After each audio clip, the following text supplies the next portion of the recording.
It all starts by saying that this is a frightening world. Darkness here is as deadly as a venomous snake ready to strike your place, where the most dangerous predator camouflages itself as the most innocent creature delivering a lethal blow when least expected. The snake was lured by the innocent toad and is now gone. Vampires, werewolves, ghosts, cyborgs, puppets, every horror creature one can imagine runs through this world like blood in veins. Writing in his book, our protagonist says, "I need to stay calm all the time since the slightest trace of fear is enough to be swallowed by the darkness." At least that's what he's learned over the last 2 years. During this time, he has only been doing one thing, trying to survive. Someone knocks on the door and says, "Lin, it's time. Go hang the light outside and get ready to open the store." At this moment, he receives a mission from the system. Hang the lamp outside. Reward, skull coin, experience, and pure human blood. It's the first time he's seen this system, but he doesn't have time to think about it. He must obey the boss's orders immediately. When he opens the door, a giant Frankenstein-style figure appears. He greets him, "Professor, you're back already." But he's already thinking, "I'm going to die." That's what he always imagined when he first arrived here 2 years ago.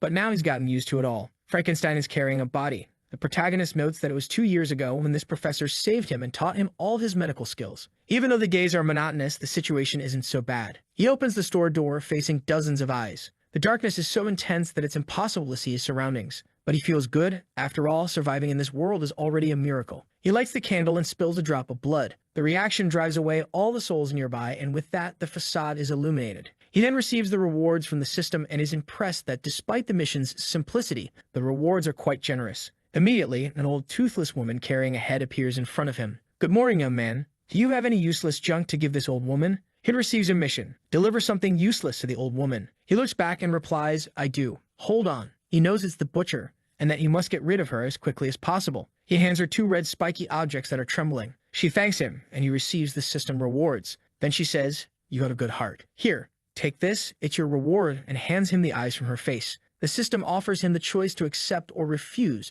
but refusing will cost him 50 points of favorability with her. He hesitates for a moment, but says, "Thank you very much. I'll take it." Eyeless, she thanks him and leaves. Another mission is complete. Phew. He returns to the store. He knows that across the street, there's a butcher shop and a meat shop, and the eyes she gave him belong to the owners of these places. There's an extremely important rule in this world: never offend the walkers of the darkness. He takes advantage of the professor being busy and checks the system. All of his stats are basic, and the description says he's a fragile yet intelligent young human man who has lived in this world for 2 years. But there's no telling when he might die. Lin recognizes that this system is quite similar to a game's. Maybe as he completes missions, he will gain attributes and skills. At least that will increase his chances of surviving here. At that moment, Professor Frankenstein opens the door and tells Lin, "I'm going out for a while. I'll be back in 2 days. Take care of the store and don't let anyone steal anything from this place." His name is Bloodsaw, and in the combat information, the system just says, "Don't provoke him." Lin, a little scared, says, "Got it. Is there anything else I should keep in mind?"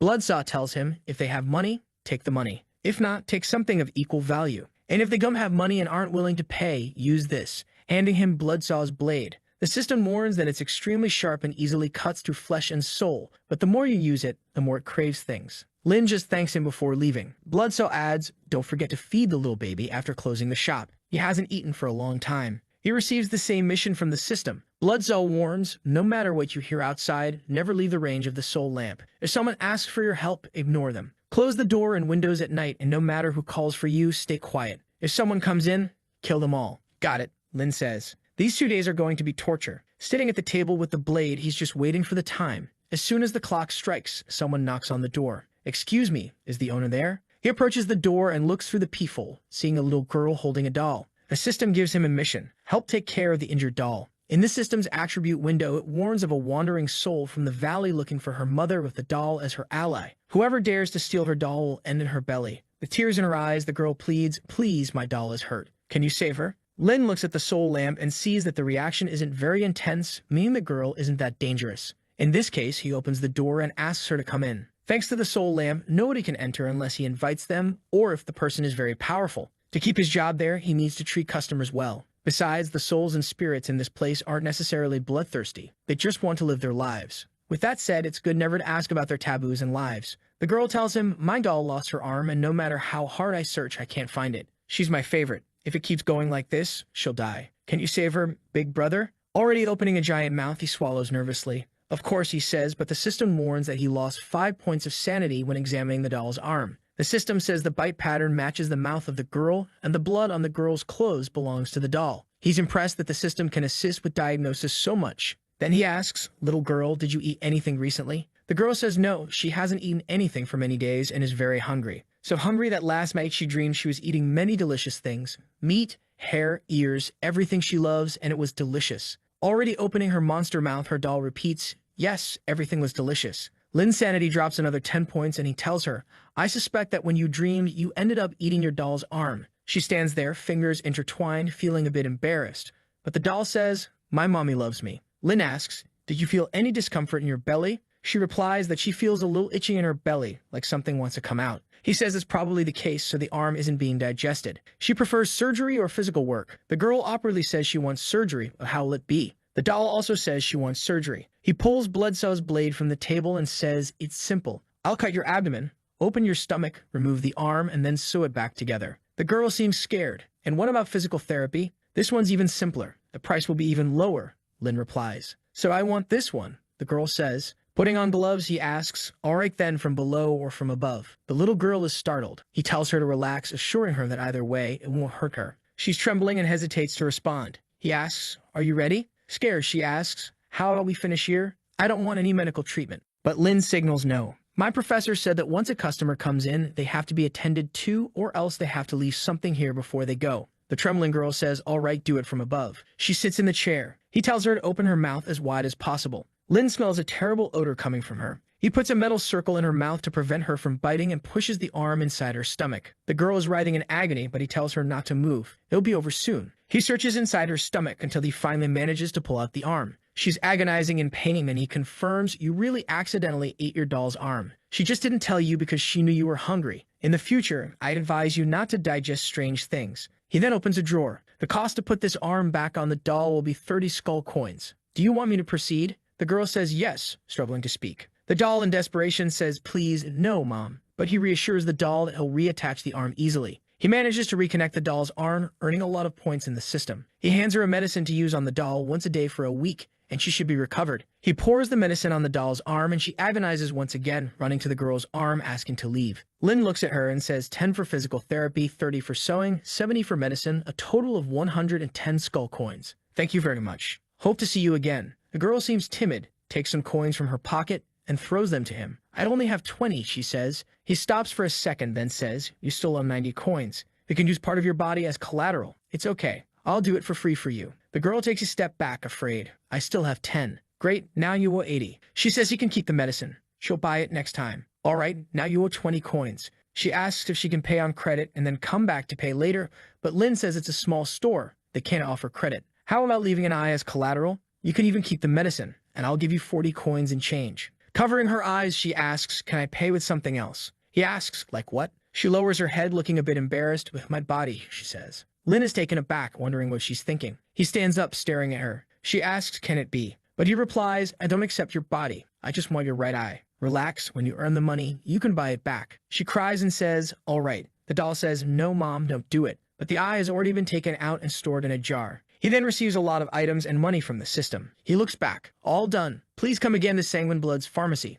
I'll be happy to serve you once more." She leaves in tears, saying she'll never come back. "I don't want my mom." Lin finds this reaction odd, and the system gives him a quest. The blood puppet is looking for its mother. Help her find it. 200 favorability with the girl, 100 with the doll, and a special reward. He ponders a bit, staring at some hair, some ears on a plate. Those are some of the items he's been receiving from the system. He's sure that little girl has done much scarier things. Oh well, it doesn't matter. I'll talk about it with her next time. Lin notices that he's been earning a lot of skull coins, which is the currency of this world. It's a shame he hasn't been able to leave the store in the past 2 years. Looking outside, seeing the crowd of eyes, he thinks having money isn't a problem. Right. Maybe in the future, I'll have a chance to use it. At that moment, a pig without an eye enters the store. He's the owner of the butcher shop in the Valley of Wandering Souls. He's your friendly neighbor and is very happy to share a prey he just caught with you or share you with others. Lin looks at the pig, noticing that the lamp is turning very red. "Welcome to Sanguine Blood's pharmacy. Is there anything I can help you with?" He thinks that thanks to the action of the soul lamp, monsters usually don't attack him, especially because if they do,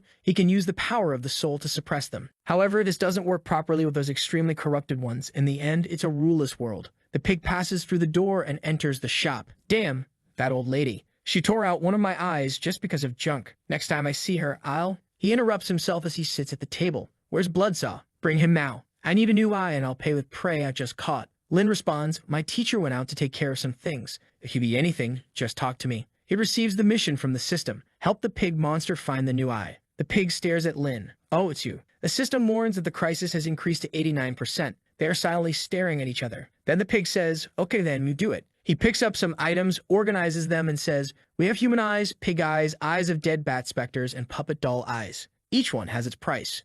Which one do you want? The pig looks at them all, thinks for a moment, looks at Lin, and says, I think your eye is the best. Lin loses 10 sanity, and the crisis increases to 91%. He asks, mine? The pig responds, why can't it be yours? Lin feels a bit awkward, but suddenly takes his eyeball out. The system warns that his life is in danger and says he lost an organ. With the eye in his hand, he says, okay, this one here costs 200 skull coins. No refunds, even if it doesn't connect to your body. The pig is startled, disbelieving. Impossible, absolutely impossible. When that old lady pulled out my eyeball, I was agonizing in pain, but he, a mere human, didn't even hesitate to remove his own eye. With that, the crisis drops to 50%. He stands there, staring at the pig with the eye in his hand. The pig thinks, I understand. He's not human. He was transformed by one of those creations from Bloodsaw. Lin approaches with the eye. The pig says, I don't want yours, I want my own eyeball. If you don't have it, forget it. The crisis drops to 45%. Lin puts his eye back and says, your eye is with me. The pig is surprised. He shows it to him and asks, it's this one here.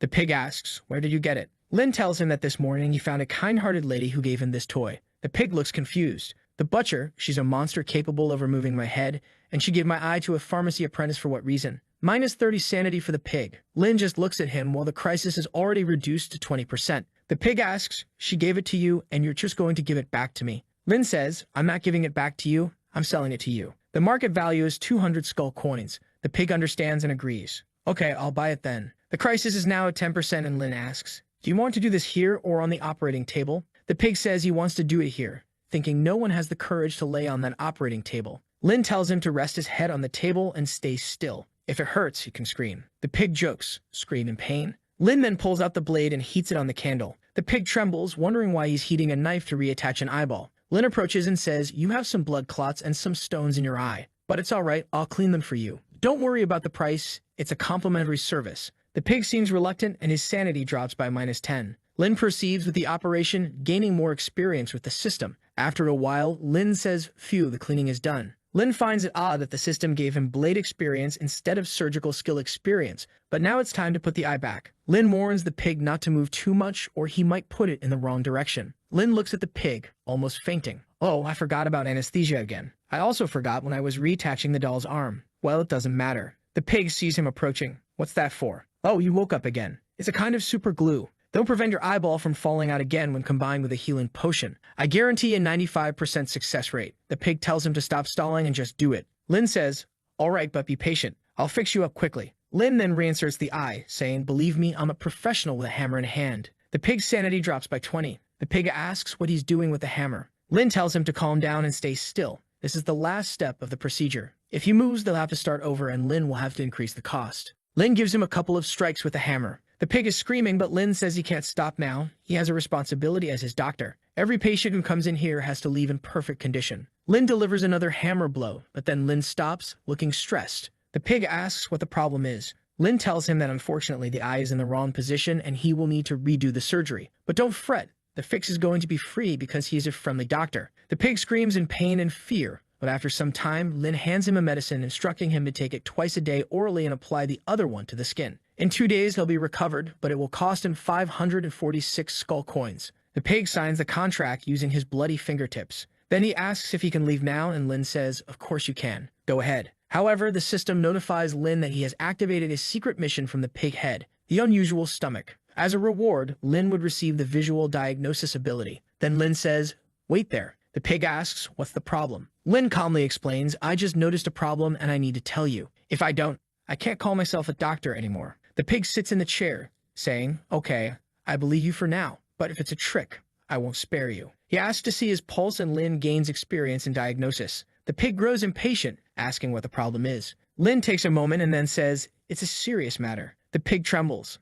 After staring at each other for a moment, Lin says, it's an ectopic pregnancy. The pig grabs Lin by the collar, saying he's a man, not a woman. Lin calmly replies, that's why I'm saying it's an ectopic pregnancy. It would be even more problematic if you had a uterus. We'd have to perform an even more difficult gender surgery. The pig throws him into the chair, frustrated. Lin asks what he's thinking. The pig replies, I'm thinking about how I'm going to cut your hand off. Lin says, stop thinking about these useless things. He adds, you've been experiencing swelling, nausea, loss of appetite, and bleeding in the lower region. The pig seems shocked by the fact that he knows all of that. Lin calmly takes notes and asks if anything else has happened. The pig mentions some stomach pains, and Lin asks how long it's been. About a month, the pig replies. Then Lin thinks a bad meal wouldn't cause pain for that long. He asks, when was the last time you tried to reproduce? Do you have any strange fantasies like joining many people or using unconventional tools? The pig shouts, I doubt you'll say that again. Lin responds, okay, I won't ask that again. Next question, the last time you were reproducing in your lower region, did you feel a tearing pain? The pig shouts, I'm tired of you. Explain to me what the hell this tearing pain in my lower part means, shaking him. Lin responds, please, calm down. I'm just asking for your well-being. You don't want to end up with a chronic condition, do you? The pig sits down, okay, I'll give you one last chance. Lin approaches and says, based on everything you've told me, it seems like you're not experiencing a normal pregnancy. It appears that you consume something with abnormal powers, causing a mutation in your body, indirectly leading to an ectopic pregnancy. The pig repeats, ectopic pregnancy? Lin says, lately, haven't you felt satiated even after eating a lot? You have sunken eyes, pale skin, a cold pulse. These are all possible symptoms when an evil spirit parasitizes you. Put your hand here. It is an exorcism potion. It will check if you're parasitized by an evil spirit. The pig approaches and sniffs, then plunges his hand in and spirits begin to emerge. Seeing this, the pig jerks his hand back, feeling something moving in his belly. Lin grabs a pan and hits his belly. The pig asks what that thing was, and Lin says that the preliminary diagnosis confirms it's an ectopic pregnancy caused by an evil spirit parasite, but it's not fully formed yet. Luck is on your side for coming to me at this stage. The pig hugs his legs, saying, man, I'm sorry. I acted wrong before. Please don't take it to heart. I beg you, save me, please, save me. Lin thinks it's much easier to deal with the evil spirit in direct fight. The problem is, there's not much to do when it's inside someone's stomach. In this case, I'll have to improvise and see what happens. Lin asks, have you eaten anything dirty lately? The pig admits, yes, about a month ago I fed on a guy when I went out, but it went straight to my belly, so it's not like I actually ate it. Besides, I've only eaten pork and human meat. Lin reassures him, all right, let's take a look inside you. Come with me. The pig follows Lin to the operating room. What's this about? The pig wonders, imagining the operating room. The pig is already stretched out on the bed, and Lin's eye lights up. Scared, the pig asks, are you sure you're going to perform this surgery? Wouldn't it be better to do a new diagnosis? But Lin says that hesitation would be the biggest problem. He'll check if there's a spirit in there when he opens the abdomen. It would be easier if he could just cut out the spirit. But unfortunately, that's not possible. The pig starts screaming, I've always been the butcher, but now I'm the one being cut. What the hell is this? Lin was just sharpening the blade until now. The pig asks, how long are you going to do this? Then Lin pulls out the blade. All right, we're ready. Hesitant, the pig says yes. But Lin remembers something. Wait a minute. Then he runs to the table, grabs a pen, and marks a cross on his belly. There, now I'm ready again. He presses a button, and chains appear to restrain the hands and feet. The pig starts screaming in despair. Lin reassures him, these restraints are just to prevent you from suffering too much during the surgery. The pig asks, have you performed any surgeries before? Lin says he's seen his professor cutting meat, so it's not much different. The pig can trust in his surgical skills. At this point, the pig is already pleading, don't do this. Let me out. Let me out. But Lin says that now it's too late. No way he would leave a patient of his to suffer. He's going to do this. After a lot of cuts and blade experience, Lin says, congratulations, it was a smooth birth, a bloody and mature baby. The pig looks at his belly, and Lin starts sewing. Maybe now isn't the best time to say this, but I still have to tell you the total cost of the surgery. It's 300 skeleton coins. Since it's my first time, I'll give you a 20% discount.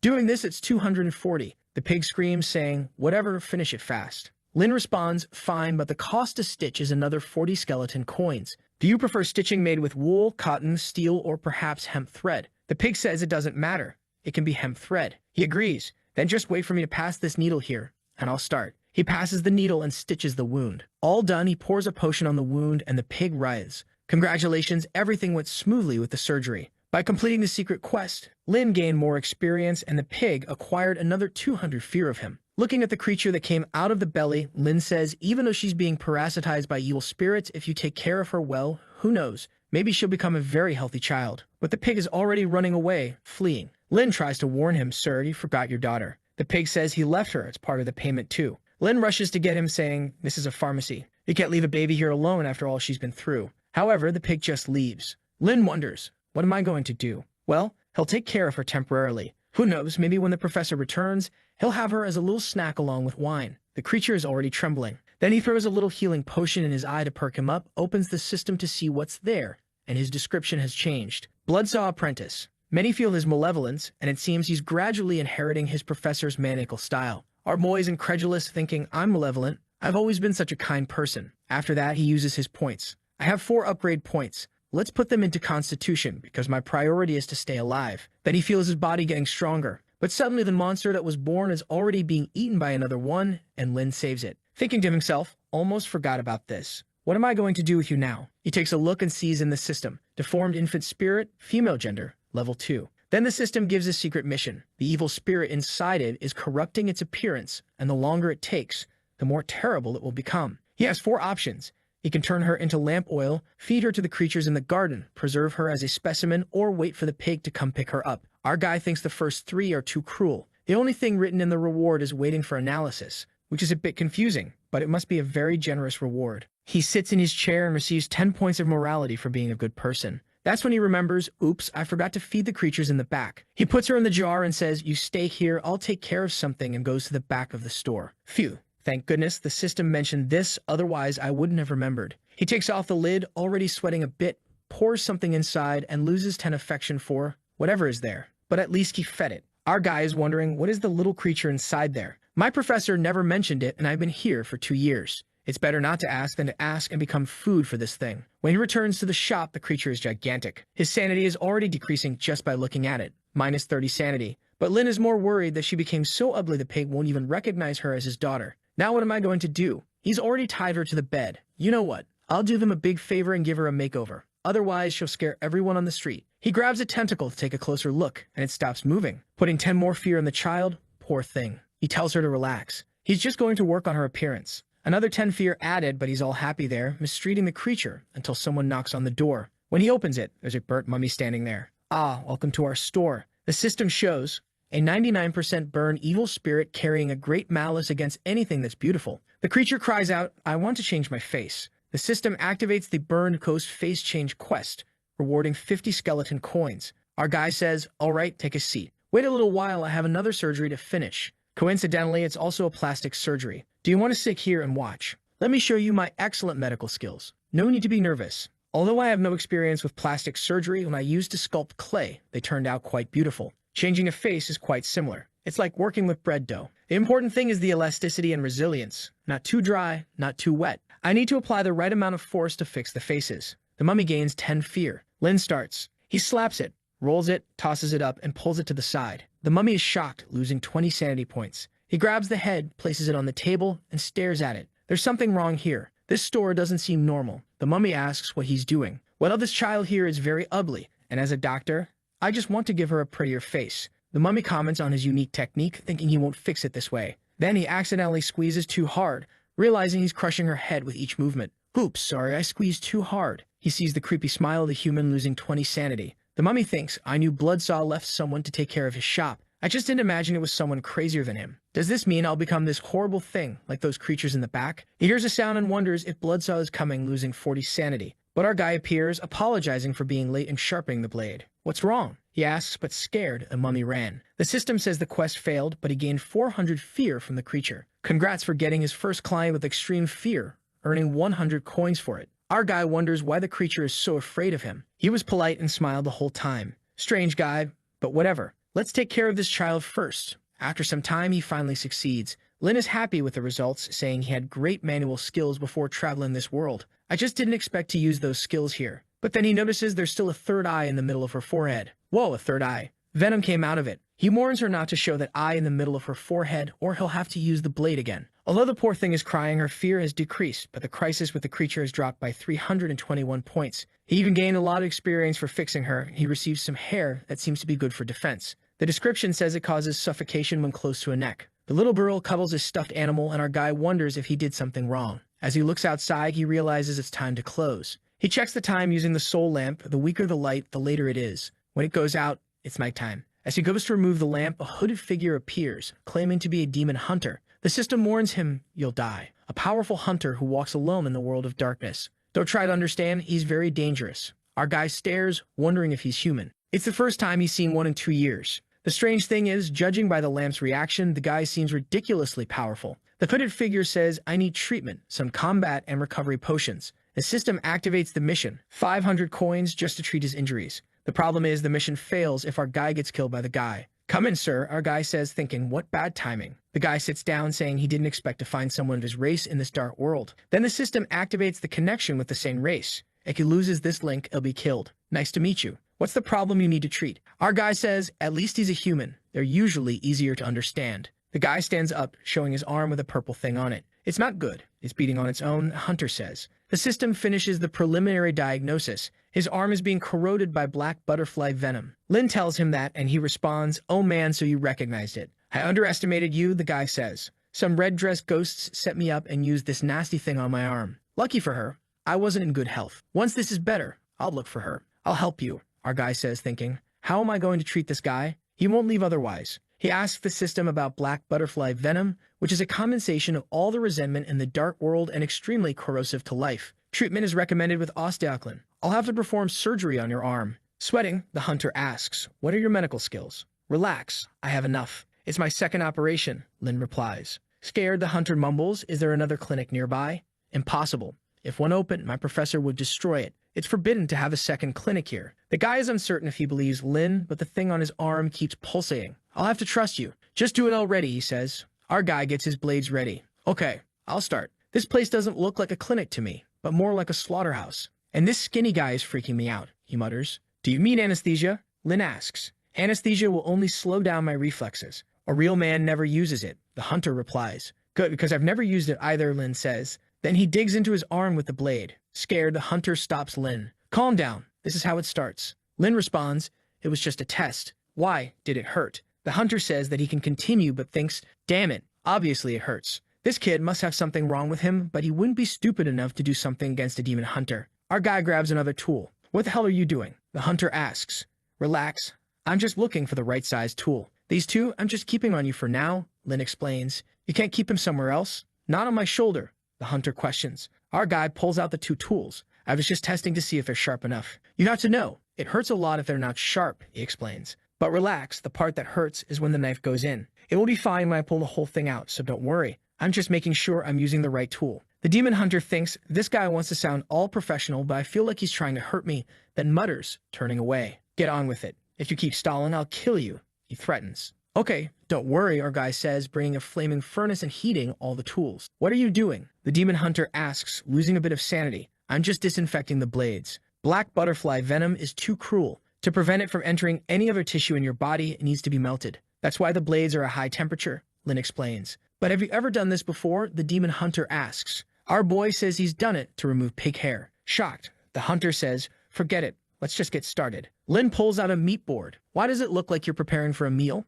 The demon hunter asks, getting nervous. Chill, it's all part of the procedure. It's just to catch the blood in some parts of your arm during the operation. Our guy tranquilizes him. Damn it. If there wasn't anywhere else within at least 100 meters, I'd get out of this hell. Use the blade already, the demon hunter demands. Lin, with a maniacal look, says, okay, let's start, and begins his attacks, gaining blade experience, while the demon hunter cries out in pain, feeling like he's being torn apart and his heart is being burned. But Lin is there all calm with the flaming blades. Hey, if it hurts, you can ask for anesthesia, it's okay, our guy says. The guy with tears in his eyes says, huh, you've already started? I didn't even realize. I don't feel anything. Lin says, really, so can you please maybe not break my table? You're squeezing so hard. You're destroying it. I'm just too strong. I can't even touch it lightly. I'll compensate you later and pay for it. Just cut already, the guy insists. The attacks began, cutting through all the flesh.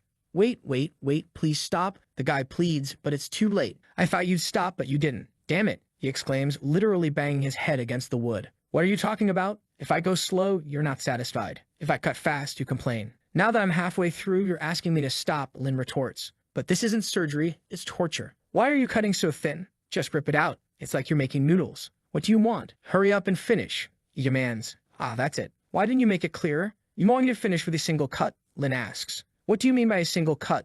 The hunter wonders. It's a quick cut, but if I hit an artery, you might die. I'd rather not do it that way, as I'm a doctor and my patients are like children to me. I can't allow them to die with a simple treatment, Lin explains. Of course, you can always opt for anesthesia, he adds. Just cut already, then I'll never come back to this place, the guy says. Lin replies, don't worry. When I'm done, I guarantee you'll come back later. The poor guy's lying there, drooling. Our guy made a mountain of stuff from his arm. He looks at his back. Did the devil do this? He mutters, picking up the stones. Our guy pours some 75% alcohol on the wound. Phew, the wound's clean, he says. Hey, please just let me go now, please, the guy pleads. Hold on a second, there's a very important part that hasn't been done yet. I don't want to know, the guy protests, but our guy shows him the bone with a little heart drawn on it. The guy is shocked. What did you do to me? He asks angrily. Did you like it that much? Our guy replies innocently. The hunter starts cursing at him and tries to attack, but our guy dodges. Hey, I'm still trying to save you, you know. Acting shamelessly like this, I will not allow you to kill me first. I won't let a patient leave in the middle of treatment. Our guy says firmly. The demon hunter can't believe it. He pulls out his blade. Stop playing with me. Finish this already, he commands. A shot is fired into the air, and the next scene shows the poor guy already tied up. Why did you tie me up? He asks. It's just that I think you won't be able to handle the pain and then you'll want to hurt me again. I don't mind dying, but if you hit me, how am I supposed to finish my surgery? Our guy explains. If I were afraid of pain, you'd be dead by now. This is unnecessary, not to mention that you think a few pieces of metal can hold me. You're very naive, the guy retorts. But then Lin was sanding his bones. God, what are you doing? The guy cries, please help me. Our guy reassures him, I'm just scraping the bones, relax. I told you it would be painful. What are you scraping my bone for? The guy asks. Didn't I tell you to bear it like a real man? If you're a real man, you shouldn't be afraid of pain. Just bear with it, it'll be over soon, Lin responds. The guy pleads, please give me anesthesia, I can't take it anymore. Anesthesia won't work now. How am I supposed to apply it to your bone? Just bear with it, it'll be over soon, Lin replies. With 2 more points in blade skill, suddenly the guy breaks free. He tells Lin, I will never trust you again. Our guy grabs the Chicago toy from his hand, pulls it back, and puts it on the guy's face. If you try to move again and don't cooperate with the procedure, I'll end you, he warns. The guy apologizes. Sorry, man, I won't do anything anymore. Good, because if you do, I won't stop either. You're ruining my reputation. Enough of this. Don't waste any more of my time. I'll finish this once and for all, our guy says, pulling out the saw. Hey, what's going on? What do you have against me? The hunter asks, losing 20 sanity. Hold on. It's time to use the big one here to solve everything, our guy declares. Come on, please, stop it, the guy pleads as the saw approaches. Suddenly, a little girl enters the shop. Is this the place? Is anyone here? I came to buy some healing potions, she says nervously. Suddenly, she's grabbed by the leg.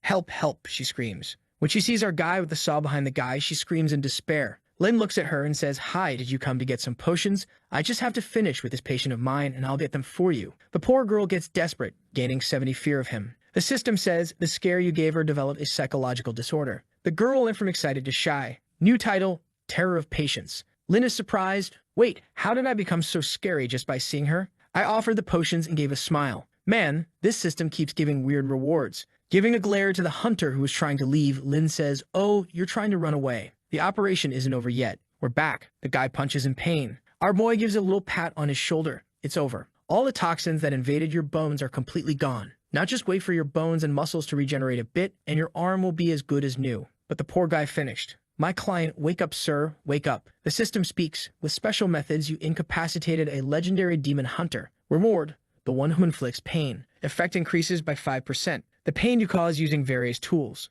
Sometime later, the hunter wakes up. Where am I? He quickly gets up and tries to shoot twice. Get away from me. He's losing sanity again. Lin is against the wall. Calm down, calm down. I just took care of your injuries. Look, everything's fine. Forget about those bad memories. The guy points to Lin but thinks, the feeling of that butterfly demon is really gone. This is almost like a dream. Lin reassures him. Of course it is. The muscle toxin that was affecting you has been removed. The problem was the regeneration of your bones and muscles. That's why I gave you the best potion from the store. Along with your extremely strong physique, everything went well. The only problem was that there was still a little piece missing in the middle, so I added some extra meat. Don't worry, your body won't reject it. The guy looks puzzled. Wait, what's this? Pork meat? You said you did everything right. You put a piece of pork in me? Lin responds, well, it's a weird process, isn't it? But the result is perfect. If you ever have any problems in the future, you can come back here, and I'll help you. The hunter says, returning here, you think I want to come back here? The chance of a crisis has skyrocketed. Well, my client, even though the process was peculiar, having the butterfly venom corrupting your entire body until you die would have been much worse.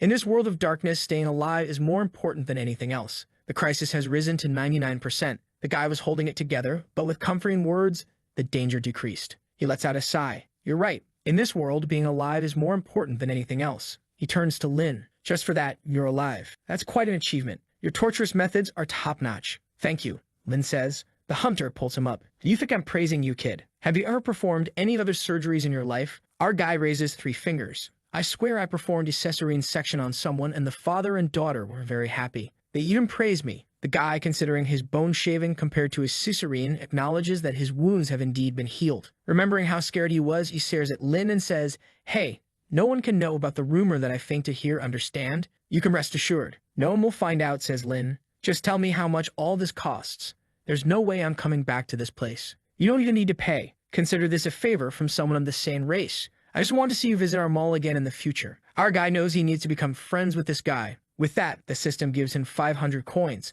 The guy doesn't think these compliments will help him with anything. Just forget everything that happened here. Even if we're of the same race, it doesn't change anything. I walk alone and will never take a kid like you to share the path with me. He puts on his hat. "I'm giving you this chance. Get out of here. A human like you with no skills will soon become monster food." Our guy asks how he can leave this world. "To be honest, I ended up here by accident. Apart from this pharmacy, I don't know anything about the outside world." The guy looks at him. "In a way, you're lucky. Many people have fallen into this world like you from various worlds, but most have been consumed by fear. I can only tell you that this is the lowest level of Sin City, and trying to leave here is the quickest path to death. If you don't want to die, get stronger. Only then will you have a chance to escape this place. Hold on, or are you saying it's almost impossible to leave for the rest of my life? Every time I see those monsters, I'm terrified." The guy replies, "With your medical skills, the monsters must be terrified of you. But enough chit-chat. I'm someone who believes in fair exchange. You killed my wounds, and I can't treat you unfairly just because you don't want money." He opens his coat, revealing his belongings. "Take a look and choose something." Our guy, intrigued, examines the items. What should I choose? Oh, this one looks good. A cursed revolver from a legendary demon hunter, enchanted with 6 self-reloading bullets. Our guy eagerly grips the handle, and the man replies, "Your eye is sharp, kid, eager to grab the best I have." Lin replies, "I just found your weapons cool. How many monsters have you killed with those?" The hunter explains, "None. I've never used them to kill a single monster." He admits, shooting at Lin and creating a circle on the wall. "They may look cool, but both have a fatal flaw, and you must have noticed. They never hit the target, no matter the angle. Besides being decorative, they serve no purpose." "What do you mean?" "I don't want them then," Lin protests. But the hunter insists, "As a man of justice and integrity, once you've chosen them, you can't refuse them, or it would be disrespectful on my part. You have a chance. Take them, or I will do something." Our guy considers, then decides to take them, thinking he'll dispose of them later. "Good choice. Just know that due to their curse, you can't voluntarily get rid of them. They can only be transferred through a fair exchange. Luckily, your intense desire attracted them, as curses like to find someone to pass on to. It's not easy. You're clearly trying to pull a fast one on me. This surgery was a lot of work, and I owe you this big favor. As an extra reward, I'll remind you tonight, no matter what you hear or how terrified you get, don't go outside and don't open that door. Seems like something extraordinary happened here." Lin asks, "Is it a monster or what?" But the man disappears into the shadows. "I think it's better if you don't know. If you manage to stay alive until tomorrow, maybe we'll meet again." Lin reflects on how his teachers said the same thing before going out. Tonight, he needs to be much more careful. There's half an hour until darkness. No visitors should come during this time. He stares at the little creature on the ground, already level 7. This child keeps leveling up. Soon, it'll be difficult to deal with. Then he uses the Chicago Kid's toy, barely missing the target. The fear in the eyes is evident. It really doesn't hit. Hard to believe. He continues shooting, instilling fear in the creature. The lamp starts to dim. Our protagonist rushes to the door, closes it, and breathes a sigh of relief. Now with the lamp disabled, the real test begins because it means anyone, even without permission, can enter his house of their own accord. The system activates the mission Sleepless Night. Survive until dawn, offering 500 coins and a special reward in his room. Our protagonist is already under the covers, armed and ready to face whatever comes. Phew, nothing so far. I just want to survive this night. It's midnight, and someone is already knocking on the door. "Open up, it's me, Bloodsaw. There's a malevolent spirit following me. Help me." "Wait, the professor is back." Our protagonist approaches the door cautiously. Then he suddenly attacks the door. "You didn't even confirm and already slashed at me," the outsider protests. "If I were outside, my professor wouldn't hesitate to do the same. Besides, he wouldn't come back at this hour." As they argue, he hears a noise outside. Our protagonist leans in to listen, but suddenly, hands grab him, causing him to lose sanity. He struggles as the hands grip him tightly, but he manages to break free by using the hair from the malevolent spirit. As the hands retreat, he wonders if they're alive or dead, but decides it's better to be safe and delivers the final blows. "You killed the deceiver of flesh and gained 100 experience points. Phew, I managed to survive, but the monster knocked on the door right at midnight. Who knows what this night still holds?" As he cleans the floor, the system gives 2 warnings. The root level monster is approaching, and the crisis level is at 100%. Our protagonist, already at the door, wonders if it's the creature they've been mentioning. He waits, and the hand starts to move. Suddenly, he's being pulled. He grabs his knife, smelling something awful. When he looks, there are 2 huge eyes staring at him. He quickly hides again, but the eye is right behind the door, facing him. Darn it, this monster's heartbeat is so loud. He hears licking sounds. It's kind of cute until the lick reaches his face. No, that's not cute. Forget that. He loses 40 sanity, trembling. I can't panic. If I do, I'll be eaten. The monster licks his cheek lightly. Doctor, I found you. Open the door. I have a toothache. A toothache? Is the monster not here to eat me, but to get a dental checkup? Our protagonist responds, our little clinic doesn't receive patients at night. Those are the rules, and I must follow them. But the creature threatens, open up or I'll eat you.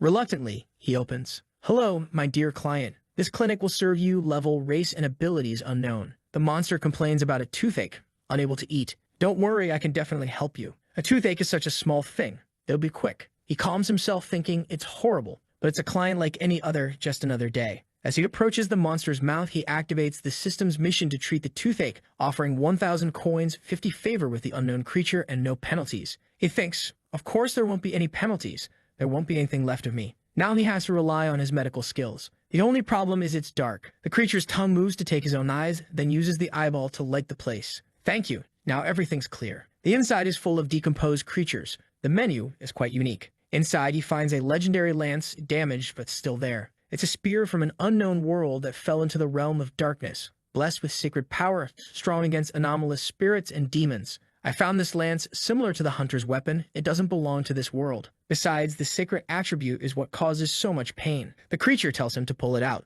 Lin is shocked. Inside the creature, there are tons of healer items. Demonized doctor, cursed healer body, doctor's eyeball. Maybe they all tried to deal with this lance in the last pharmacy that it went to, but being cursed creatures, they couldn't heal it. But I'm human. Sacred power shouldn't affect me. He touches it, and his finger turns purple. Whoops, the big guy's staring at me. Phew, this is my chance. I'll start pulling. The creature sends tentacles inside to help, and he manages to pull it out successfully, gaining 20 favorability. However, it still hurts a lot. Lin thinks I'm in deep trouble here, and if I don't calm down, I'll be eaten. Don't worry, I'll cure you, he reassures, ignoring the terrifying appearance. He rushes to his shop, grabs several tubes, and returns to apply medicine to the root of the tooth, explaining that it's the residual power of the lance causing the pain. The problem is that there's too much blood. He thinks, how am I going to get into this? Suddenly, he sees a tentacle. Patient, you need this tentacle because I need it to alleviate your pain. He cuts it without waiting for a response. The creature approaches, asking what he's doing, but he's already here with the syringe. Turn on the light. Why are you staring at me? He taps the eye. Let's go up. He tries to enter the tooth, but it's too narrow. I need to go deeper. Where are the other tools? He finds a drill and starts inserting it into the tooth, the creature writhing in pain. You'll have to endure a little longer, he reassures it as he drills. Finally, the pain subsides. I was about to eat you, but now the creature is in a good mood. The pain is gone. Don't think about that. The medicine has started working. Now we just need to clean your teeth and fix everything up. He asks for a bucket, and the creature brings it. He cleans the tooth and asks for steel to repair it, but he doesn't have enough material. The creature offers to fetch it, eats him, and runs. In the next scene, they are facing a door. The problem is that Lin recognized that the door is made of iron, not steel. The creature opens its mouth, shoots a laser that opens everything inside. It reveals a steel marionette with extremely strong combat capabilities. Lin calmly exits the mouth and sees the marionette, recalling that one of these caused a mess in the shop, and his boss fought for 10 hours to force it out. The creature sticks out its tongue, already crushing the marionette, then jumps, delivering a crushing blow. Lin is like, wow, I can't even know the level of either of these, but the difference in power is huge. The creature asks if it's enough, otherwise it will continue. Lin says it's enough and asks for help to fix it, turning on the tools. Perfect, the teeth are sharp. The creature holding Lin says it's great, very happy. Our guy is sweating, but he gained 11 skull points and earned 50 favorability. With that, she said she wouldn't eat him, and he thanked her and even gained 40 trust points. At this moment, he offers her an oral care service. She wants to know what that is, and he explains that it's just a long-term service to ensure the health of the teeth. The big monster is a bit confused, but he offers a free trial to let her see what it's like. He immediately jumps into her mouth, activating the cleaning mission. He goes in and starts removing lots of corpse remains and everything that's extra in her mouth. He manages to collect a bunch of human remains. Meanwhile, he's got a black bucket on the floor, and she asks, "What is that, sir?" He says it's a black slime. They will sterilize her entire mouth and leave a very refreshing breath. She's like, ah, okay, amazing, and already opens her big mouth wide. Our guy gained another 20 favorability points. Then he hops right in and starts scrubbing everything, and she's pretty happy. I thought there was going to be some trick to this thing. He tells her to hold the bucket there to help out and just keeps cleaning.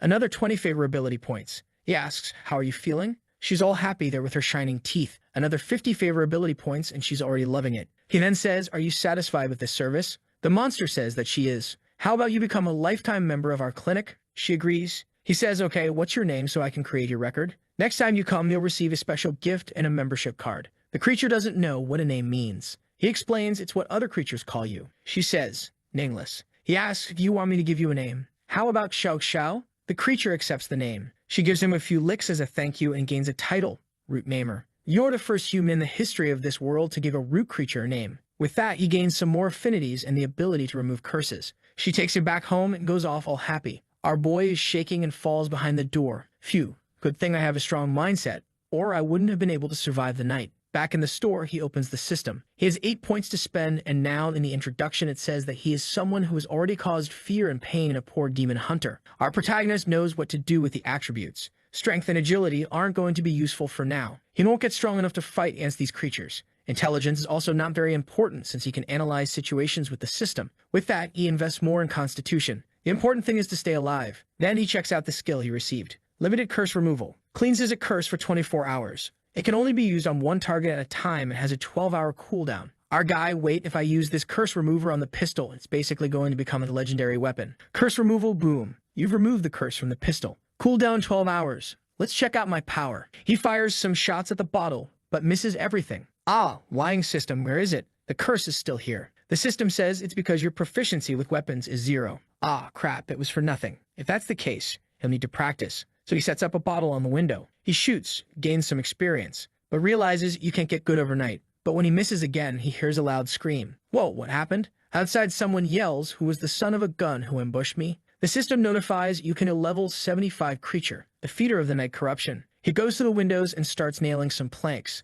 Wu Dun hides everything, then heads back to his room. The guy outside is shouting, where's the one who did it? Where? He just goes into bed, shaking all over. Our guy manages to sleep and wakes up the next day, earning 500 coins for surviving the night. The system says that for a first day it was incredible. Killed a monster, wounded a monster, psychologically traumatized various patients, and still woke up with a feeling of prosperity and tranquility. With that, he reached level 6 and unlocked the system's shop. Our protagonist thinks, my god, so many things from the system as soon as I wake up. The system sends another message. When you reach level 10, you'll be able to change professions. Keep an eye out. At this point, our guy sees some tentacles coming out of his bed, so he instantly starts shooting. Even gains proficiency, but it was just the little girl. All cute, but with those evil tentacles. Having been scared, his fear of that creature increases by 20. He thinks, no wonder I felt someone climbing over my body. I'm curious about how much this creature grew overnight. The thing is already at level 10. The system then tells him that since he reached 1,321 fear points and 200 taming points, he's earned a mission,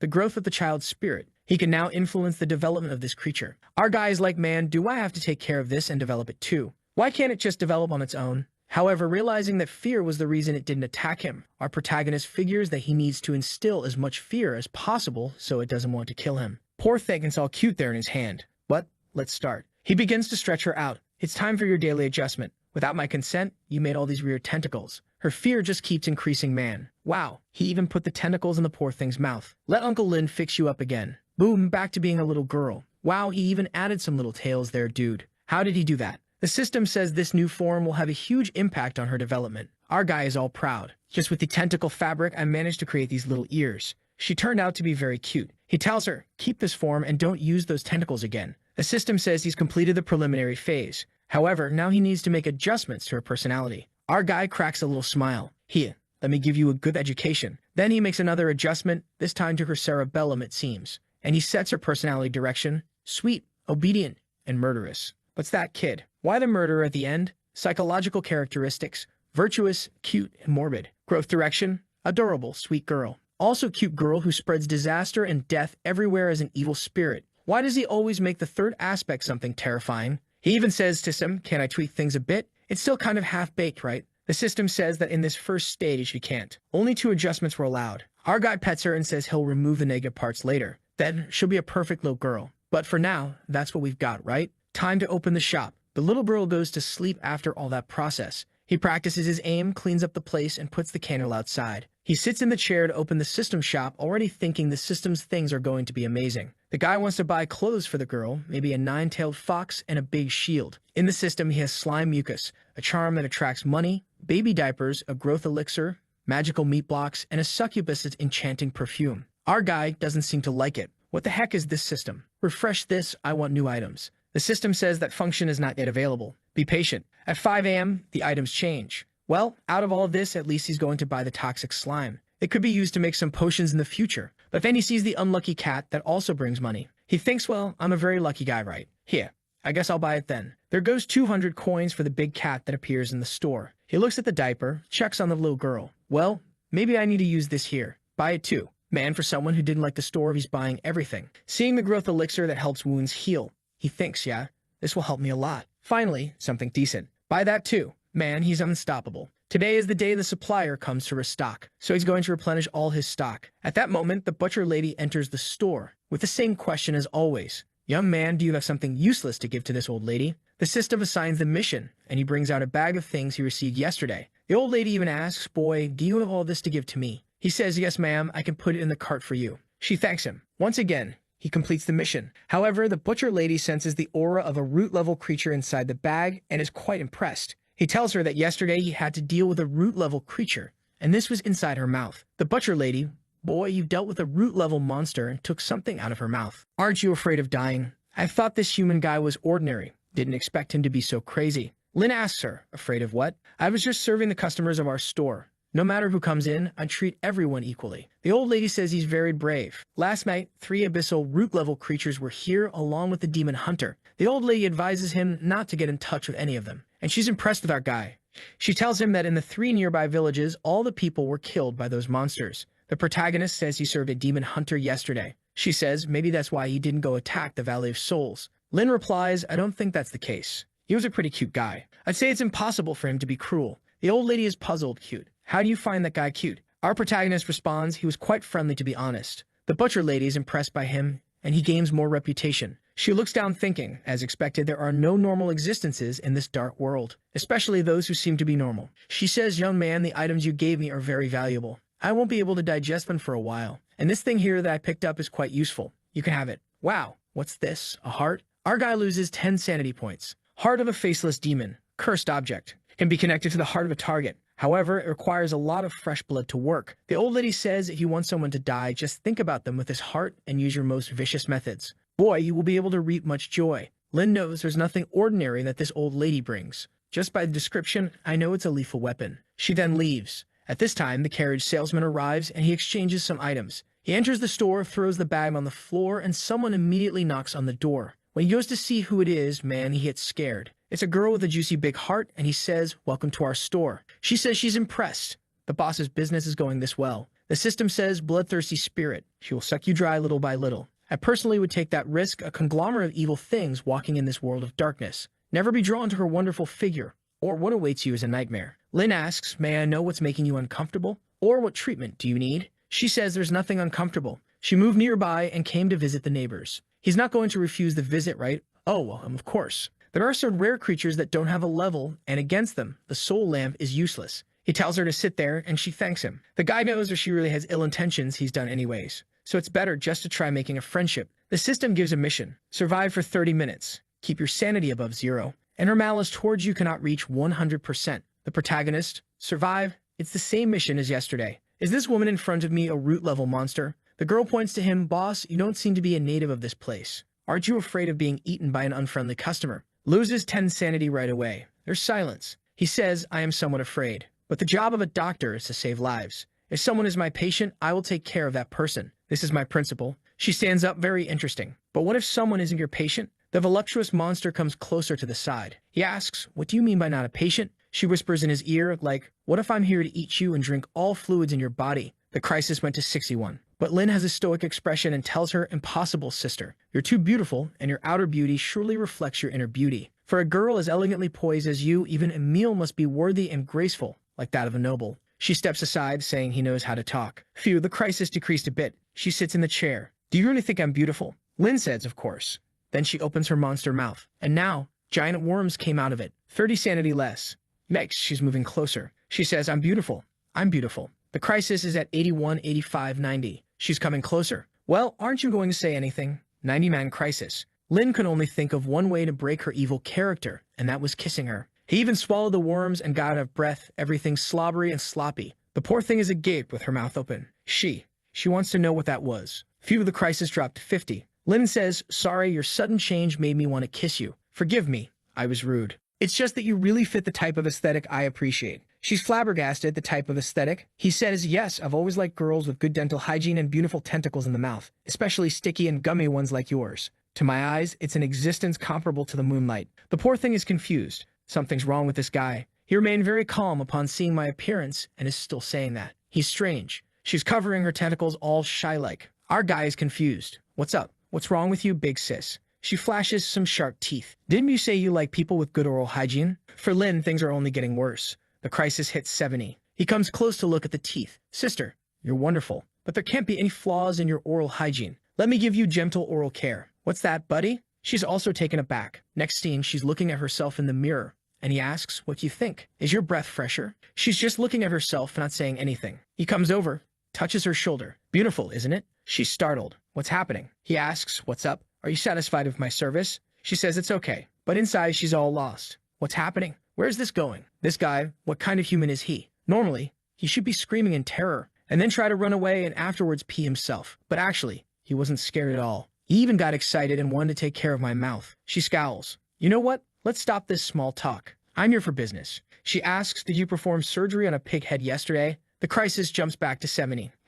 Yes, I did. What's the problem? He immediately thinks, oh no, disaster. She's not here for revenge, is she? She says you operated on him and took a child out of his belly, right? Our guy remembers that weird thing. May I ask who you are? She says she's the mother of the child turning into a monstrous thing again. She's already grabbing our guy. He tells her, hey, calm down, beautiful girl. I just want to know why you were interested in that demon pig. And even if you were, what is your relation with his child? The pig even told me that it all started a month ago. The monstrous woman says, unfortunately, that little ghost was a part of me that fell off. He looks, lady, why are you here then? She says, of course, I'm here to take back my child. She must have turned into a monstrous creature, hasn't she? I'm dying to see murder, malice, resentment. My child possesses all these qualities that I have. Surely she will become an incredible calamity and bring nightmares to everyone. Oh dear, how do I explain this, right? 91 crisis. Thinking, oh crap, if she sees the current state of that child, she's going to kill me. All cute. Miss, wait a moment. Are you sure this child is yours? For you to take care of the pig-headed will have to come here and give his testimony in person. She says, testimony?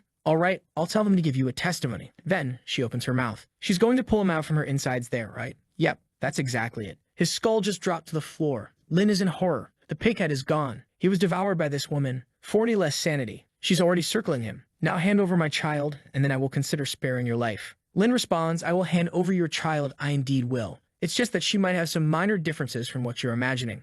She hears a child's voice from the side and immediately runs towards it. It's my child. I want to see what she has become. Lin says, please, stop. Don't look at her now. She keeps running. She must be a perfect distortion. The purest malice. A creature that conveys all cruelty in this world. I want to see her. But when she arrives, the child is all cute. She's all radiant. She looks at her and smiles. The bloodthirsty girl turns to Lin. Who is she? Lin says she's the baby I took from the pighead's belly yesterday. Isn't she cute? The devilish woman is baffled. Wait, take a look. Impossible. I don't believe it. This can't be my daughter. She pulls a tentacle out of her head and throws it on the ground, which starts wrapping around the child's leg. The girl gets all scared, but the tentacle kind of starts becoming part of her body, and then she knows it's my daughter. How did my daughter turn out like this? The protagonist is also pretending to be dumbfounded. Wow, what happened to her? The system notifies that he had completed the child-raising part 1, and her worldview was adjusted according to his intentions. However, the current creature completely contradicts the mother's expectations, shaking her mental state. At this moment, she has a taming level of 351 and a malice level of 591. Our guide finds it interesting. What are these new levels? He makes a face,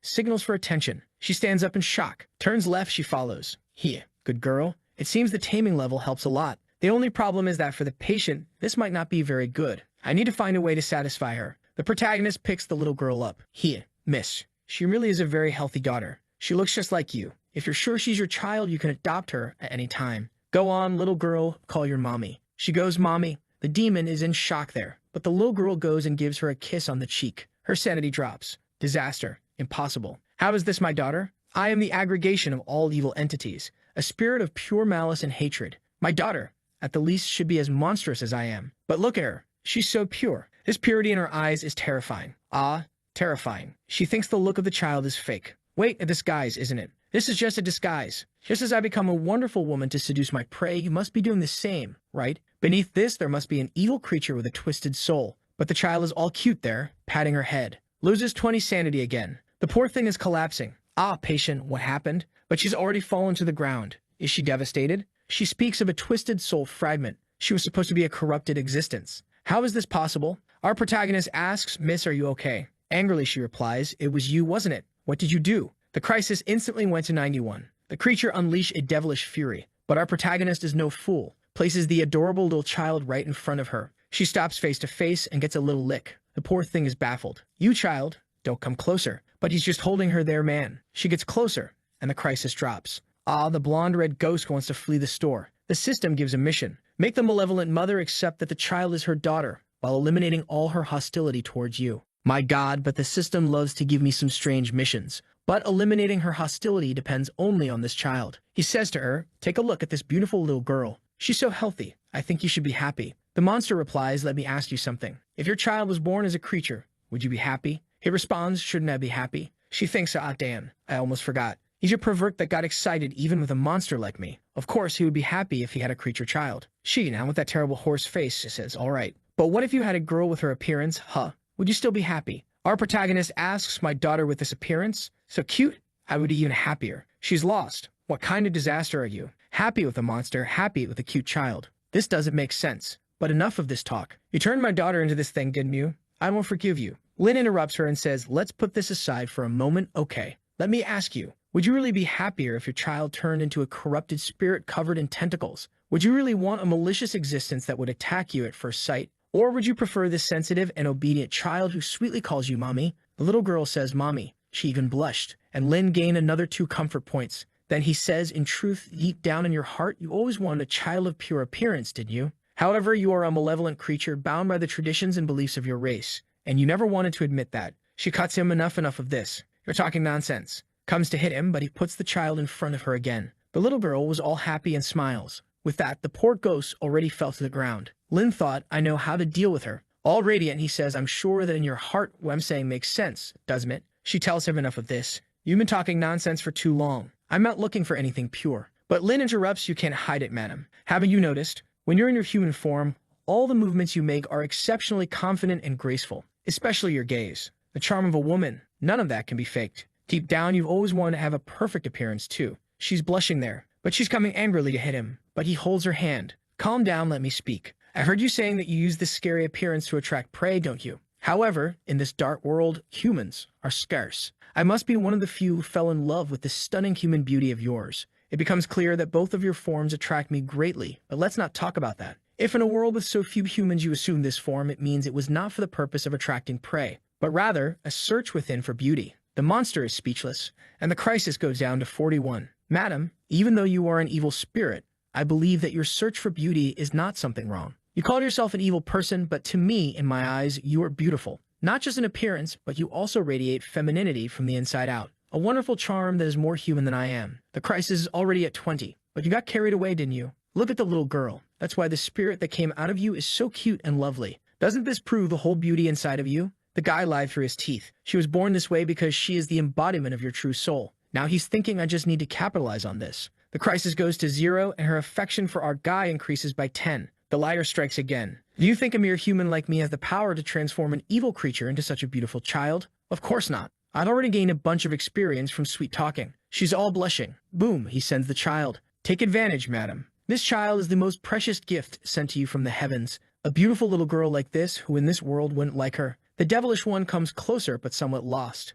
Lynn asks, so what do you think, huh? She replies, maybe it makes some sense. With that, mission completed. You survived for half an hour and earned a bunch of experience, coins, items, and 1% attraction from any woman. Even threw in the K-pop face there. Picks up the child, saying, forget that obsession in your heart and embrace your little girl. She's already all cute and now just looks like an alternative girl with tattoos all over her body. Lynn says, stop waiting and come on already. He gives her the child that goes for a little lick. She's like, this is the feeling. I never imagined what it was like to be a mother. This is affection and joy. I don't want to have these sensations, so why do I like them? Our guy says, how about that, huh? Like the genuine feeling of happiness and sweetness? She says she's not used to it, but he says it's all right. For a first mother, these uncertainties are normal. It's like the first intimate time. It's always with a feeling of strangeness. She's already shaking her head there. What are you talking about? You smooth-talking demon. Do you think your words change the fact? I know you changed my child under your care. I'm your neighbor, so I'm just going to wait for the time when I'm interested in you, and I'll come to eat you at night. The little daughter gives her another lick, and she's leaving.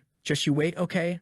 I'll be back. but Lin tells her to be careful and to come back any time. Woody sits down in the chair, relieved. It's clear that I need to improve my combat skills. If I get into a situation like this again, I won't be so lucky. Especially now, considering that she might come after me at night, I need to get stronger. Well, at least tonight the professor will be back and then I'll be safe. Speaking of which, the system gave me something special, didn't it? Infectious aura, passive ability. When trying to persuade someone, it greatly increases the chance and reduces the target's malice towards you. He activates the new skill he acquired and someone knocks on the door. He gets serious, goes there, and opens it. The skull guy with the creature behind him has arrived. Black Knight. Extremely strong combat ability in attack and defense. A knight of death with an intense will to battle. He wants to challenge all those who are strong in this world. Lin thinks, here comes another tough one. It's definitely one of those elite bosses. The knight says, give me some combat assistance potions. Your reward will not be small. He receives a mission from the system. Prepare enough potions to satisfy the knight. Lin says, welcome. This is the right place. In the entire Valley of Souls, our shop has the best potions.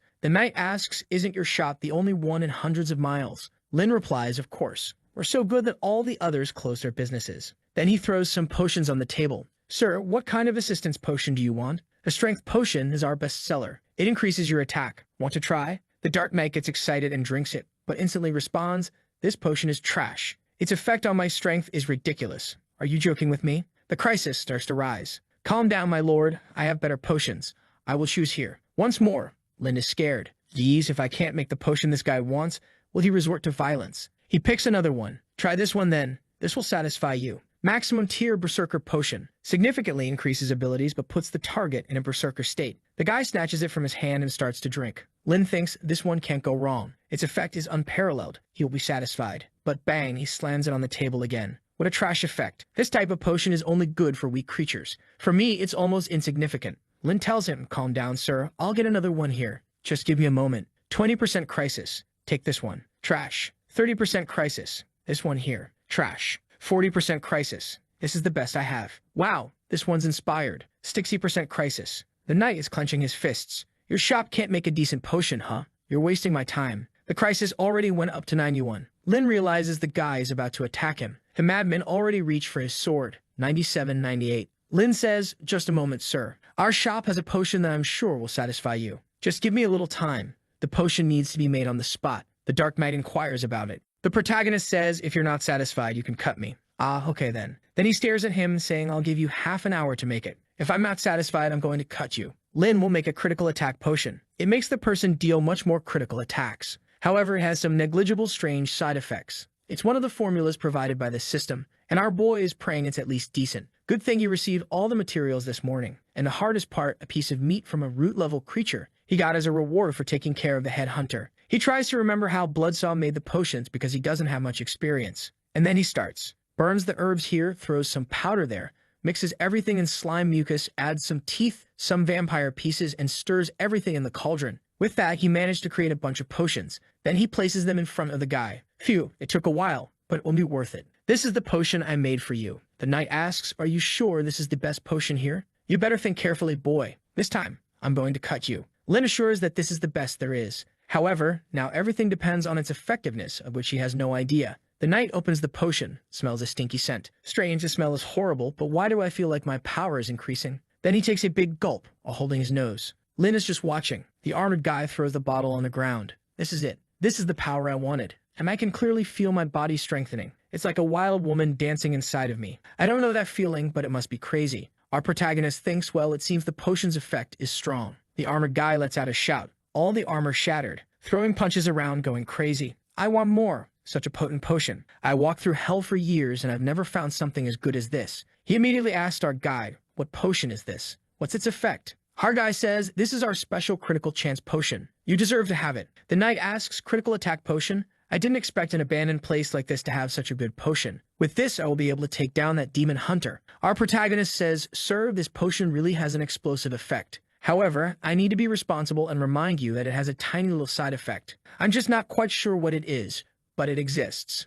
The knight replies, side effect, look at this explosive physique, this terrifying power. I'm not even afraid of death, let alone a little side effect. But a breeze from the door and wow man, the guy went bald. He sees the look on our protagonist's face and asks, are you in shock? Look at these perfect muscles. Lin nervously swallows while he can't say anything. Then stuttering, he says, patient, the side effect appeared. The knight's side effects, I don't feel anything. But then he touches his head, and the two are staring at each other. My hair. It hits the ground. Is this the effect you mentioned? The two fall silent there. I'm going to kill you. He comes at him and the protagonist says, you said you're not even afraid of death. What's the problem with going bald? You became the strongest bald guy. It's a small price for power, isn't it? Just a tiny one. The guy seems to be in a dilemma there. He thinks, well, I'm a warrior seeking strength. Going bald is not a problem, but my long hair matched my Black Knight vibe. But it doesn't matter. The potion's effect is incredible. I feel almost twice as strong. It's very good. He goes to the mirror there striking that Ziz pose. So what if I'm bald? The important thing is true strength. When he looks in the mirror, his bald head looks like a shining lamp. Then he says, hey, I don't mind being bald. But why do I look like a lamp? The protagonist, I guess these special effects make you more unique, right? The knight, now covering his head, asks, how many of these potions do you have? Lin says, well, including the one I gave you, I have 10 more. The guy immediately shouts, I'll take them all. The protagonist replies, are you sure you can handle the effects?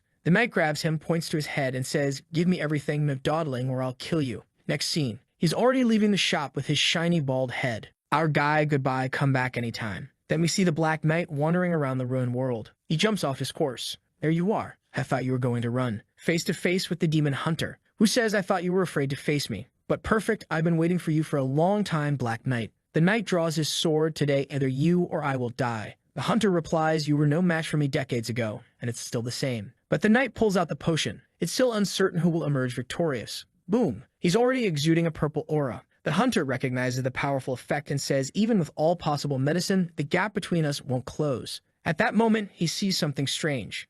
It seems like there's something shining on his head. How odd, there's even a sound effect. Wait, it shines again, what's that? Then the hunter says, apparently, Black Knight, you have a very powerful secret trap, don't you? But the knight replies, I don't use hidden things like you idiot. However, his head is reflecting and shining so much that the hunter is sure that it is some sort of secret blinding effect. Energy bomb, a sacred scroll. I got it, a magical reflection crystal. The knight yells, get out of here, it's none of those. I told you, man, I'm not carrying anything. The hunter replies, my god, but the shine is blinding. The knight then reveals, this is the small price to defeat you. I became bald, but stronger. Then suddenly, he jumps to strike with his sword. According to that human, my critical hit is maximized. Today I will bury you. The hunter thinks, darn, he's too bright, I can't see his movements. But he skillfully manages to escape, and the knight strikes the ground with his sword. Next scene. Someone knocks on the store's door. When Lin opens it, it's the hunter, all battered. Lin asks, just one day, how are you already so injured again? He enters, stop talking nonsense, just take care of me. I'll pay you double. The system issues the mission. The guy collapses in the chair, saying I encountered an old subordinate of mine who was never a match for me. And today, for some strange reason, he was extremely strong. Every attack of his was a critical hit. Lin asks, a critical hit.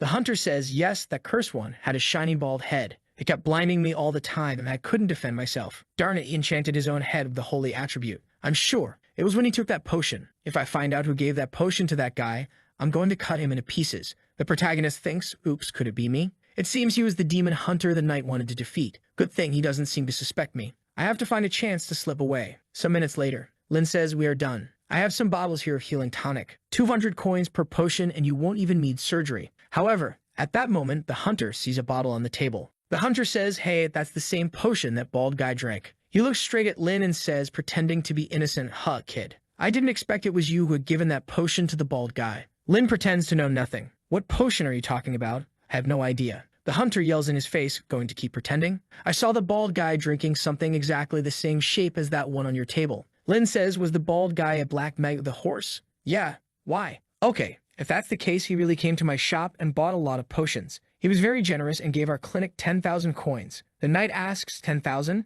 What kind of potion is so expensive? Capitalistic Lin strikes. My chance to make money has arrived. Then he starts his sales pitch. My great customer, who just released the incredible critical potion. It defeats monsters in the competition. It's an exclusive collection. The hunter interrupts him, began seller. Shut up. Stop selling me this thing. I just want to know why you're helping a creature of darkness hunt your own race. Lin says, I think you're jumping to conclusions, sir. First, I didn't even know the knight was going to hunt you. Second, he came to buy various things and was very generous. There was no reason for me not to sell. Third, since he bought this potion to deal with you, why don't you repay him with kindness? The knight throws Lin to the ground. This seller is trying to deceive me. But to deal with that guy, I have no choice. How much does it cost? Our guy, the price per unit, is 2,000 skull coins. However, considering our friendship, I'll give you a 20% discount. 1,600, almost a bankruptcy price for my shop. Suddenly, the knight draws his weapon to Lin's head, saying, I can also kill you here and take over your little shop. It's not impossible, right? Lin replies, but we share the same blood. We're of the same race. What are you doing?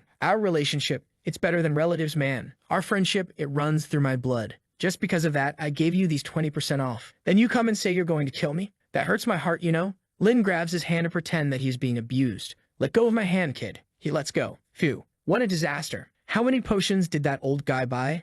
I want several too. Money is not a problem for me. Hurry up and prepare them. Then he looks at everything and brings 10 critical potions plus the potion I used to heal your arm. A total of 16,900 coins. Let's round it up to 17, right? You can pay with 17 black skulls. The hunter threw the money and left. Dude, Lin just thanked him. I think he forgot to warn that you would get bald. However, with that, you completed the system mission. Happy with the profit. I made a lot of money today. Wait a minute. With this potion going around, everyone's going to end up bald. I think I'm going to start a hair transplant business. Buy a critical damage potion and get a hair transplant free. I'm going to make a lot of money. And then see the bald knight searching. That darn hunter was badly injured. He didn't go far. I can feel his presence. He's nearby. I need to kill him. This is going to greatly increase my ranking in the dark world. It's been hundreds of years. I can't miss this opportunity. That's when he sees something coming from behind. He turns around. Found you. Wait a minute. What's this light? What's coming? Why do I feel a sense of familiarity? The hunter got really ugly. What a huge head. The knight is startled. Is it you? The hunter says, now we're going to finish our battle. The knight calmed down. You too? Yes.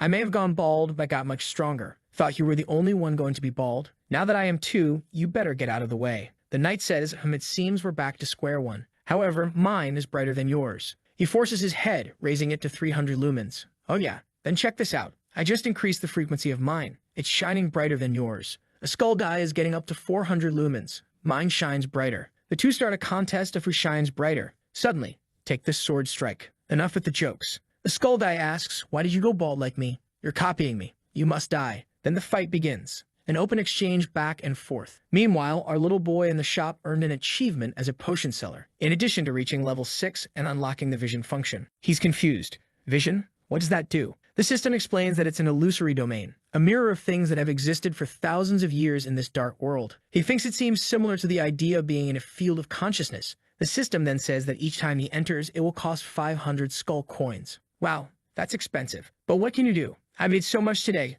so let's take a look. He clicks on the little eye and is transported, appearing in the middle of a green nothingness. He asks, is this the so-called vision system? The system explains yes, and that there is the 11th abyss of the world. This is vision zone number 900. In this zone, the Supreme Being prohibits any kind of conflict. Our guy looks at the big eye there and thinks, is that the so-called Supreme God who observes everything? At that moment, he asks the system, do you have anything to do with this so-called Supreme God? Because I feel something familiar when I see you. The system says no relation at all and gives him 1,000 coins. Peculiar. The system forms a rune on his arm and says he can check the information. But be careful so that no creature there discovers his true location. He then transfers 1,000 gold coins from his profile to his profile within this world. In this place, everyone has an attribute window. His panel shows Lin, human race from another world with no identity, with 1,000 coins and a medium danger ranking. Around him, there seem to be only some ghosts. At that moment, he receives a message. Blood. And that message warns that a battle is happening in Ghost Alley. A hunter versus a black knight.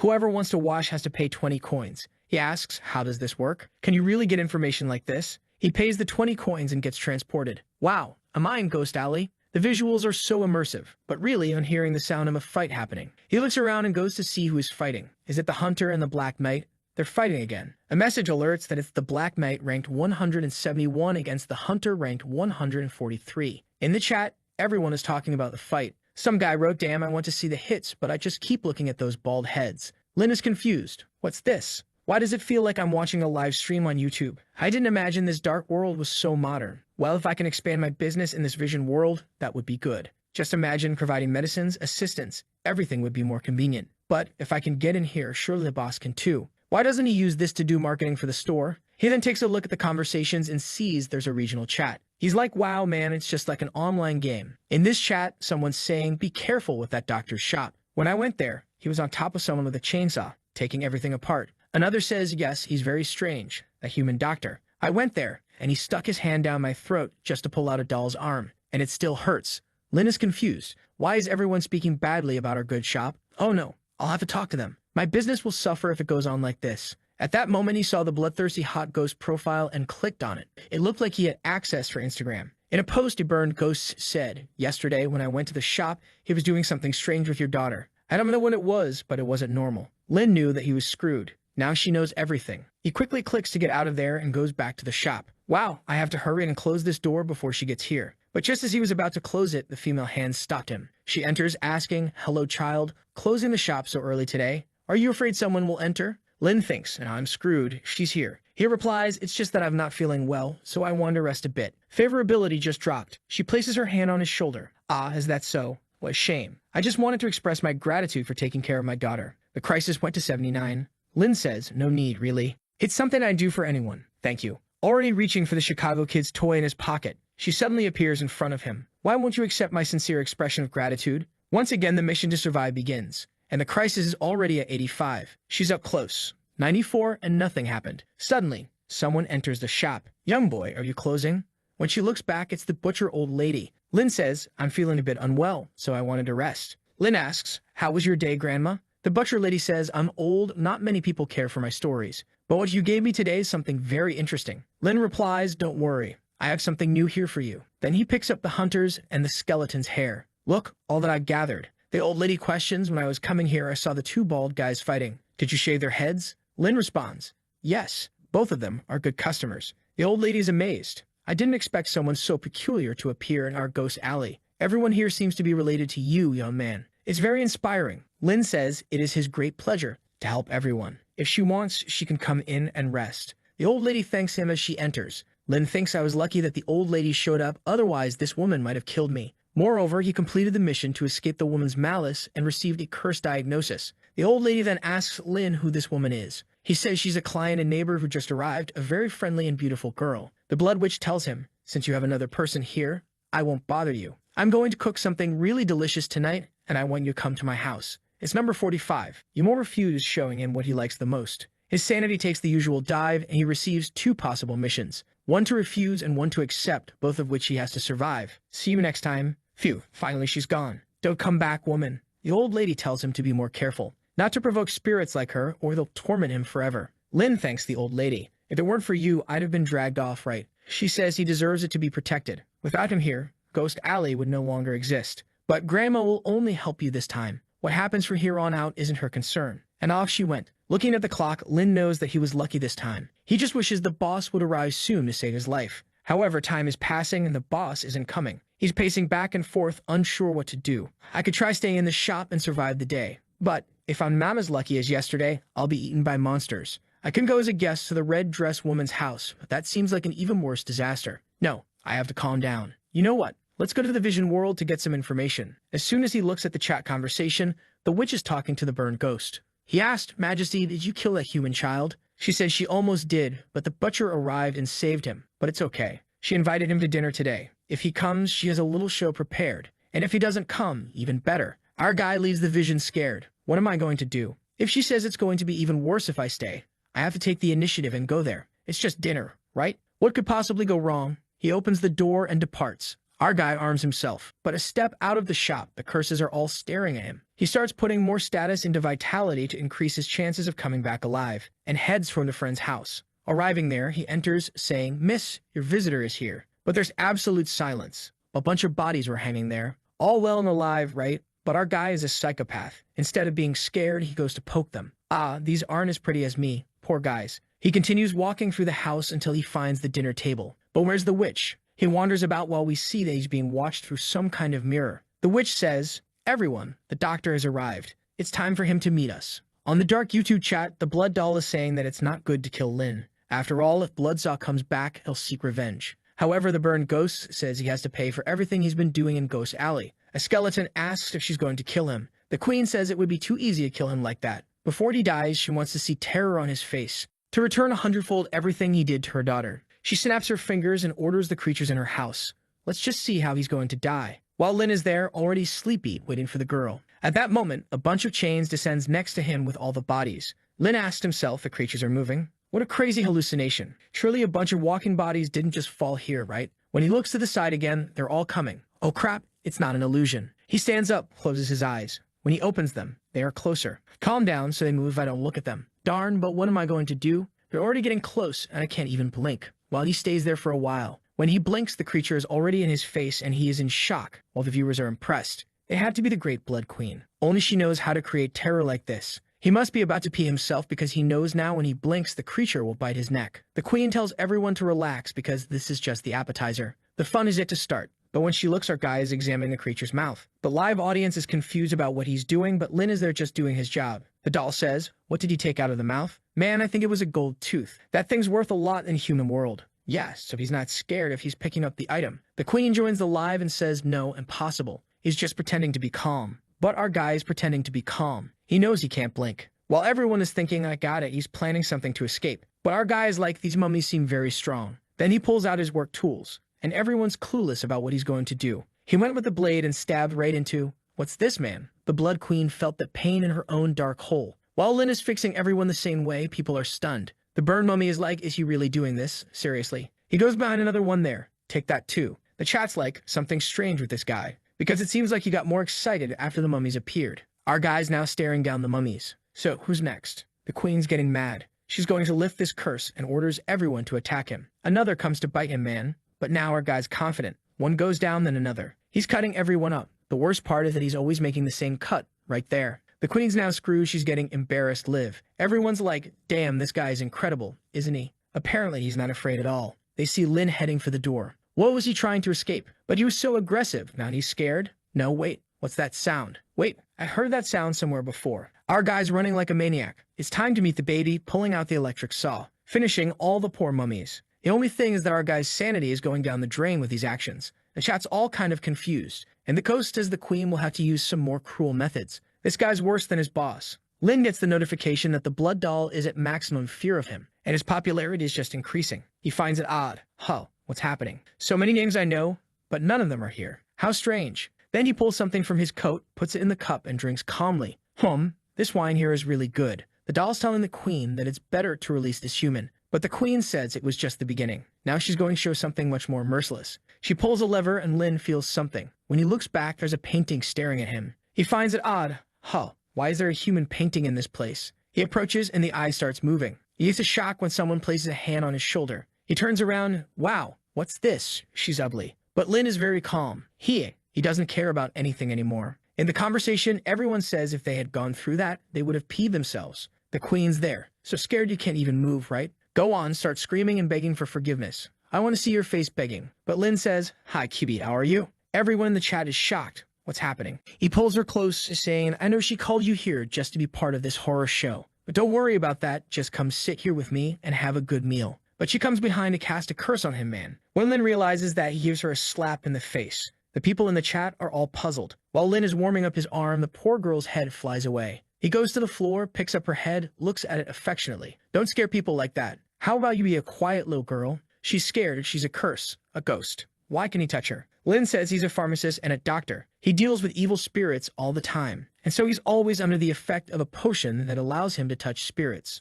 Otherwise, how would he operate on people, right? The ghost is like, "Oh, cool then." But Lin comes closer and says, "It's a pleasure meeting you. My name is Lin. Can I get to know you better?" The burned ghost in the chat says, "There's some wrong development happening. Am I the only one noticing something strange going on there?" While the Blood Witch mutters, "Damn, I had forgotten this guy was like this." The more terrifying, the more he likes it. The ghost is freaking out. Impossible. How can he stand my scary face? Yelling, she even opens her head there to show him her gray matter. Now he's going to be scared for sure. Lin stares at it. Interesting. But he's already falling even more in love. I really liked it. She runs away. "Get away from me." While Lin says no, "Why don't you come back?" He catches her before she enters the wall. He says, "I know you're trying to scare me, but you're not very good at it. Come here, I'll teach you the true terror." What's he going to do? She turns and asks the same thing. Lin explains, "Didn't you hear? I'm going to teach you how to really scare people." He takes her hand and places it on his chest. "Can you feel it pulsating and the blood flowing?" "What you're holding is my heart." The ghosts are all wide-eyed, but Lin's sanity is also going down. He gets close to her face. You have to learn to slowly feed the fear into people's hearts. The target has to feel this sensation of tightness. Then looking into the eyes, you have to slowly let the person tear out the heart until the heart appears in front of them. She's staring at it in panic, speechless. The queen is also in shock. Then Lin says, "And at this moment, all you have to do is..." The poor ghost stands still. Boom. He gives her a scare. Everyone in the valley starts losing sanity and going crazy. And in the house, the ghost lets out a scream. Everyone no longer wants to watch, turning it off. "This is getting scary, queen. Stop it." Lin says, I was just playing with you. This here is just the heart of a faceless demon, not mine. But what did you think? You enjoyed it, didn't you? However, this lesson, I think, was perfect. You learn how to use visuals, sound effects, and even the most important part, which is to surprise someone. Learn everything. He's just looking at her while she's done for. The poor thing is crying. Don't come any closer. Get away from me, man. Our boy receives another notification. Now for the blood doll, she is in utter horror. Moreover, he has left the hairless ghost and the burned mummy in terror. Lin finds it confusing. What's happening? I'm seeing experience from a bunch of weird people. Are they viewing this as a reality show in the vision world? The little doll is pleading. Queen, please turn off this live. Like it makes no sense anymore. This guy is not normal. The skull maniac says, you said you were going to scare him, but everyone here is scared. It makes no sense. Turn it off. The queen says, darn it, he was supposed to be embarrassed, and I'm the one getting embarrassed. You know what? I'm turning off this live now. I'm going downstairs to kill him. Just wait for the news tomorrow. She slams the table, all angry, giving our guy in the mirror a look. While he looks at the photo that's now without the ghost, twirling the corkscrew, saying the same thing. The mummy tells her, you better not hesitate too much. Get there, grab his neck, and kill him. She says they can relax. This time, his head is going to be a decoration in front of my house. She's already pulling out her demon form and turning into a liquid form. Then she slips through the ceiling and is dripping down below. She appears, saying, I tolerated you for too long, but now I'm going to kill you. The ghost says, Master, he said he was getting impatient, so he went to try and find you.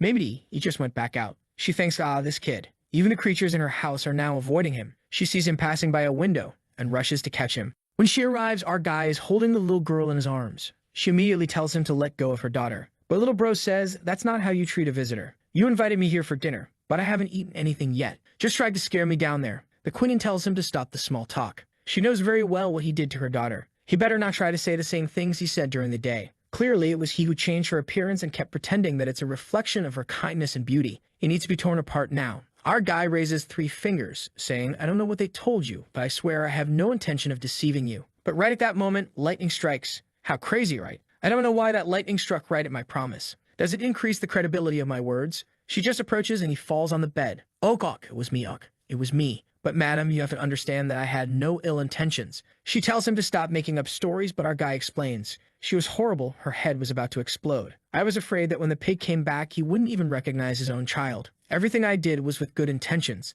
The crisis is already at 97. She's approaching and our guy raises his arms, saying, I surrender, but there were other reasons. I'm telling the truth, she says to explain. He tells her, I was really afraid of dying. Your child was a monstrous baby, and I thought she was going to kill me. The madam says that excuse is reasonable. After all, she is my daughter. He continues, I wanted to get my hands dirty, to see if I could create something aesthetically pleasing to me. She's like, wait, are you telling me you were squeezing my child as practice? Is that your reason? She grabs his arm. Calm down, it was that, but it's just that I wanted to create a really cute little girl. Just for that, I made this little modification. She's like, enough of this man, already coming for the attack. Our protagonist says, I have a background. Hold on. She asks, background, what do you mean? As you know, I'm a doctor, okay? I've taken care of a lot of people who have benefited from me, and they are all my friends. If you kill me, my friends will be really angry, you see, and then they'll come to avenge you. For example, those 2 bald guys who are fighting to the death. She asks, are you talking about the demon hunter and the black knight? Are they your friends? You think I'm going to believe you? Our guy goes into his pocket and pulls out the 2 pistols. You don't have to believe me, but you must recognize this, right? She couldn't believe it. Wait, those are the hunter's revolvers. He's like, exactly. She asks, why do the hunter's revolvers he values so much are with you? He explains it's because he and I are of the same race and he's very fond of me. So he handed me this weapon for personal defense. He said if I'm in danger, just fire a shot and he'll come to help me immediately. As you know, he's on the other side of the alley. 1 bullet and he won't take long to be here. Poor guy, he's there sneezing. Then Lin goes into his pocket. Oh, right, there's also this. She once more asks, what's this? This strand of hair? He says, this here is a lucky charm given to me by the Black Knight. She's confused. Is that the knight's hair? Exactly. Today, when I gave him a haircut, he said I might need it and handed it to me. It has a curse on it. She asks, a curse. What curse? Then Lin explains to her, if anyone tries to attack me, he'll know because the hairs on his chest will stand up. Just think about it. Do you think he would let anyone shave off all his hair? But I did, and nothing happened. Doesn't that already prove my relationship with him? The poor guy is coughing there too. The demon is thinking, darn it, I fought both of them, and both were very tough. I'm sure anyone who would shave their heads wouldn't be alive. Now let's explain why this weak human is alive in this place.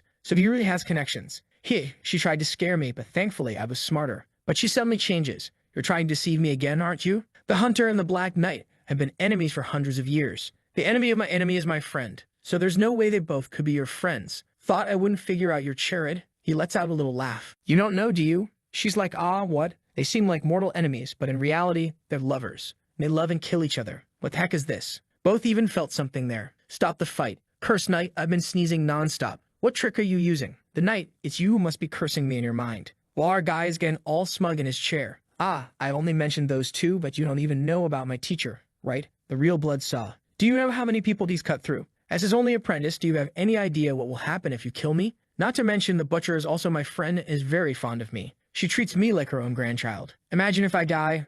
I think she wouldn't like that. Our guy is just becoming more eloquent. Ah, the poor queen is thinking. What a mess. I just want to behead him, but all these people are not easy to deal with. Lin thinks it's time for the final blow. He pulls out a pebble. Ah, do you know what this is? She asks, what's that? This is a fragment from the tooth of an abyssal creature. She's like, wait, are those the giant mouths that cleaned the streets yesterday? I barely escaped and made it here. An existence even king-level creatures would flee from. And this boy here got something from its tooth. You know how many people died in the alleys nearby? Why do you think the Valley of Wandering Souls was the only one spared? She's like, ah, why? Why? He explains it's obvious, because the headhunter is my friend. Then he told a story. A long time ago, a powerful monarch appeared in this dark world. Under his leadership, they conquered empires, and he amassed an army of millions of warriors. However, the arrogant monarch offended a root-level creature and tried to make it surrender. As a result, that monster killed all creatures in a single day. Only the bones of that once glorious realm remained. When the crown of that lord fell to the ground, another rule was created in this dark world. Never offend one of the head hunters.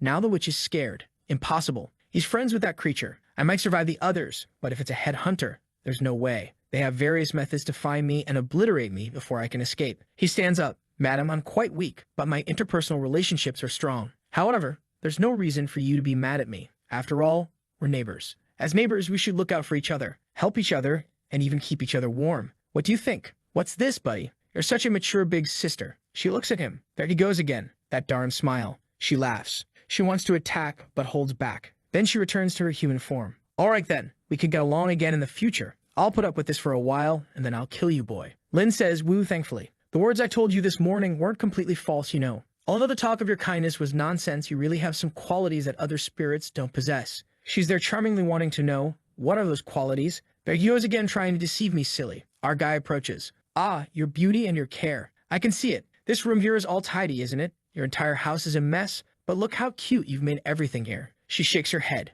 No, I just did this casually. But Lin says I can see it. The chairs, the tables, everything here has a refreshing feel to it. It's not something an evil spirit could do, especially this beautiful flower. It's impossible for a non-toxic flower to survive in this dark world. She blushes all over. It's nothing like that. And Lin is unstoppable, he says to her. I remember you saying you didn't like her being cute, right? So explain this to me. Why is she wearing this hand-sewn wool outfit? Can I know? The witch says no, it wasn't me. But our protagonist says, you don't need to explain anything else, okay? Just admit that you love seeing your cute little daughter. There's nothing wrong with that. In a way, she reminds you of yourself, since even though you're an evil spirit, you still have a human heart. The more he talks, the prettier the witch becomes. She's thinking, maybe I really can't forget about my human life. If I hadn't died that day, I would just be a normal woman. I would have gotten married and had a daughter. However, reality was different. I've already died, and now I'm an evil spirit. And that's why I have no choice but to accept the evil identity of this world. And my humanity has already been buried in the deepest part of my consciousness. But how did this doctor find out? I buried these feelings extremely well. The system warns Lin that he managed to break some of the spirit's hatred,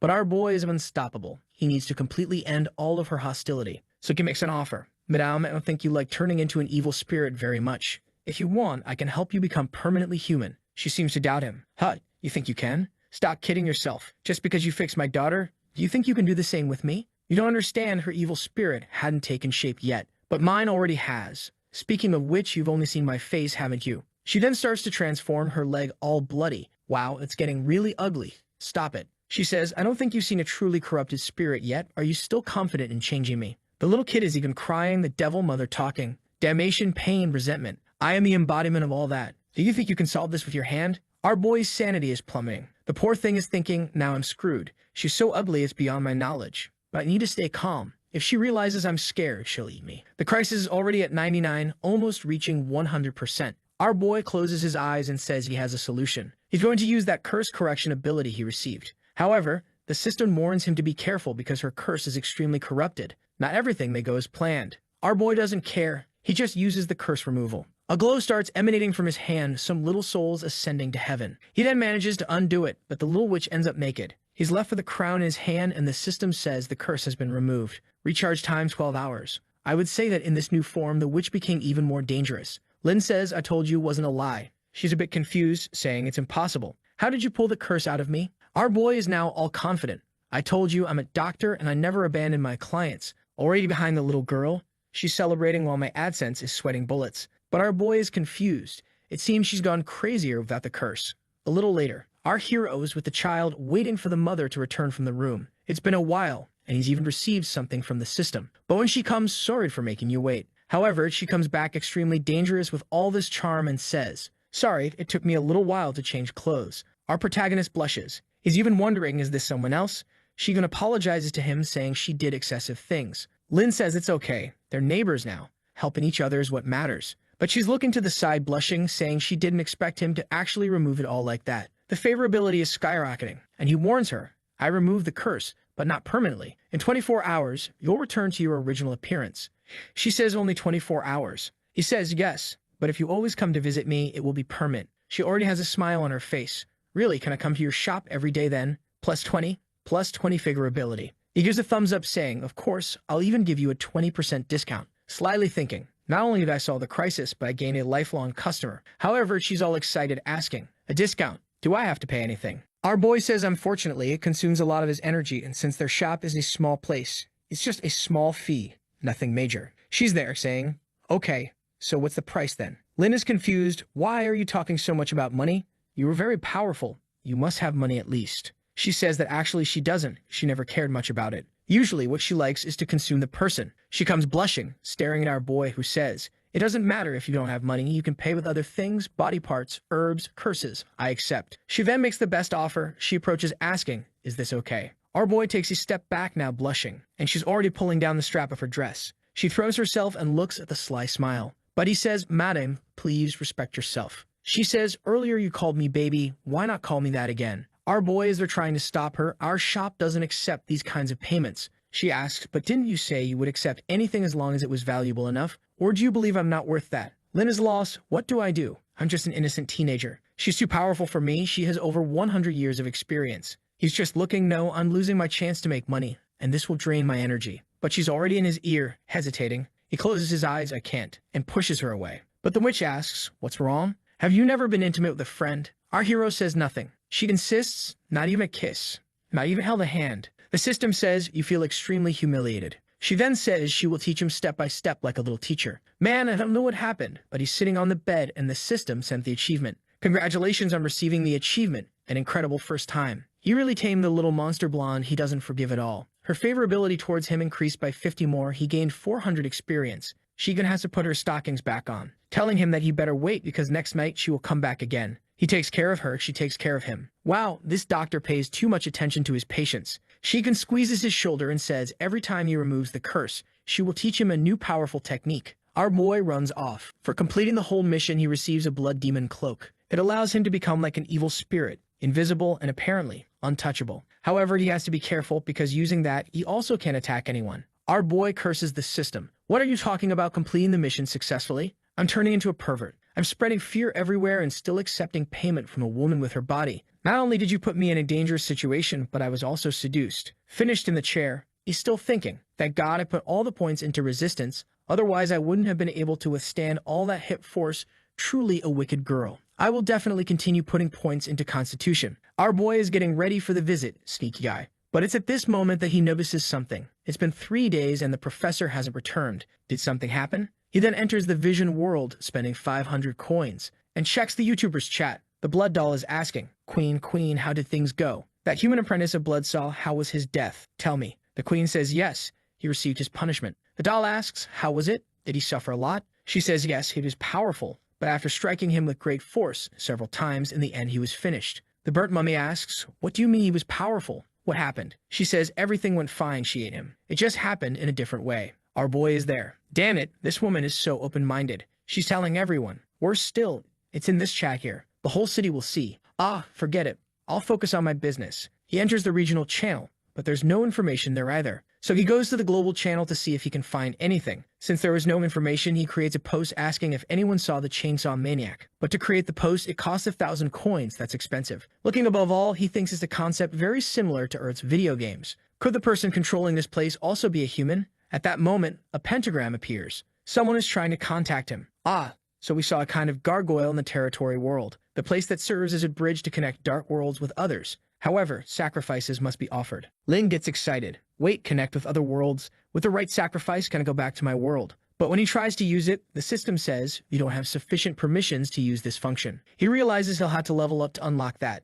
But at least now he has the trading area, and he decides to go take a look. Several shops selling spells, powers, weapons, and one with a skull selling high-level stuff suitable for humans. Another one also sells organs and limbs to connect to other people, and even one there that sells some friends who can knock you out all night. Our hero feels like it really resembles a video game. Was the creator of this world a kid addicted to the internet? The system explains that he can teleport into any shop he wants, and that to open his own shop costs 10,000 gold coins. So he decides to create one with the name Bloodchain's Pharmacy. But when he clicks, it says duplicate information. The Bloodchain's Pharmacy store already exists. Him? What do you mean? Wait, teleport? And he appears in front of a big door. Does the boss already have a store here? So he opens the door. But the shop requires a password to enter. Unfortunately, Sarah never told him. Since he has no idea, he decides to guess based on what the professor likes. He starts trying some. Single 200 years. The disciple is the cutest. What the hell is this? Obviously, he misses everything. I love you, Lin. You got it right. Upon entering the shop, he sees that the design is basically identical to theirs in the real world. However, it needs a little maintenance. That's when the system says, to enter or exit this shop, it costs 500 skull coins. Our hero is shocked. Wow, 500 just to enter and exit. Where was Sarah getting all that money from? But for now, the shop has 4,000 coins saved. Our guru decides to check the store's history and sees that his professor was selling a bunch of organs and pieces of monsters. Lin then understands. When the professor arrived with that crew in the bag, he went to the operating room, cut and took everything to this shop here. The shop in the underworld is just a disguise where his real money comes from. And our guru is even more impressed. The creatures he seems to be killing are very strong by their names, and there are a lot of them, which shows how strong the professor is. Our protagonist then sees a message left a few days ago. Some old friend of his invited him to explore something called the Hanging Tower, and that the professor belonged to the Demon Association for 10 years. Our hero thinks this is his last location, but it seems he already participated in the association. It shouldn't be a problem, right? So he decides to take advantage. Since he's in this world, it's the perfect chance to make more money than ever. And with the money, he'll give a lift to this shop. He goes to the back to make more of those critical attack potions that make you bald. With the potions ready, it's time to market the store. He still has to pay another 1,000 coins to create a giant billboard on top. He makes the announcement. It's the critical potion, only 3,000 and you'll finish your enemies. He stares at the door, thinking a crowd will come, but no one does. They'll come soon, right? I'll just spend a little more to do some marketing. But the shop is just cobwebs. No one comes. Damn it, I've already spent 5,000 coins. Why hasn't anyone shown up yet? You know what? Let's change tactics. He puts a succubus with the potion that makes the guy extremely resistant enough to withstand a succubus doing gymnastics on top of him. The sly one is the king of marketing, so he creates a bunch of fake profiles to keep commenting on his store. Wow, this critical potion is the best of all. After I took it, oh, no one can handle my attacks anymore. Now he's confident they'll show up. Sure enough, a bunch of monsters really show up, all asking to enter the store. The guys are asking, "Boss, is it true that you sell a potion that will make me irresistible to women? I need it, my girl just dumped me, man. I need that potion to prove to her that I can handle a succubus." Lin is even confused. Why did this marketing work so well? I almost feel sorry for these creatures. But now that it's worked, it's time to make money. But when he goes outside, everyone is desperate. There's even a girl there. Why do you want that? Your hubby can't handle it. Our sneaky boy arrives and gives a little speech. Wow, there are so many people here, but I only have 30 potions. What should I do? Obviously, the guys with more money start bidding. I'll pay more than everyone else. 4,000 for a bottle. The little skeleton throws in a chest. Do you think only you have money here, you jerk? Boss, 5,000 for the bottle. I want all 30 now. 5,000, 6,000, 7,000, 7,500.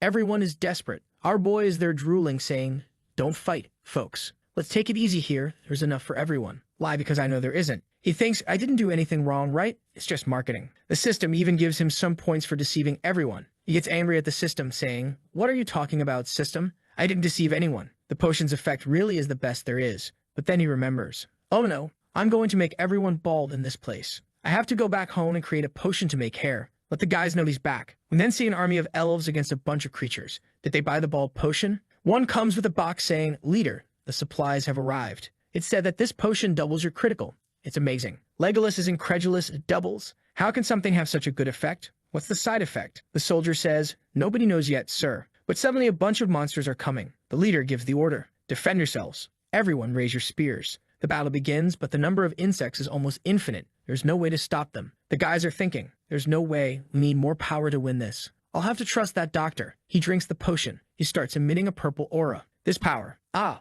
what is this? Boom. I become stronger. Captain, your hair. But the captain says none of that matters. Oh, yeah. Wow. He lost his hair right there. He throws a spear in the air. It shatters the creature far away. In the next second, everyone is flying bald. The newspaper says recently strange events have occurred in all regions of Sin City, most of them related to bald heads. In the Blood Clan, a person went bald and broke all records ever seen. A boat that was missing at sea was detected because one of the people was shining too much. Meanwhile, our hero is producing the potion. Plus 10 reputation in Sin City. Plus 5 popularity with the Black Elves. He's confused, but with no time to spare, the potion production doesn't stop. Now I'm ready to make another fortune. My god, here comes another potion. Potion of flesh and blood proliferation. A potion that quickly regenerates any trauma and even lost limbs. But there are some small side effects. There's already someone knocking on the door when our boy looks. Oops, hey there, friend. Yeah, you're missing an arm there. The system shows that her combat ability is small, but she's not weak. But in this dark world, she has difficulty competing against other species. Our protagonist tells her to come in and sit down. She timidly says that her arm was eaten by a monster, and she needs treatment or she'll die. Can he help her? Our hero receives the mission to rebuild her arm. Lin says he can fix that arm, she doesn't need to worry. However, she asks, are you sure? You're not trying to trap me, drug me, tie me up, and then do some naughty things with my body, are you? Lin gets confused. What do you mean? Of course not. She says, all right then, I'll trust you, and the favorability increases. Our hero finds it strange. What? It increased? She trusts me just like that. He then says, why did you ask me about that? She says that before being transported to this world, the elders of her world warn that the creatures here are wicked, and many of them have been deceived to be used as toys. You're not a liar, are you? Our guy says no, and she believes him. With 10 more trust, she drinks the potion. He's already noticed that she's very easy to deceive, thinking your elder told you to be careful, so why are you trusting me? He then asks, you said your race is migrating? You don't belong to this world. She says, unfortunately, something so confidential cannot be disclosed to a stranger. Are you by any chance a strange creature? Our guy says, no, I'm a good creature. She says, then I can tell you that we're migrating to the northern mountain of hell, a place with plenty of food and territory for our tribe to thrive. I'm trusting you, if you deceive me, you're screwed. The protagonist says, are you one of the warriors of the tribe? She pulls out her sword. I'm a powerful captain of the Goblin Clan. The first knight to complete the test, Lord Yu. The direction my sword points is the direction of the future of my nation. We will shine. Lin says, I understand, but now sit down, your wound has opened again. He thinks she's easy to deceive and a bit crazy. The amazing thing is that she's alive. And then he says,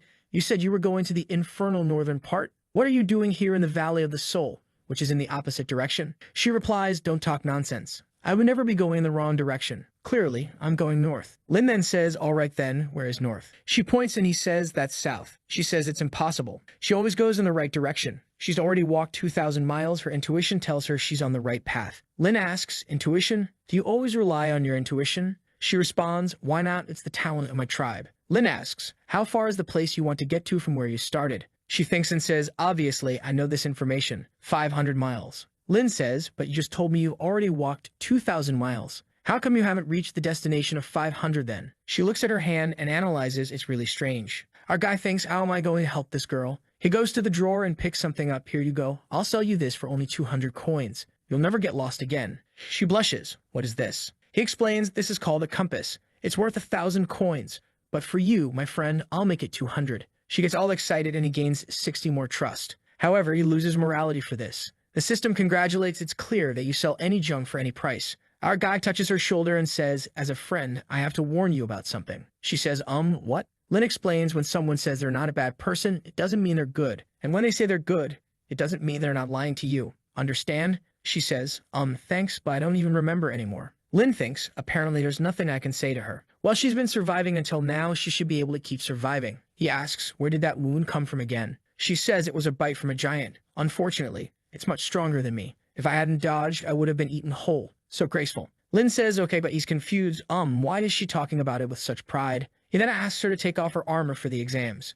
But she says she can't. A knight like her can't be without protection. And for the first time, Lin says he has to use anesthesia. But she says she doesn't need it. It will affect her reaction time, so she'd rather endure a little pain. Our hero asks, are you sure? She says, yes, I'm absolutely sure. He then says, good, you're the second bravest person I've seen. She's already all tied up, tells our guy, you can start having fun now. I'm already a fish on the chopping board. Our hero says if you want you can scream, just don't bite your tongue. She replies, I already told you my pain tolerance is maximized. He then begins already making a strike on the arm. The poor thing is already screaming and crying. Wow, now I realize how tiny she is. And she's desperate, asking, why does it hurt so much? Why are you using such a sharp and torturous instrument? You want to cause me pain, don't you? Lin says, girl, that was the first strike and I've only just begun. Come on, wouldn't it be better to take anesthesia? She's crying there, pretending to go beyond no. I can't lose my reaction time. Another blow, pleading, please stop, it hurts so much. Lin says, but you just told me that your pain resistance is maximized. She says it hurts a lot even with everything maximized. But our guy isn't going to stop now. She stands up, opening her mouth, saying she's going to bite him. She's tired of him, but he already puts the tube in her mouth, saying, stay still there, it's almost over. Lie,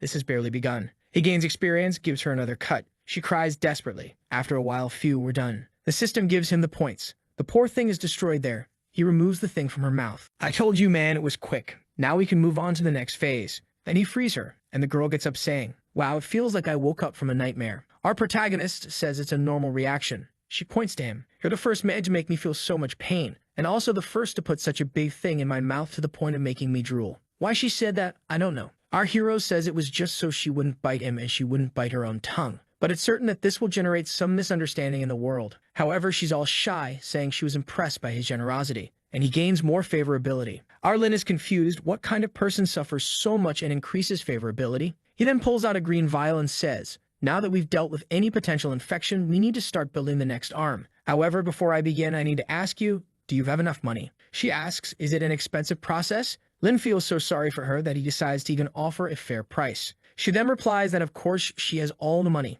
and she starts searching in her bra, pulling out a bunch of coins. However, Lin notices something. Her black skull coins are painted as if they were normal coins, so she doesn't know the value of those. With a handful in her hand, she asks, is this enough? He says, of course, it's more than enough. Already thinking that now he'll have to give his best. He gets up saying he'll fetch the best potion of all. He's going to use the new potion that we don't even know the side effects of yet. He warns her that it's a new potion, so he's not sure if it will work. However, with a foolish look, she already takes it, opens it, drinks it, looks at him and says, my resistance is indeed very high. Potions don't work very well on me. Our hero asks, then why did you come to my shop? She says, to try my luck, right? What if you have? I don't know, a metallic arm for me, you know. Our guy looks at the potion. Damn, it was the perfect opportunity to test this. Had to be someone with immunity. But the system gave it to me. It has to work. Doesn't make sense. If this potion worked even on those with immunity, the price would be much higher. He turns to her. Trust me, I'll make it work. If it doesn't, I won't charge you anything. She replies, okay then, what do you want to do? And instead of drinking it, he pours it on her arm. The bandages fall off and her arm begins to reconstitute itself. Our hero is excited, but she still seems, it seems like the effect was kind of, well, strange. Installing a metal arm now, that's when she starts to notice that it's working. She's surprised. Doctor, it's really working. It's kind of incredible, isn't it? Lin thinks, wow, the recovery is better than I expected. And apparently no side effects, it's perfect. She says she's impressed. He's really a very capable man. He tells her, hold on, don't fall in love just yet because we don't know the side effects. But he gains another 50 favorability. He then asks, what did you feel when you drank it? She says she felt kind of numb. Anything else? She says, it's quite comfortable, but it also felt like something else grew. I don't know, strange. Our guy is confused. Something else. What do you mean? A big tail then starts coming out of her back, and our guy has lost his sanity. The all-slimy tail is caressing her face. She's there, all innocent. Oh, don't tease me like that, doctor. You're a good doctor if you can't do this so casually. Favorability is increasing, so she likes it. But Lin says, could you open your eyes and take a look? She sees it, and gets kind of confused, the thing caressing her face. Looks to one side, then the other, sanity already dropping by 60. Poor thing goes into shock, throws herself on the ground wondering, why do I have a tentacle on my body? Lin says, calm down, I'll help you, stay calm. But her sanity is just dropping. She says the thing is entering and going too deep. He asks, going. She says it's in a strange and tight place. He then pulls it, gives it a stare, but it's coming out of your shoulder. Hold on a second then, and then gives it a hack. Disconnected, the thing is still following her. Our guy smashes it. She asks, hey, doctor, what's happening? Why was there a tentacle coming out of my shoulder? Lin shamelessly says, don't worry, it's just a small side effect, nothing major. She's confused. What kind of potion did you give me? I don't mind growing tentacles, but what if something even stranger grows? Clearly it's not a restoration potion, but a mutation one. Our protagonist throws out a saying that must be Chinese. The rich depend on technology, while the poor depend on mutation. He still says, look at your arm, it's already grown a lot. Just use a little more and it will return. She timidly asks, are you sure? I think that thing will come back too. Olin says, don't worry, if it grows back again, I'll cut it off for you. Just trust me, Don't you want to see your entire arm back? She replies, okay, last time. He uses more medicine, and the big tentacle is already coming out again. This time it really was a tail, and he immediately cuts it off. However, the thing is now coming out from all over her armor. Our guy is slashing away. Even butterfly wings are sprouting from her back. She gets excited.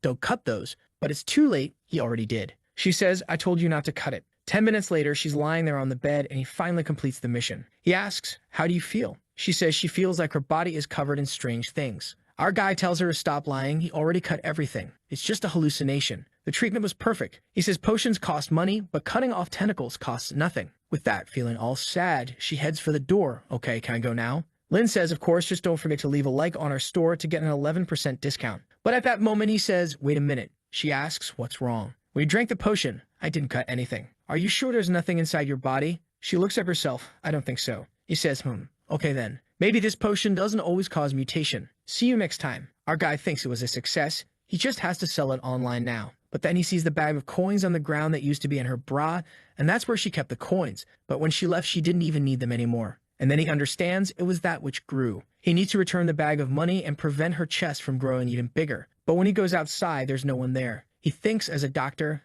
I made a really bad mistake, and I'll need to find a way to contact her and apologize. But as the lamp is about to turn off, it's time to close everything. At that moment, he spits blood. And the system says the risk has been created. The Bloody Night mission has been activated. Try in any way to survive until the next daybreak. 2,000 coins and 2,000 experience. Oh, it's not going to be easy. Our guy sees some floating text warning him to be careful, and he recognizes that the handwriting is from the professor. It must be some kind of warning that something bad is coming. He grabs the potion, the heart, the pistol, the dagger, everything he needs to survive. Considering that the rewards are greater, the danger is much greater. The mission indicated that it was a dangerous place, so he decided to leave. And obviously, he's going to the red-haired girl's house to spend the night there, right, you rascal? On the way through the city, some souls reacted to his lamp, and the system crisis automatically went to 100%. Seeing this, he hurried back, running to the shop and closing the door. He realizes that whatever it is, it seems to be after him. While he's trying to go to the back door, there's something at the front door, which already broke the entrance. Our guy is there with everything. He has to try to protect himself. He hears a bunch of potions being smashed inside the shop, and he's just losing skull coins.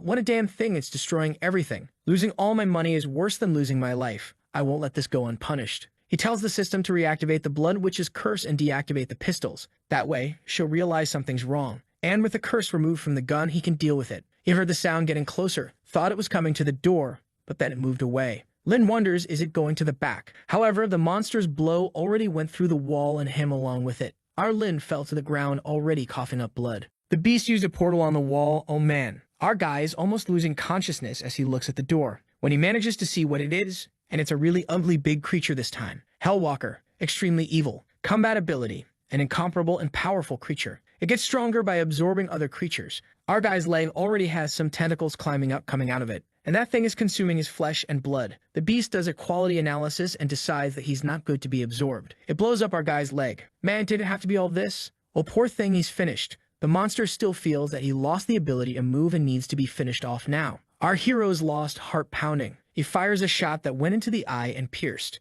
The big guy is going crazy. He takes advantage to put on the blood cape that turns him into an untouchable evil spirit. While the beast is going crazy, undergoing a transformation, he's just running away and hiding. He throws himself into the barrels there, all beaten up. Damn it, I should have imagined that a beast of this level would easily find my location. These days have been so easy that I even forgot that you can die at any time in this world. Our guy feels something strange in his leg. Some kind of mutation is about to happen. He tries to stop it, but can't. The system warns. Side effect, proliferation beginning. Your body will undergo a level 1 mutation. Some tentacles start to come out. It has advanced to level 2 mutation. More flesh and blood tentacles and even an eye on the back of the neck. The beast is still going crazy, thrashing around, until our guy is coming and hiding. The big guy feels his presence and sends an attack. Man, but now he's all Spider-Man hanging on the wall. Look at the psychopath smile. Now you're finished. The bullets are all going through the creature. As it is of sacred attribute, it easily pierces. Or not, actually, the creature stopped the bullets and threw them away. And then our guy gets terrified again. The deal is to run, my son.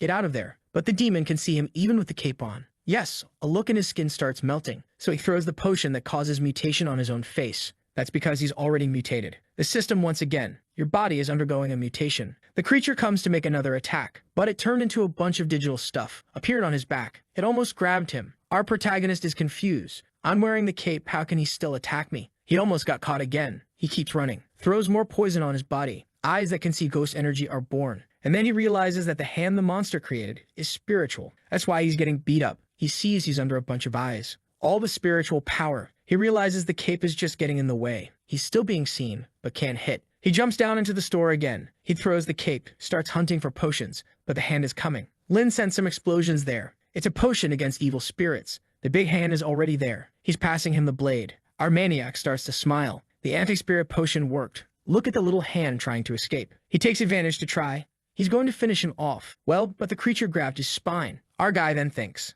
was this the monster that bit the girl's arm? As soon as he sees that the monster is 100% back, he understands. Probably he's resistant to the potion too. If that's the case, what is he going to do? Can't hide, can't run away, can't kill. The potions don't work. The creature is pulling his spine. Let go, man. Our guy says he still has a chance. Turns around, throws himself on the ground. But man, he broke your spine. And now, however, he took advantage to cut off the arm. It's the enemy of biology with a broken spine walking, breaking walls, running. That's because he's got that cursed heart inside him. But the system warns, you have to be careful when using this, because it's very likely to take control of you. He's psychopating, saying it's time for them to have fun. He tears out the heart, points to the big guy, throwing some spirits into him. The curses seem to be entering his flesh. Not only entering, but circulating through the creature's body. Our hero is just confused. Will it work facing the creature? The system warns that the effects are taking over the creature. Its energy center and cells are being weakened. Finally, our boy is confident. However, the creature starts an emergency repair. Seeing this, he already pulls out the saw blade.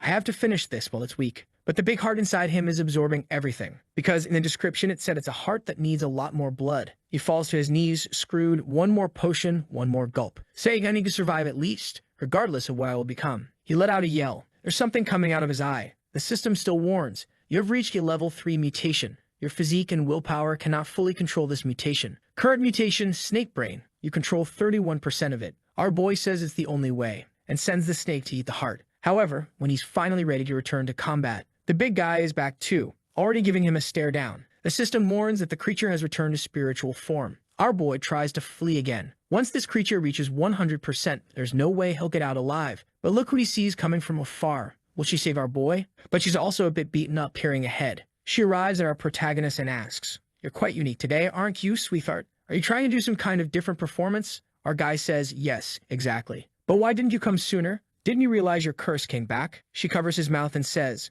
"Calm down, missing me so much from yesterday. I'm joking, of course I noticed. But I was dealing with something. After all, my daughter is growing up. And as a mommy, I need supplements for her. But seeing you like this, do you have a problem? Do you want my help?" Arlen says yes. "I'm being hunted by the monster. If you help me get rid of him, I'll forgive your debts for 5 months." She says just that. I'm not interested. Lynn increases it. It's all free for 10 months. However, she still says she's not interested. Our guy sees that the devil is coming and the system warns that the crisis is only getting worse. He turns to her. "So please name a price, any condition." She licks her lips and asks, "You didn't want to surrender to me last time, so if you come to beg on your knees in front of me and kiss my big toe, I'll help you." Our protagonist asks if it's about romance. She says that's not the case this time, it's just humiliation. He then refuses and says, "If I survive, see you next time." The little girl was proud, thinking, that's right, never surrender. Even the mother liked it. She grabbed our hero, pulled him, and threw him into an adventure in the mountains, saying she finds him very cute. Not even with his life at risk could he abandon his honor. The favorability increases. He says of course not, but what are you going to do?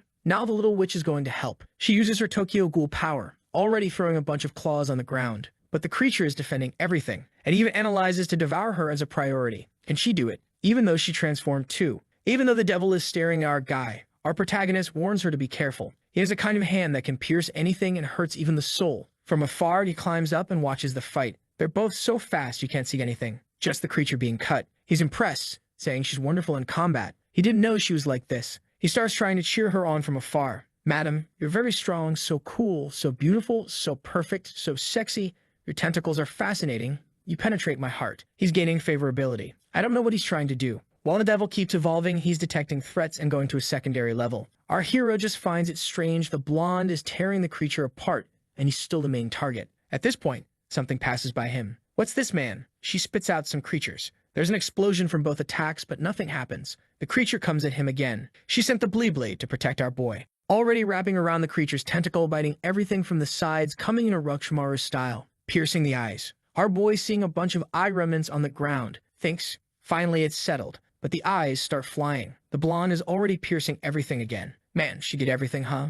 Lin is already angry. What a disaster. How persistent is this creature? Pulling out the Chicago toys, shooting at everyone. He even gains experience for hitting the bullets, but the thing doesn't end. He's running away and taking potions. Another big claw comes at him. Now he's using the tools with the tentacles. He's going crazy, and the little creature in his arms too. Going to take a big bite. Even the Incapitata is impressed with our boy, saying he's tough. Another attack from her. However, the creature is very stubborn. But finally, inside the eye, she finds a little demon praying. She says if she kills that thing there, the creature loses control. But he opens his eye right on time, and they're electrocuted. Second-degree analysis complete, initiating countermeasures. She's still going for it anyway, stretching her neck up there. However, she got caught halfway. The two down there are worried, asking what happened. Something falls beside them. It's a tentacle with her face. Lin asks, "What are those hands on your body?" She explains that the creature was analyzing her combat power, adapting, and now it's devouring and assimilating. Our hero is trying to free her there, but he can't. The big eye is already using the power there that used to be in her hair, and the crisis that had subsided because of her is rising again.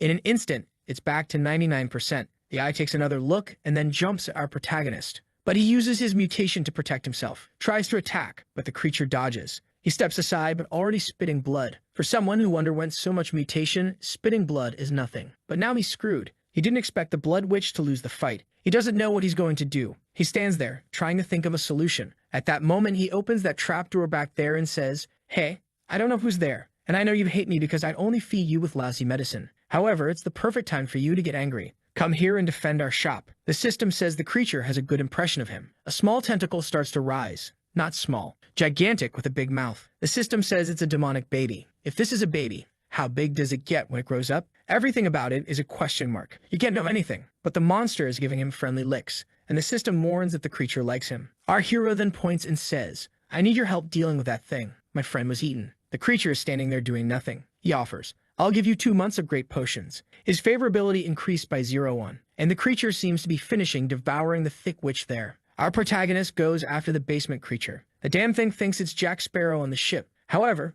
the monster jumps trying to escape Sun. Lin says, "Come back now, I need to rescue my friend. I'll give you 3 months of potion." The creature returns, already giving him a lick. Our hero compliments, however, the system says the creature doesn't like that. Another attack coming towards them. The devil starts analyzing the basement creature to adapt to it too. Man, the creature draws some blue lines there that wrap around the creature and crush it. Our boy already warns, no way. He knows there's no chance. He's running towards a ball there with an eye with a portal. He already takes out his blood cape, touches the thing, and goes into something. Is it inside the creature? He's looking for something. He finds a hand buried in poles. It really was the thick friend, and they're inside the creature. But a piece of the brain is missing. Man, a lot of pieces are missing. There's just a little bit left of her. Is our boy the one to try to heal her with a potion? My boy, he's going to have to throw her into the potion pool. The creature again targets her to attack. Our Lin uses one of those curse hairs from the butcher to wrap around the creature's tongue that's outside as she pulls them both. However, the big eye is there again. "We're going to die here, son. Someone has to save our boy, because he's starting some kind of soul devouring. He's being buried in flesh as he tries to get out. Is he going to die?" He's thinking. This world is like this. Even though I've given my best, in the end, I'll be swallowed. It's never been easy to survive. At least I've been lucky so far to meet good people. He broke another potion and threw all the liquid into his mouth. The level 3 mutation began. Even the witch's pupils shrank she couldn't recognize. The creature once again tries to activate its target analysis to see what's happening. However, it's saying the mutation is too abnormal and the analysis is failing. The target's efficiency exceeds the analysis capacity. But the system is also telling the protagonist, mutation out of control spreading. A gigantic tentacle emerges from the already large creature, full of corrupted heads. The witch is being carried. She falls to the ground and looks around wondering what it is. Wow, a bunch of crazy Lin's heads. The big devil eye is finally torn apart. Something falls out of it. We see Lin's face. The sanity of the monster and his own is dropped. The creature decides to initiate a biological extermination. It even summons a dragon, spitting fire at our hero's head. But he has a lot of heads now. I don't know if it will work. Now it's clear. The creature looks like a hellish dragon. Our hero was a bunch of tentacles with his face. But there's some mutation happening inside the creature too. The witch is confused, not understanding what's happening. All she can perceive is that Lin is becoming corrupted, turning into a fleshy thing. But the big eye is still trying to make analyses, but now it's finally breaking down. The system says there's a creature trying to engulf it, but it's undergoing a special level 9 mutation. Then a flash of light happens right in the middle of the eye. Special alert, mutant unit appears. Molecular reorganization system. Outside, the witch is trying to communicate with him, but he's just mumbling, sending out some rah-rah-rah. She gets scared, This voice of Lin now, why is it so similar to my Yule voice? She imagines that some part of her merged with him when she was being swallowed. There's a piece of meat there with eyes all twisted, forming a huge eye, the system warning that the whole body has failed. Body loss has reached 88%. The eye is even larger and more twisted, and the witch feels that the puppet she was controlling somehow is dying. A hand comes out from the top of the big eye. Not even the witch knows what's going on. Then we see a blood moon and a clock tower. Inside it, there's a cauldron with some operations going on. And the guys there are receiving a warning. Flesh Golem Type 3 has 98% of his body damaged. The guys say, "Master, we lost contact with Type 3 sent to Blood Peak. These bastards are all from the Demon Association." The Master responds, "Are you kidding me? Type 3 is the most advanced of all demon hunters in the Association. Unless it's a root or king-level creature, nothing else in this dark world can be its opponent. Looks like these rebels who don't want to return to the Association really are powerful. Luckily, we've already killed many of them strengthened with Blood Peak blood." Is that the Blood Peak there? The guy says, "Locate the coordinates of Type 3 and send a predator at the same time. Give our protagonist a break, please. There's no rest in this world." At this point, we see the witch pulling Lin out of the piece of meat. Our boy looks very clean for someone who came out of the thing. She's confused. Why does he look so good? Something strange. But she can't worry about that now. He needs to rest first. However, there's a demonic tongue coming out of his hand. Our hero completed an extremely difficult mission and reached level 10. Now he can start the class change. Sometime later, he wakes up in the ruined bed, but he recognizes right away that it's the thick witch's bed. He wants to know why he's here. Was I swallowed by the creature? She appears. "Lin, you're awake? Did you survive too?" She comes running, wanting to know how his body is. "Are you feeling anything? Is something wrong?" He stops her and says, "Wait, explain to me what happened." He explains that it's been 2 days. Since he doesn't remember, she'll tell him everything. Later he asks, "So is the monster already dead? Did all that evil stuff come out from inside it?" She's making a seductive face, saying yes, and then she pulled out his body. She's thinking someone capable of killing something so powerful isn't common. "Lin, you're making your big sis more and more interested. All that fighting had its advantages." Lin wonders if it might have been the excessive use of the potion. The level of mutation caused him to enter an unconscious state, however. The mutation was so intense that it destroyed the monster from the inside out. The lingering questions are, how did his body return to normal? Where did that creature come from, and why was it focused on killing him? He asks where the creature's body is, and she says it's at the back of the house. She waited there because there might be some secret. Our boy barely woke up and already wants to go see it. He believes there might be a clue about where his professor ended up. The rest of the creature is outside. Our guru even says, "Wow, did I kill this?" She says yes, but let's not forget that it was completely mutated, so much so that even she was scared. Our boy already knows, if that's true, then the power of the mutation must be somewhere in my body. "Friend, there's a lot of devil in your shadow. I think there's something wrong with you." The system once again says he's locked at level 10 until he selects a new class. He wants to know, "System, explain to me where I am with this mutation." The system says nothing, just gives him a mission. "Find out by midday what happened to your body and control this curse, or it will become irreversible and take over you." Darn system, I ask what's happening and you give me a mission? He gets angry and starts hitting the system, which says, "Dear user, please don't be angry with the system. We're just delivering the missions." He looks at his friend and says, "Sorry,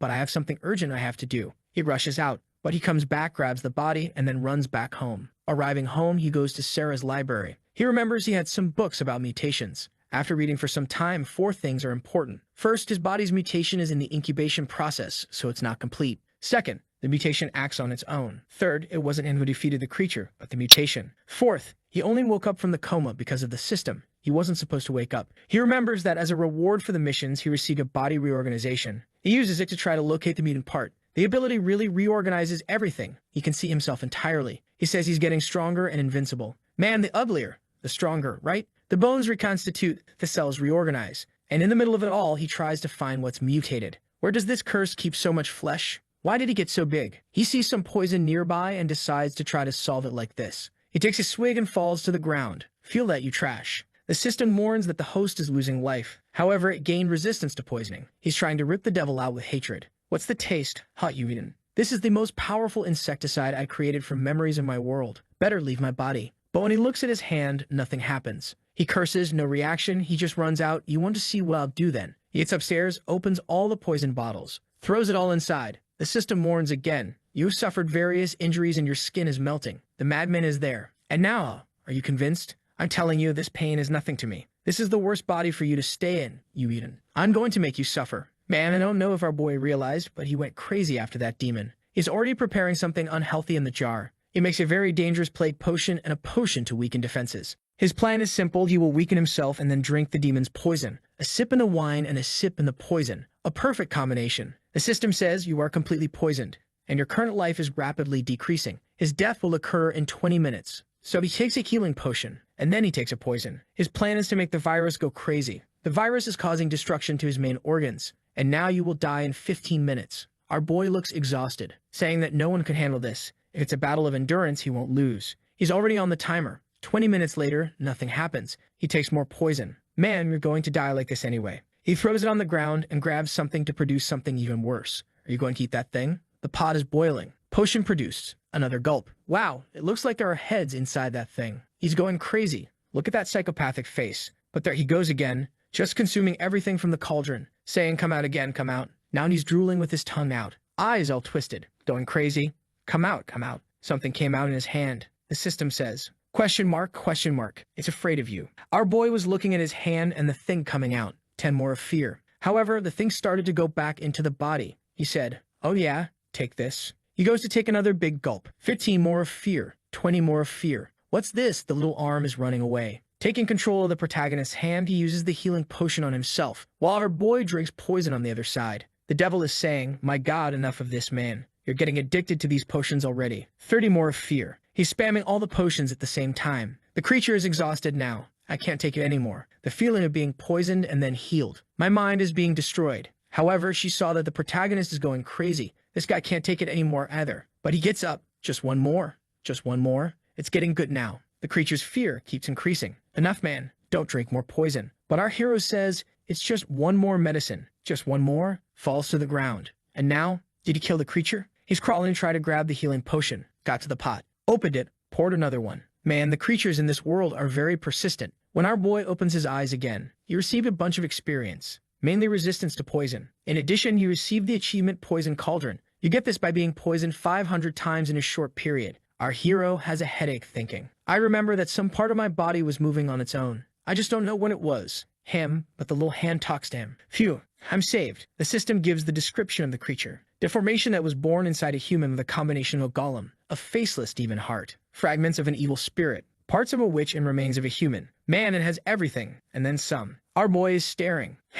Already runs to get more poison, but the hand says, "Enough for God's sake. I'm going to eat you." Our hero responds, "Now I know why I couldn't drink the poisons anymore." The big creature that was in a fight, trying to eat him, until something activates. Apparently, the desire to control the creature. Cause it to freeze because the devil is saying, "Are you trying to control me? A trash human like you is the one who needs to be controlled." One hand is fighting the other there. Our boy won't back down. Takes a punch to his own hand. Ironically, when he hits his hand, he also loses life. The creature's hand tries to lick him, and he bites its tongue. Takes the opportunity to run away with it. Into the operating room. Going to try to rip it out. Grabs the hand to try to immobilize it. The blade is already coming down. Oh, damn it. Managed to block it with a little blade. The crazy Lin says, "I just want to give you a cut, man. Then I'll put you in a medicine to turn you into a wonderful species." The fight goes on and on. Our boy loses his blade, and the hand takes the opportunity to strike him right in the thigh.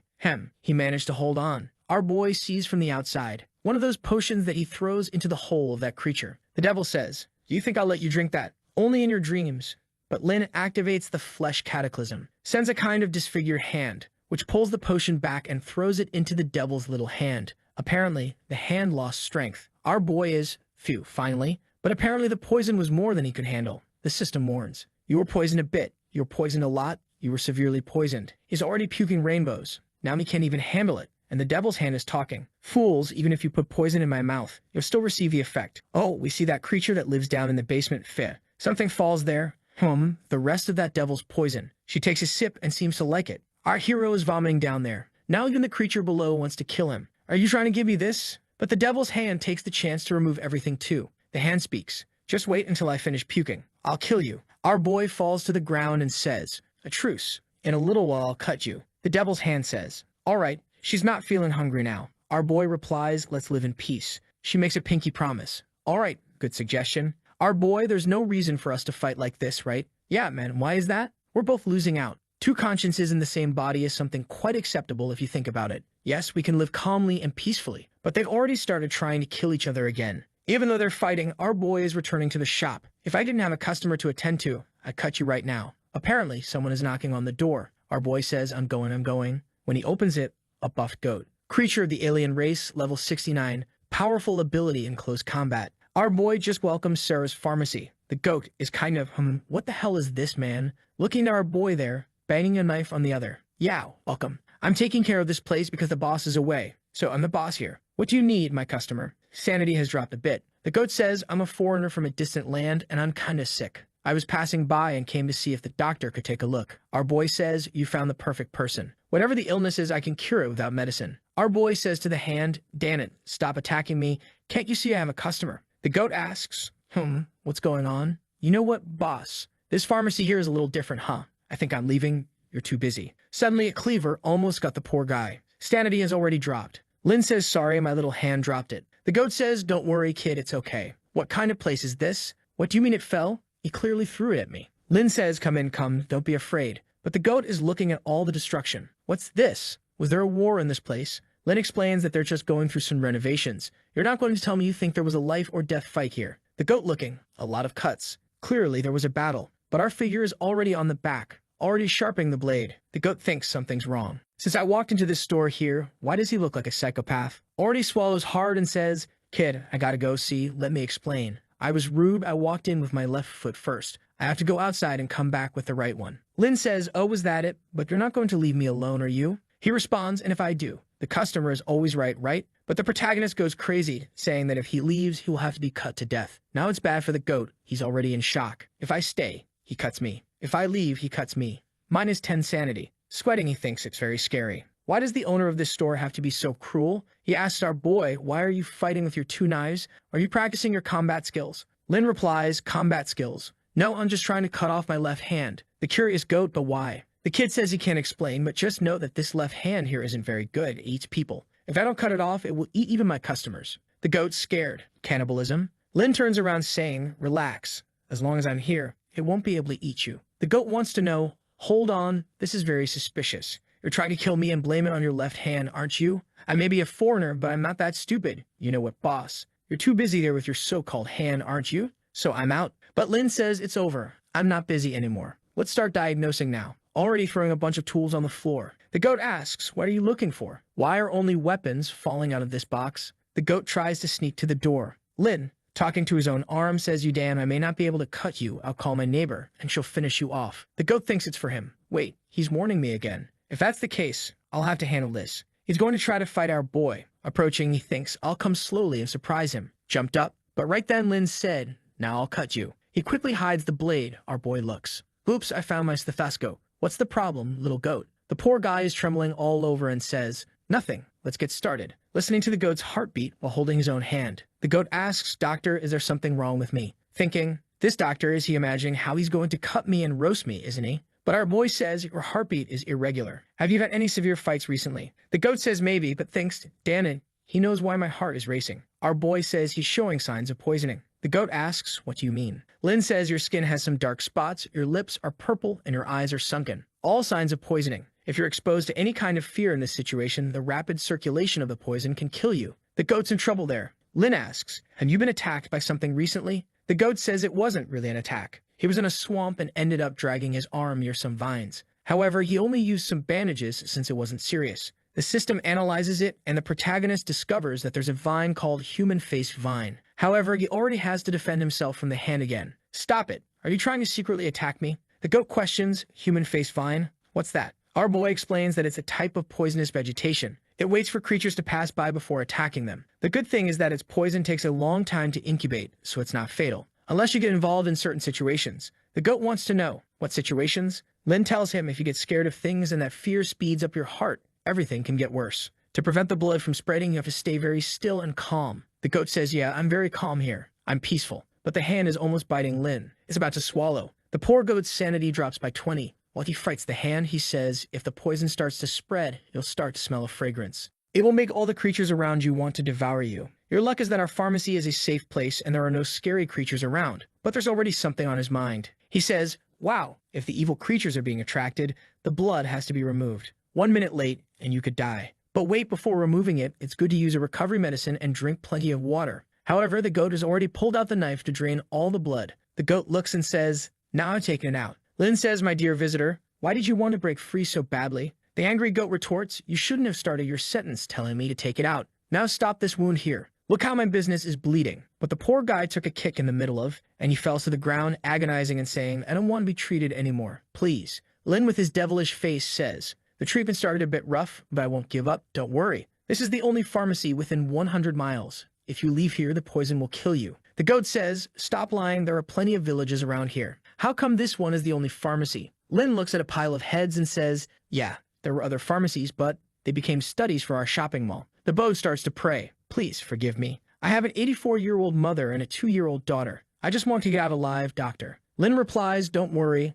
I'll remove that poison from you. I am a doctor, remember? From this door, you only leave with good health. Now come with me here. This is a somewhat violent potion. However, as long as you have an antidote to neutralize it, everything will be fine. Pulling out the siren, she explains, I can't say it cures everything, but it will leave you full of vigor. Bringing it with the devil's hand, the boat asks, how are you going to apply something so big in my bloodstream? He says it won't be in the bloodstream. It will be there. Lin, without mercy, he was about to inject it with a needle. The goat mentions that his starfish hurt less after the injection and starts to wonder if this place really is a legitimate pharmacy and not some nefarious operation. He stands up and asks, you're not planning to cure me just to cut me up again, are you? Our boy assures him that such thoughts are unfounded. Bloodsoft Pharmacy always adheres to the principle that customers are gods here.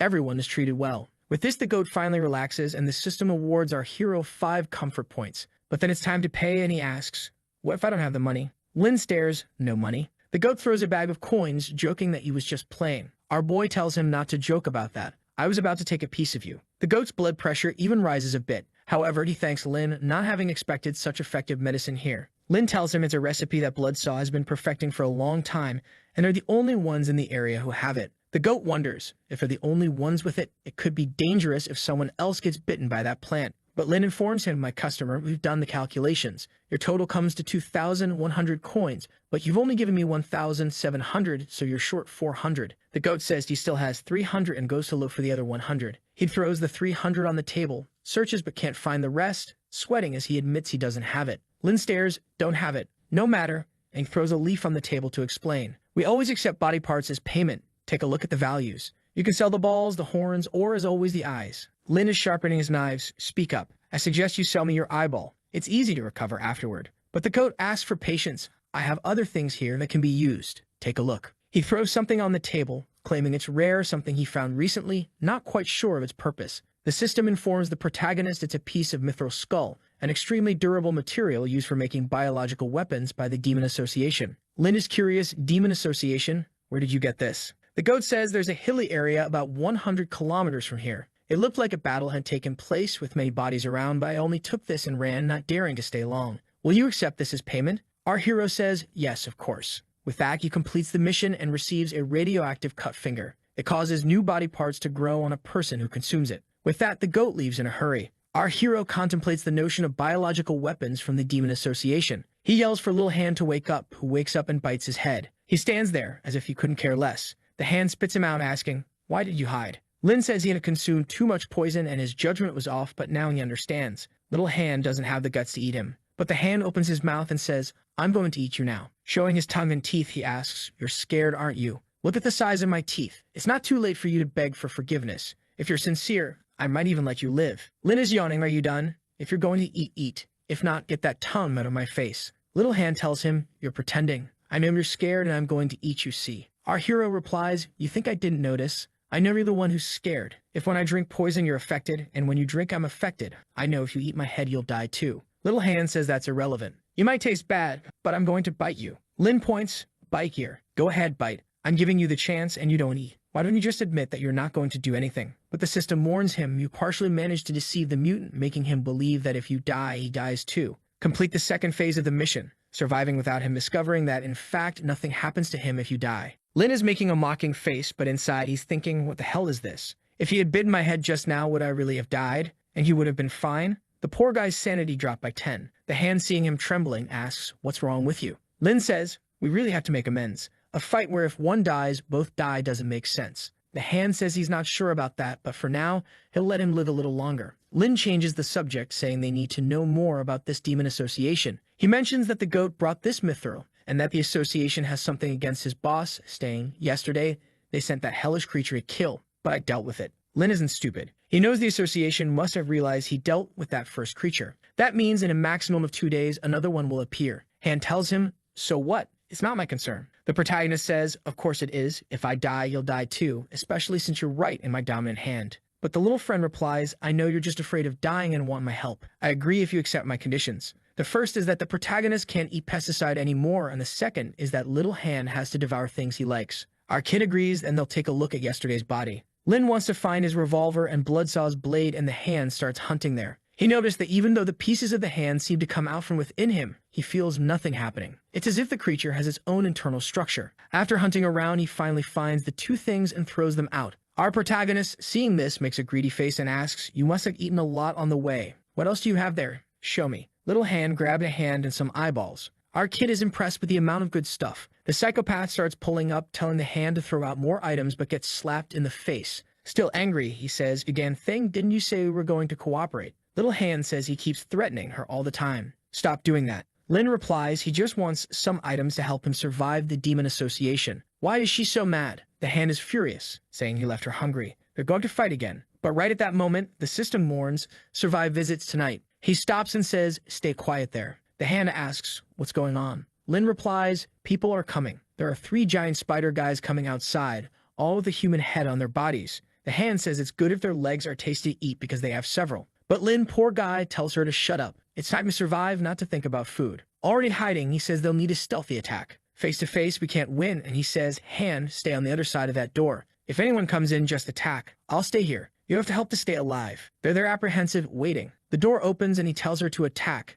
and she comes over. However, when he looks, wait a minute, there's the witch and her daughter's leg being swallowed. Wait a minute, brother, give that back. He's already finished the sanity of both. They're spit back out. The protagonist asks, ma'am, why are you here? She says she was worried about him. You didn't give any news all day, and I was afraid you were attacked by monsters again. Lin became shy, wondering, wow, does she care about me that much? I thought she just wanted to mess around with my body. Is she really falling in love? She then asks, what was that thing that just ate her now? Lin explains that this damn thing is yesterday's mutation that got stuck in his body. His name is Little Hand, who's biting him, saying, I'm not Little Hand, you gan. Lin warns that the people from yesterday are back, so it's dangerous here. Right at that moment, there's a loud bang outside. Everyone jumps, staring at the door, and there's a mist coming. Out of nowhere, the little girl gives the hand a lick, who licks back. And in the protagonist's system, it shows that the favorability of the hand increased for the child. She licks back, who licks back. Lin says, enough licking. There's something coming. He sees there's a laser passing by and imagines the creature is scanning. And if that's the case, there's no reason to wait. He jumps and starts shooting, unloads everything, but now he's screwed since nothing happened and the big creature is in his face. But Lin's decision is right. He knows this is a biological weapon that came to hunt him, so he can't keep hiding. However, after seeing him, the creatures confirm that he's a target that needs to be eliminated, and they go for the attack. Little Hand runs to pull him, saying, you idiot, are you trying to die? The system says this creature is the 120 type hunter, one of the most powerful hunting tools of the Demon Association, famous for its speed and agility. The 3 are running and Little Hand says, you better run. You won't be able to dodge this even if you try. She pulls him up again, trying to get away, but one's coming right at their face. But the thick witch defends. She's in combat, holding the 2 spiders. While our boy takes advantage, being a strategist, he moves aside and sends Little Hand to the blind spot, who tells him to shut up and not teach her to fight, and bites the spider. One of the spiders tries to analyze the hand, but finds out it's an unknown organism, and suddenly there's a tornado there. It seems it's being created by the witch's fight with the spiders, while Little Hand defends the protagonist, who's just shooting. He's just increasing his pistol mastery. Soon he'll be on the VCT. Another tornado rolls and Little Hand goes full force now. We see some people in the Demon Association who want information about the hunters they sent to the Valley of Souls. The little robot says, my lord, the signal has been established, and we can take control of the 3 predators at any time. The boss then asks for visual control. He wants to see what's happening in this Valley of Souls. As soon as they take control, they recognize right away the bloodthirsty woman, a crazy woman who's a celebrity in this city. She always kills people according to her preferences. And when she starts fighting, she doesn't stop until everyone's dead. And man, she swings with grace in that angle. But they know that not even she could deal with 3 spiders. Is he responsible for this? They ask, seeing our Lin. Weapon in hand, Little Hand controlling the big knife with the other hand defending. Man, he's got swag now. They recognize right away that's a demon hunter's revolver, is it? How does this kid have that crazy woman fighting alongside him, and even the revolver of that insane hunter? Already remembering that in recent days, several people from the association are being defeated. And according to the research, all of them are related to the Valley of the Soul. What's going on in that place? He sent the hunters but can't figure anything out.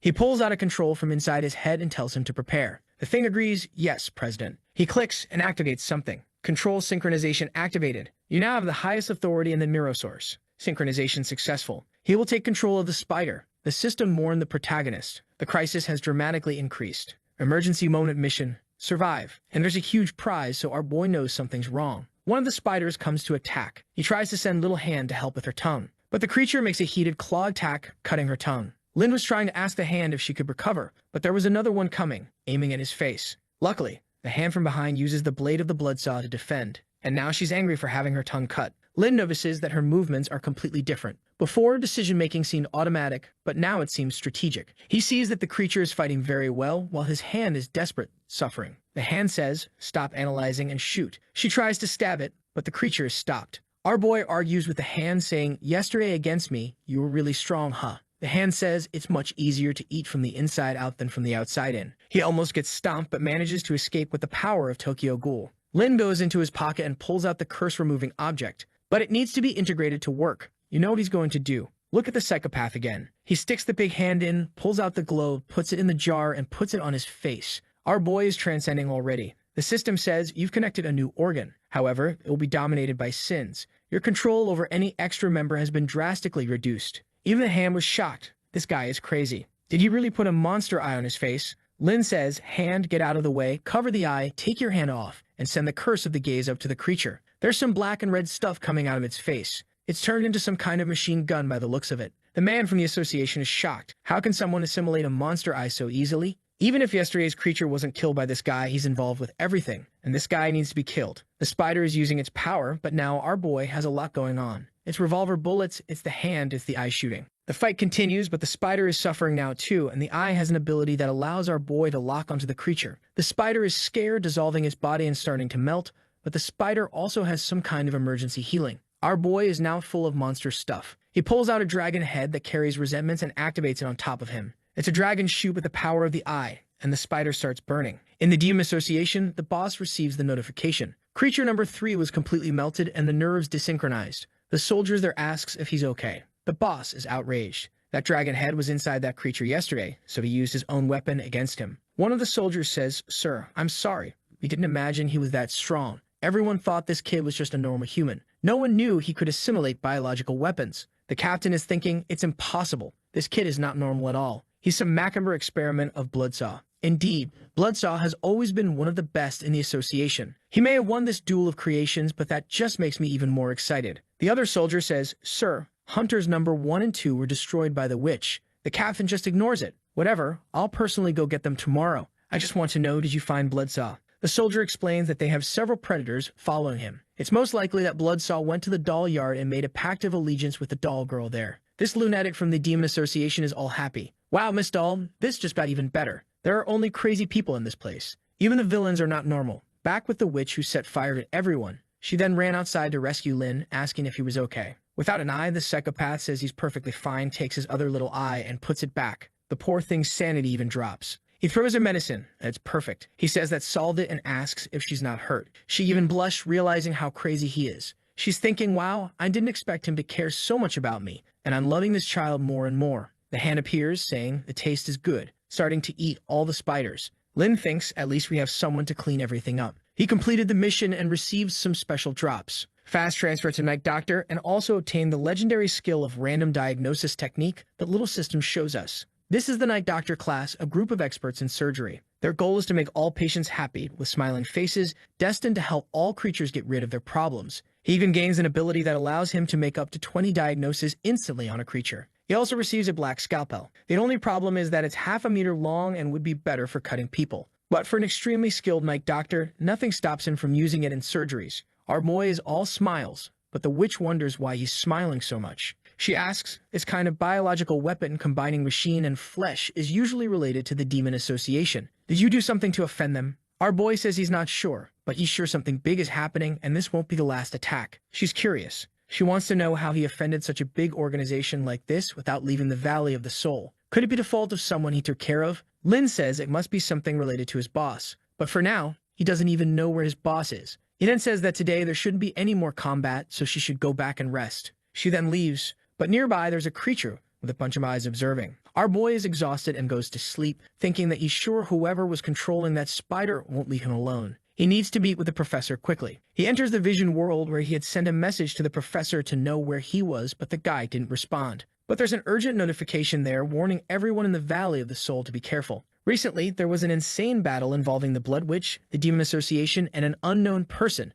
who seems to be the pharmacy doctor. Lin is impressed. Did the news reach here already? It was 20 minutes ago. When he opens it, it's all recorded and has a bunch of comments. There are even some female colleagues in the comments saying he's too handsome and that they want to feel his power. Two more say the same thing, commenting on how cool he is. One even says she wants to hook up. Everyone in the chat seems to want our boy. But he doesn't seem very impressed, just finding it strange that the video is on the internet and that there was someone else on the street at that time. He remembers that they also recorded the fight between the Hunter and the Black Knight. It cost 30 coins to watch this video and 3,000 people watched it. Clearly, you can make a lot of profit. He imagines that whoever is behind this must have information on almost everyone and probably knows something about the professor. He then finds the person who posted it and asks to be transferred to the store. He pays the price and comes face to face with a guy in a red cloak who asks what he wants. Lin asks, "Are you the one who shares information?" The guy says, "Yes, I am intelligence agent number 24, responsible for area 900. He was the sneaky one observing Lin from the rooftop. He adds that he can provide any information from the area, but the price is not cheap. Our boy ignores that, looks around and says, "This place of yours is kind of deserted, isn't it?" The guy explains, "This is an independent room from this place. Every time someone contacts me, they end up in a room where only two people can be. But now, tell me what you want." Lin says he wants to buy information and asks where Bloodsaw is. Calmly observing, the creature says 50 black skull coins. Lin is shocked at the price. What the hell is this? The informant explains the information about this target was upgraded to level 1 day ago. He's in a dangerous area to reach and there's another person also wanting information about him. Lin imagines it must be the Demon Association and that his professor is in danger. He then asks, "I want to know how to contact a creature from a long distance." The creature says it depends on the type of contact. The price varies from 100 coins to 100,000 black coins. Our boy says he wants to know the cheapest value of all. The creature says the easiest way is to have a horizon mirror. It allows teleporting between worlds and is the simplest way to communicate. The protagonist stares. "Is that all?" The creature says, "I answered your question. That's it." He gets angry. "You bastard, everyone knows that if you have a teleport mirror, you teleport." The creature says, "Boy, that's the cheapest information I'll give you." Lin says, "It's okay then. Here, 1 black skull coin, give me something decent." The creature then says you should try to hire a messenger. Of course, the speed and guarantee that your message will arrive vary according to who's sending it. The creature shows him a list of possible messengers. Our boy soon realizes that most of them die very easily. The only one that seems decent and guarantees the message will arrive is the turtle at the end. He seems to be the only one who at least gets the message through. The informant says, "Perfect, I'll make a reservation for you." The probability of accidents is 0% and the speed is 1 meter per hour. Lin gets confused. "Wait, 1 meter per hour?" The informant says, "Yes. Are you impressed, sir? We increased its speed tenfold compared to previous years." Our boy thinks by the time this message arrives, everyone will be dead. "Damn, I wasted another 1,000 coins. The protagonist then asks the guy, "Is there anyone else there besides the turtle and the guys who are sure to die?" The informant says, "Unfortunately, those are the only 4 here. If you're not satisfied, you can come back later to see." Our boy looks like a fool and asks, "Does the turtle guarantee he'll arrive? But it's terribly slow." "Yes." "Is the void bat fast but always dies?" "Yes." He then says, "You know what? Send me one of each." The guy agrees and says it's reserved. "Just need to put your address there in the dark world and we'll send it to you. Since it's a biological creature, we can't send it to you here in the vision world. You'll have to put your address. Relax, we won't give it to anyone else. Trust us." Our boy fully trusts. He's crazy. After all, he had been warned. He doesn't remember by whom never to give out his address. The informant then says the fee to hire both will be 2,600 coins. "Okay. As soon as you pay, we'll send them." Lin gets angry, saying, "I just paid 1,000. The informant says that was the price of the information. You have to pay the monster salaries. He's getting pissed off with this shop, but what to do, he pays. The guy thanks him and says in 2 hours the things will arrive at your house. He's back home now, sees the little hand sleeping. If she hadn't been so useful in the last battle, he would have ripped that hand off. Our boy then goes to an abandoned house nearby to take a look at the things he received from the system. The first thing he grabs is the Black Doctor's surgery tool, which looks more like a sword than a scalpel. It's really made to dismember people. Even our boy is confused, is this my scalpel? Isn't this too big? But the bastard liked it. This one is perfect for killing, for defending myself. Our hero has both items in his hand. The item that will change him to the Night Doctor class, and the other one that will allow him to make 20 diagnoses at once. But when he learns this skill, he finds out that with this random diagnosis, he not only diagnoses, he also can make people sick. Then the bastard thinks, damn, will it be extremely unethical for a doctor to give people diseases? But he imagines himself in coins. but treating these diseases I gave means infinite money. The devil and the demon in his head. No, you can't give diseases just to cure them. The demon says you can. This is a cruel world. He then takes a look at his own hand and activates the effect. Level 4 mutation disease recessive. Our hero thinks, damn, just take a look and the passive activates. Should I use the active part and throw a bunch of diseases at the little hand? Better not. Whether you like it or not, this guy here is helping me. As much as he always wants to eat me, always beats me, threatens me with a knife. In the end, you know what? I'll punish you, he glares. The little hand starts talking, damn, I'm feeling kinda nauseous here. What's going on? I shouldn't have stomach ache, I don't even have a belly. Our boy gave him morning sickness, which is something that normally happens to pregnant women. The poor little hand starts vomiting. Our boy laughs, learn what will happen if you mess with me. But our protagonist feels bad too, a fool. Damn, this hand really passes everything on to me. You'll have to drink the antidote. Poor little hand doesn't even know our boy poisoned it. He gives the potion to cure it too, and she's all happy, thinking he's being nice. Now it's clear why he's in this abandoned house. When he sent the address, he put this random place. He is very clever. The delivery guy arrives and asks, your delivery has arrived, are you Mr. Lin? He says yes, and the guy comes sniffing, identity confirmed. He already opens his head and takes out the chest. Here is for you. To make it work, just open the scroll and spill a little blood. Sign here to confirm that you received it. The guy hands over the scroll, but there's some magic going on. Our protagonist activated his passive diagnosis, discovering that the guy had a cold heart disease, a cyst in his abdomen, and rheumatism. He stared, thinking the guy was done for. The crazy dude keeps looking, waiting for him to sign so he can leave. But Lin says, have you recently felt pain in your abdomen and chills throughout your body? Or do your knees crack when you walk? Or sometimes when you look in the mirror, do you feel like crying? The delivery guy says, wow, how do you know all that? Who are you? And what do you want? He's thinking Lin is a stalker. He knows so much about my life. This guy must be following me. But Lin says, it's okay, buddy. You're not going to die, okay?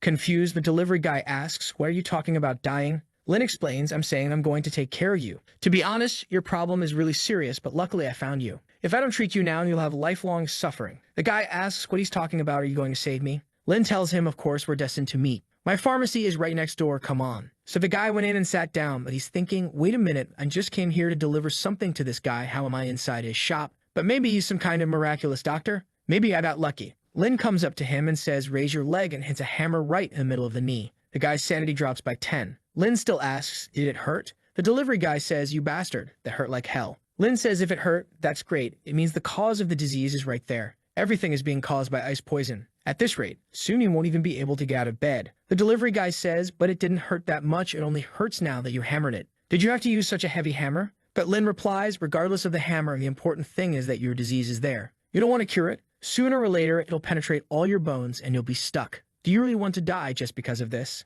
Come on, and don't be afraid. Your real fear should be not getting treated. Soon the pain will be as intense as a blade cutting your flesh. The guy says, okay, doctor, you convinced me. So Lin gives him something and says, this is the prescription for you and 2 kilograms of medicine. This one is a nutritional supplement to help you get stronger. And this one is to make you hungrier so you keep eating and your kidneys recover. The delivery guy looks at all that medicine and says, doctor, isn't this too much medicine? Our boy explains that's because you have several other diseases that I didn't even tell you about. The guy asks what else he has. Lin tells him, you're also feeling chills in your abdomen, aren't you? The delivery guy is startled. How do you know that too? It's impossible. Our boy warns, not only do you have a bone problem in your knee, but you also have a cyst in your abdomen. Of course, it's always possible to solve the surgery, grabbing the sword. Suddenly, on the operating table, he asks, Mr. Lin, isn't your scalpel a bit big? Why are you shaking holding it? Lin asks innocently, did you find it big? Don't worry, I'm a professional with the scalpel. The best in this place, let's start. The guy tells him to stop, and Lin asks, what's wrong? The man inquires,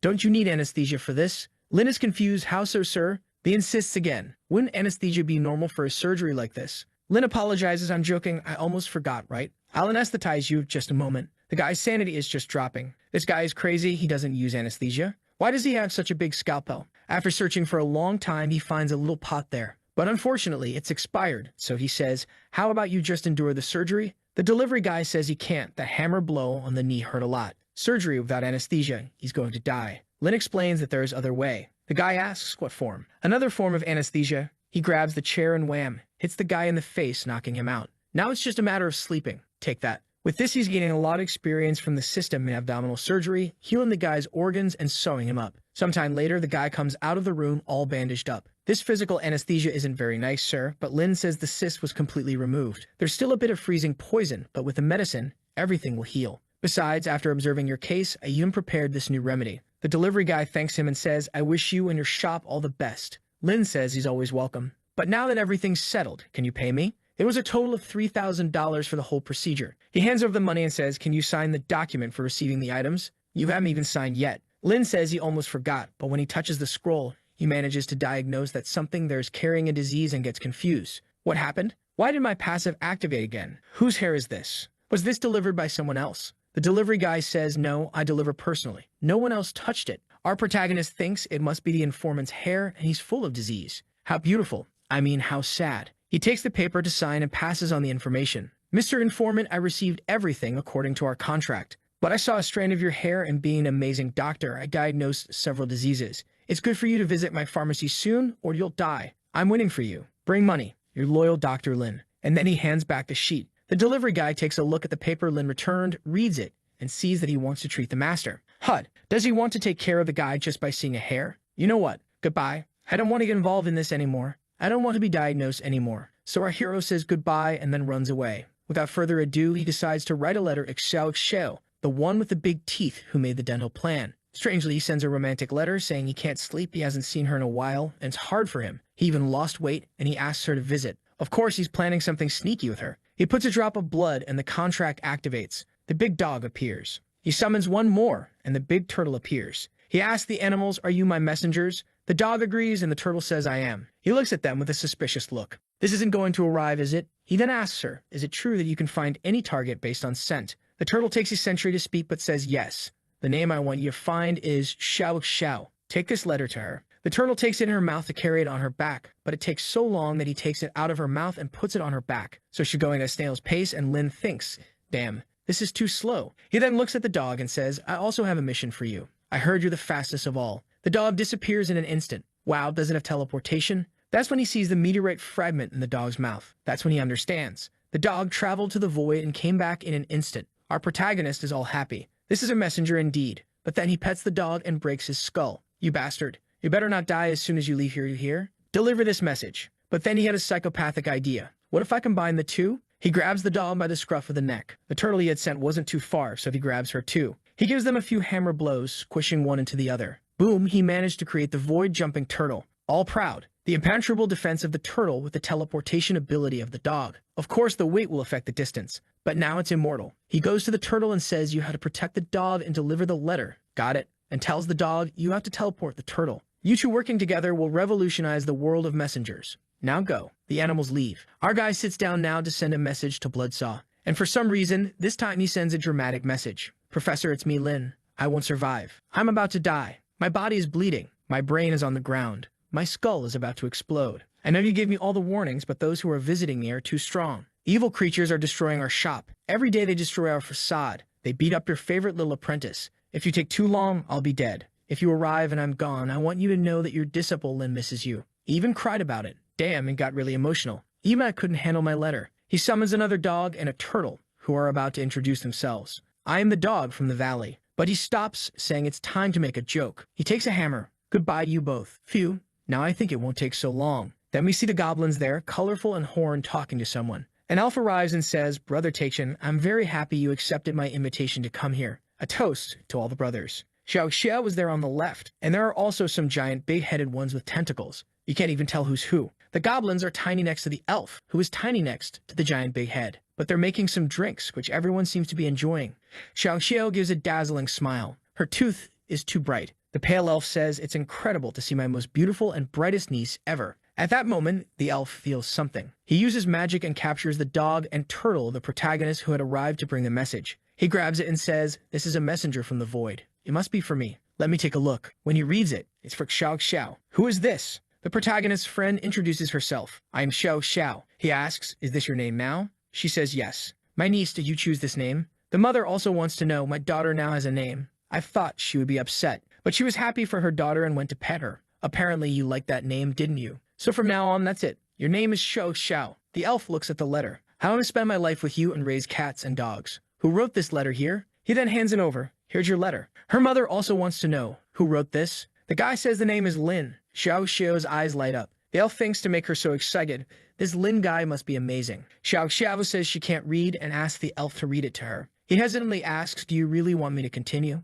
The whole family is staring at him. Okay, let me continue. Dear Xiao. Suddenly he's hesitant to tell again. Damn it, if I keep reading this, the consequences will be disastrous. But the whole family is staring and he reads it again. Every time I lie down, I remember that wonderful night we had. The mother asks, night? And the father adds, wonderful. The elf says it's the letter. Here's what it says here. I'm just reading. Xiao Xiao says she's really liking it. Please continue. And the curious parents ask, is she enjoying it? Why is she so happy? I wonder if she should continue, the elf thinks. Then he keeps going. It's very hard to endure the loneliness of not having you by my side. So after much hesitation, I decided to write you this letter. The elf is thinking, Lin, I don't know who you are, but you're a bastard. Look what you're making me do. I'm going to end up dying. And it continues. I had the feeling that if I didn't write anything, I wouldn't be able to live anymore. The father is getting furious. What do you mean you can't live without her? He continues, and today I invite you to come to my house. From Mr. Lin, who misses you. The parents are speechless. The elf doesn't know what to do, but Xiao Xiao comes, all happy, grabs the letter from his hand, and runs off saying, bye dad, bye mom. I'm going to have dinner. Everyone is looking at her as she leaves.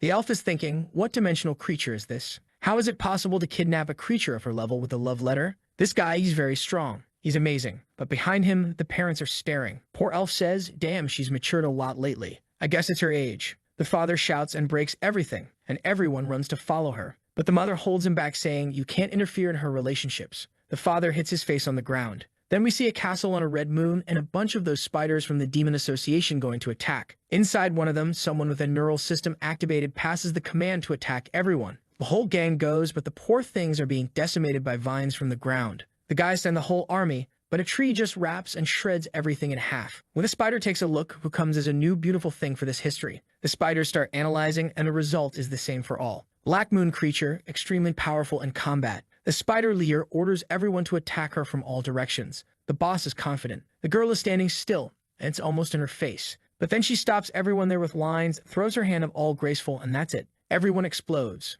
She only leaves the leader alive to have a chat. She gets closer and says goodbye. It's over. The entire Northern Offensive group was defeated in 59 seconds. At this point, Turtle Dog is arriving there, but it gets stuck too. We then see a room with a bunch of puppets, and Bloodsaw is there too, who punches angrily. The puppet comes to warn him that a letter has arrived. He asks who sent it. She says she's not sure, they just found a messenger in the courtyard. But the name of the letter, apparently, is a certain Lin. Does he know this guy? Bloodsaw asks, Lin, how is that possible? She wants to know who this is. He explains, a child I adopted. I warned him he'd be attacked, but I didn't expect him to survive. Reading the letter, he gets confused. What's this? Why does he say he's going to die? He throws it on the table and says to her, Madam, thank you for these 2 days, but I'll have to leave. If you ever need my help, I'll be grateful to repay your kindness. But when he tries to leave, she traps him and says there are many hunters out there, and you're not completely healed yet. I don't let you go out like this to die. Bloodsaw insists I don't care. Better than waiting for death is bringing death to those guys. And I'm going to make the whole Demon Association pay.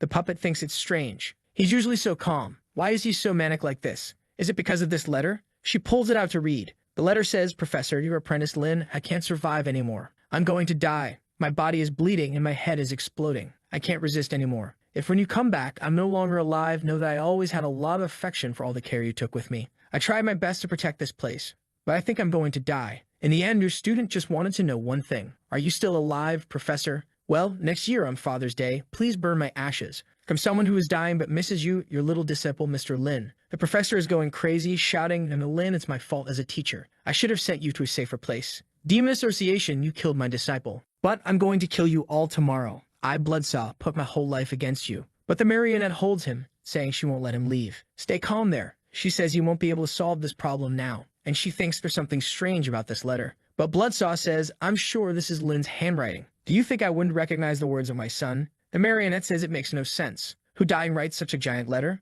Bloodsaw stops for a moment, and she says, do you think that someone with their head exploding really would write such a fluffy article like this? Use your head. She gives him a slap on the face. Bloodsaw asks, do you think he's just messing with me? Why is he doing this? She shows an eye in her hand. If you don't believe it, take this. I'll accompany you to the horizon. They then appear at a shopping mall in World 900. She says, here we are at the corresponding place to the Valley of the Soul. I guarantee your apprentice is safe. Bloodsaw says you said that, but I still want to know what happened to him. She hits him on the head, you idiot. Just look at the regional channel. Bloodsaw then clicks to take a look, and everyone is saying they never imagined something like this would happen in the Valley of the Soul. Such terrifying creatures. It's good for everyone to dig a hole or stay in the basement. Today, it's guaranteed that the Valley of the Soul will be completely destroyed. The only thing they can do is rely on fate. Root-level creatures are appearing. Bloodsaw sees something entering the store and gets angry. My disciple. She asks what's wrong. He's in danger, and you're trying to convince me he's okay. He disappears before she can tell him to wait. Bloodsaw is thinking, disciple your master will at least collect your body. We then see Lin sleeping. A little tentacle goes to pet him. It scratches his face. And even before waking up, bang, bang, he shoots it twice. The system says you shot a root-level creature and gained experience for it. Lin then gets up and looks who arrived all cute. But our boy's sanity left with that. He takes the bullet out of her forehead and apologizes, saying it was unintentional. She asks if this kind of affection on the face is some kind of ceremony. Lin says exactly that, puts a band-aid on her, and she gets all happy, showing her big teeth, asking what he thinks of her tooth. Did she take care of it? Our boy gives a thumbs up, saying yes, it looks very good. But I'll need to do a more complete analysis. Come here. We then see someone observing the store with a spyglass. It's her father, and the crazy elf is all there too. He asks, do you see what that bastard looks like? The mother says he's cute, just too small. But the father doesn't approve, too small for her. He jumps up. The mother holds him and says, don't ruin their relationship. But the father insists, no, I'm going to kill him. The mother says, calm down, they're just talking. Besides, it's okay that he's a little smaller. You weren't that big either. It humiliates the poor father who accepts it. I want to see if he'll have the guts to do something to my daughter. But they're inside. He can't see anything. Damn, I can't see anything. The mother holds him again. Stop there. We're just here to gather information, not to do anything. The father is fuming. The elf comes and hands him the listening device so he can hear the conversation between the two. Obviously, the conversation he hears isn't the most normal. Xiao Xiao asks, is this really what you want? Lin assures her and says, don't worry. I always do everything thoroughly. But Xiao Xiao replies, if you go so deeply, it will be strange. Lin says she doesn't need to worry. He knows how she operates. It hurts a bit, but it's nice. She learned his technique last time. Wasn't it good either? The father is going crazy. The mother tells him to calm down. Maybe it's not what you're thinking. The mother comes to listen along with the father. Xiao Xiao says, if we're going to do this, let's do it one at a time. Lin says it's okay. I'm ready to start. Don't get nervous and take a deep breath. The father is outraged. Bang hits the ground and flies off, but the mother holds him again. The father is shouting, telling her not to stop him, that he's going to kill that bastard. He's making my daughter do these things. The mother says he must be misunderstanding. She has a different body. They can't be doing that. The father stops again. The listener falls to the ground and the conversation continues. Lin says, did you see how normal it was? I told you that you wouldn't feel any pain. I'm skilled. Xiao Xiao says it's true. It didn't hurt. Lin then says it's okay. It was because he took it easy. But now he'll have to go deeper and explore her completely. The elf listening thinks, wow, these two know how to have fun. The protagonist is eyeing her ear, which is full of wax. He goes down and tells her that it's really all blocked. But don't worry, I'll prepare a potion that will fix it right up in no time. He gains more of her trust. He starts pouring the potion into her ear, rushing in and asking, how is it? Is it too deep? She says, no, it's very comfortable, actually. Lin says that's perfect. They'll have to go a little deeper and continues to brush her ear. After a while and a lot of wax removed, he goes out and asks, are you hearing better? She says, yes, she's never heard so well. The doctor is incredible. Lin says, this is just the beginning. There are many areas I can take care of for you to stay healthy. With this, he gains another 20 of her trust. She's all glowing, and he says it's time to continue. The elf and the goblins are all listening, impressed. He then tells her to open her mouth, but she says to be careful not to touch that part so casually. He then throws a white cream on her face and says that it will help her skin become more radiant. The elf and the goblins are going crazy, but Lin is calmly cleaning her skin. The father here is almost exploding, while the mother gave up and says, our daughter has grown a lot, hasn't she? Sometime later, the elf is saying, boy, it's been 2 hours. As expected, this Lin guy is incredible. In the protagonist's system, it appears. The admiration of the horned ghost king for you has increased by another 50. For a creature as powerful as that to admire you from the bottom of her heart, you gain another 10 in all attributes.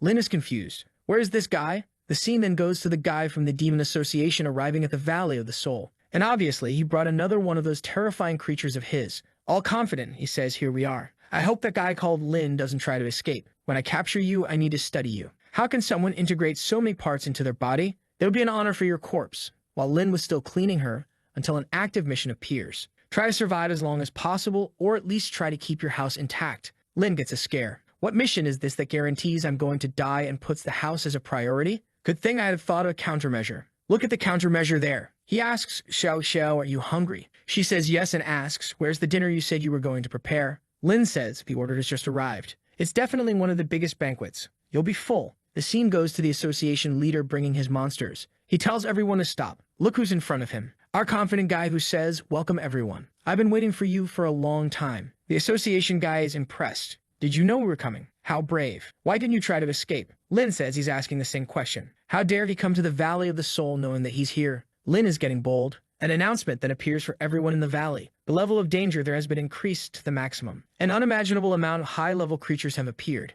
Click here to watch for 100 coins. Everyone is interested, and they recognize it immediately. It's the Demon Association. You can tell by the creatures. And who's that over there? It's the kid from the pharmacy. But why is he so confident? I think he's overestimating his abilities. He's just an apprentice. What's he going to do alone? What a joke. The one-horned elf is also watching and thinking. Strangely, they brought various biological weapons from the association to cause trouble for that human kid. The mother and father observing wonder, is he in danger then? The elf understands Lin's plan. Strangely, that guy seemed to know they were coming and was even expecting it. Did that kid only lure our niece here so she could use them as targets? The dinner is actually a demon's. When he observes her waiting there in the middle of a house, he thinks surely that's it. The guy from the association once again admires Lin's bravery. And Lin says he's here just to finish him and all those association creatures. The association leader says he seems very confident. But how can you be sure you'll defeat us? Lin's crisis is at 99. He says he's not sure about anything. The guy says he's confused now. If you're not sure, why are you here? The crisis hits 100%.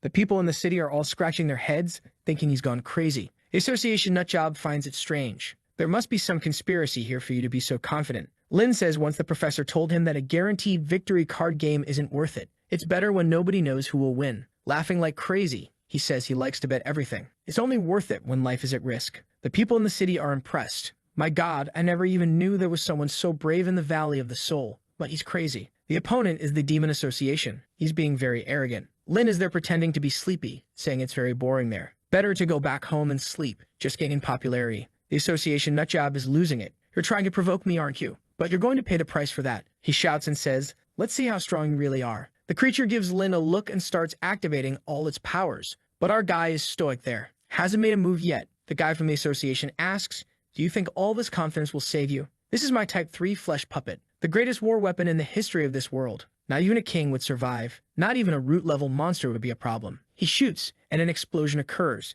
But Xiao gets in the way and sends it back. And a bunch of eyes fly back at the guy. He's in shock. His big creature is gone. Lin still teases him, saying, sorry, I didn't hear you right. What did you say there? Everyone watching the live stream says, my God. It's the legendary root creature that terrorized several cities. Is she friends with that Lin guy? Is that why the Valley of the Soul was spared? With that, a lot of people in the city are afraid of him, and he keeps gaining a lot of achievements. Xiao asks the kid if she can eat them all. Lin says, of course you can. Nobody's going to steal from you. It's all yours. The association guy is confused. How is this possible? Why is there a root-level monster here? In the protagonist system, it says this guy gained 20 more fear. Lin takes two eyes in his hand and says, do you think if I hadn't prepared, I'd be here in front of you? Next scene, Xiao is devouring all the creatures. The poor ones fall to the ground, unable to do anything. The association creatures do an analysis, and the chance of victory is 0%. It is recommended to escape immediately. The leader gives the order, and everyone runs away. The spiders are all desperate to escape. Lin says, now it's all up to you. It's time to eat plenty.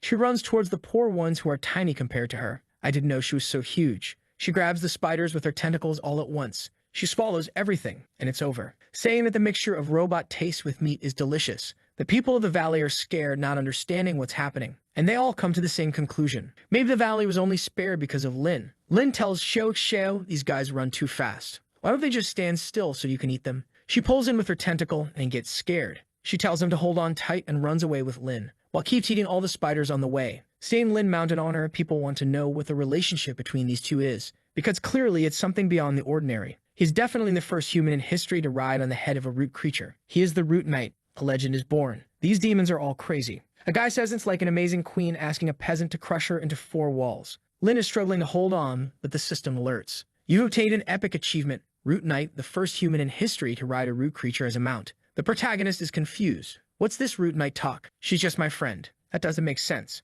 But just then, one of the big spiders is coming to get him. He quickly draws the hunter's revolver and shoots it. Xiao takes advantage, grabs one in her hand, and eats it. Lin says this is the perfect combination. I immobilize them and you eat. Now he's shooting in all directions. There's a Cyclops couple there in romance. The spiders are all fleeing. The protagonist is running. Poor Cyclops got crushed. Lin asks, Xiao, are you full? She says no, and he replies, then let's go after the big one who's trying to flee at any cost. The association guy is still running around thinking, what the hell? This is a dimensional disgrace for me. In less than 10 minutes, half of all the hunters are gone. Why did such a powerful creature come to this place? He calls the association to try to give him his location. But the association system says, this is association number 5 machine and I will obey all your orders. He tells the guy to shut up. Just give my location. But he took a hit to the head, hit the wall, and even lost his mask. Now he's face to face with Lin and Xiao Xiao. The association guys respond that they managed to locate him and are sending help. He wants to use a teleportation device to get out, but Lin picks it up from the ground. So this was your plan to escape. The guy denies it, saying, like I'm escaping. I was calling for reinforcements, and let me tell you, you better run fast. But on the walkie-talkie, they say, you can escape at any time, sir.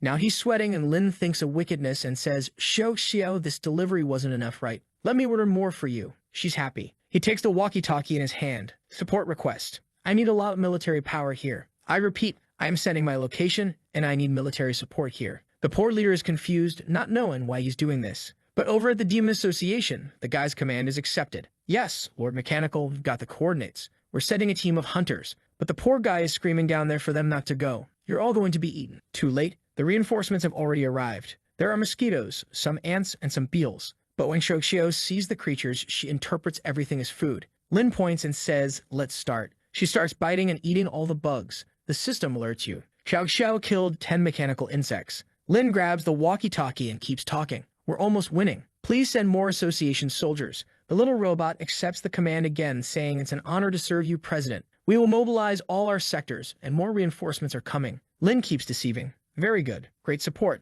I'll have to give everyone a promotion. The little creatures are all happy. Thank you, sir. Lin, blowing on the gun, says you better be careful not to be hacked. Do you have good identification skills? The little robots say yes. Don't worry. The association leader is going crazy. He takes advantage that there's a creature nearby, grabs it, connects to it, and sends a message. Someone is pretending to be me. Stop sending troops. But the robots apparently don't like him. They stare at each other and make an expression like they're following a sneaky plan and tell him, we know you're imitating the president. You won't fool us. The president is losing it for good. What are you guys talking about? There's unit password 035237. I'm your superior. Stop sending troops. But the little robots say, wow, you hacked really well. You even know our code. The poor guy takes even a critical hit, and Xiao is eating everything. He's finished on the ground. Our boy even earns an achievement. You destroyed the enemy's psyche without even fighting. The family observed everything. The mother was proud, saying, my daughter found such a good boyfriend. Look at this incredible meal he brought for her.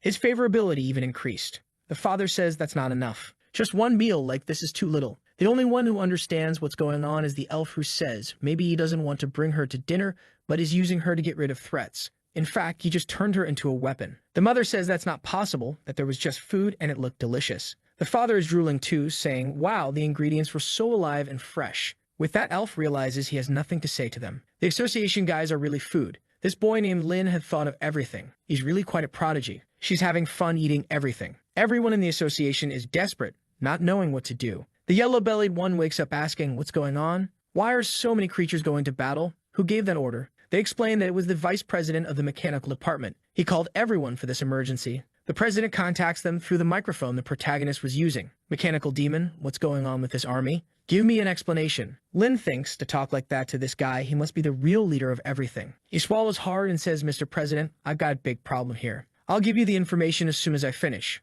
But the president says right away, you're not the mechanical demon. You just stole this communicator. The president is furious, saying, damn, he made us spend so many troops and treated us like complete idiots. It's a disgrace to the association. Send someone to finish this once and for all. The robots say, all right, sir. The leader is thinking the mechanical demon isn't so easy to deal with. I want to see who's putting an end to this. In the sky, some big bees appear. The protagonist sees them and thinks is the final boss finally going to show up. He even waves goodbye to the camera. First, he sees the protagonist and thinks a human. How did the mechanical demon die to this? But then he realizes a root level. Why is there a root level here? And why is there a human on top of it? But okay, you want to use the root level creature to humiliate me? Now you're going to experience the true potential of the association. Some chains then break and a giant creature appears. And the guy says, I want my body number 2.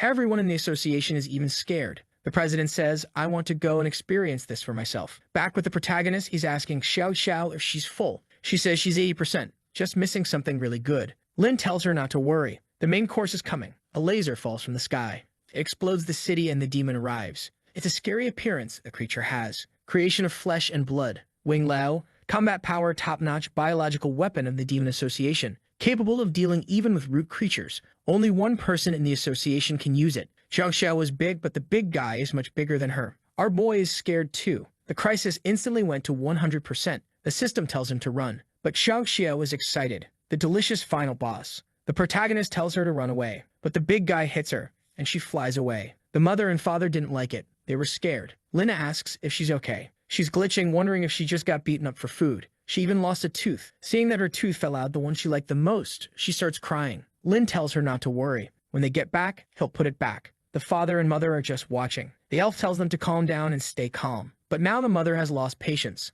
Calm down? My daughter got into a huge fight now. Do you think I'm going to calm down? They both stare at him and go after him. Xiao Xiao is crying desperately. The protagonist tells her to relax, that he'll make a wonderful denture. But the monster steps close to them, points and says, today is the day you both die. Man, the protagonist is psychopathic. Real scoundrel, aren't you? I'll have to teach you a lesson, and already grabs the revolver. The confused president asks, teach me a lesson. A mere human defeated by machines. You think you're going to teach me a lesson? Someone invincible. Our boy points the gun, and the president asks, is that what you're going to do? That's a bluff, kid. But without hesitation, Lin hits him right in the forehead. The people watching are thinking, man, did he really shoot? He's really crazy. Even the big guy got glitched. What illness is this? How dare you shoot me? Don't you see the difference between us? The protagonist says he knows, but he'll never allow anyone to harm one of his patients. With that, his favorability increases a lot with Xiao Xiao, who is crying, and now he's considered a great friend. Another achievement for making friends with a root creature. He gives a thumbs up and says, you can count on me.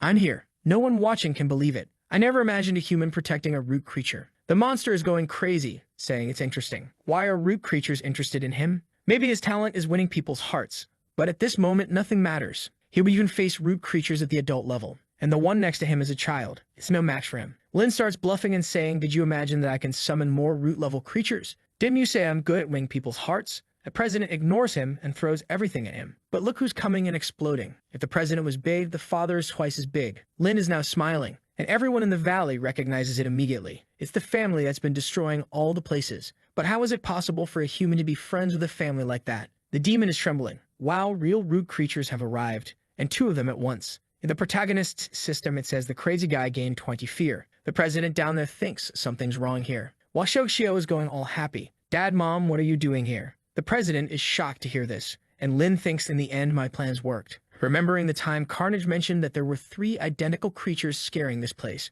When he talked to Xiao Xiao, he found out she was the smallest. He soon deduced that the others were relatives. Once when he was treating her, she said she had to go back soon or her relatives would worry. It became obvious then that the parents were much stronger. The mother, in the face of the president, says, you're quite arrogant, huh? Challenging my daughter to a duel. The president says it was just a joke, but now he's sweating cold. The father appears behind and says, why are you all scared? Didn't you say you didn't fear even a root creature? The president says it was just a joke. I said it casually, without meaning to. But the parents keep surrounding him. You slapped my daughter, didn't you? You were so happy hitting her. The president says it was a dull competition. It's something cultural from the Demon Association. The stronger the slap, the more you like the person. How crazy, right? These cultural differences. He slaps his minion, who disappears, and everyone stares at him as he says, as you can see, my friend was very happy. But then he takes a slap from the mother. The father slaps him too. Let's participate in this culture. Let me express my love for you. The people watching the live were all shocked, thinking, that's the difference between a true beast and one bred in a lab. The captain got tired of taking a beating and said,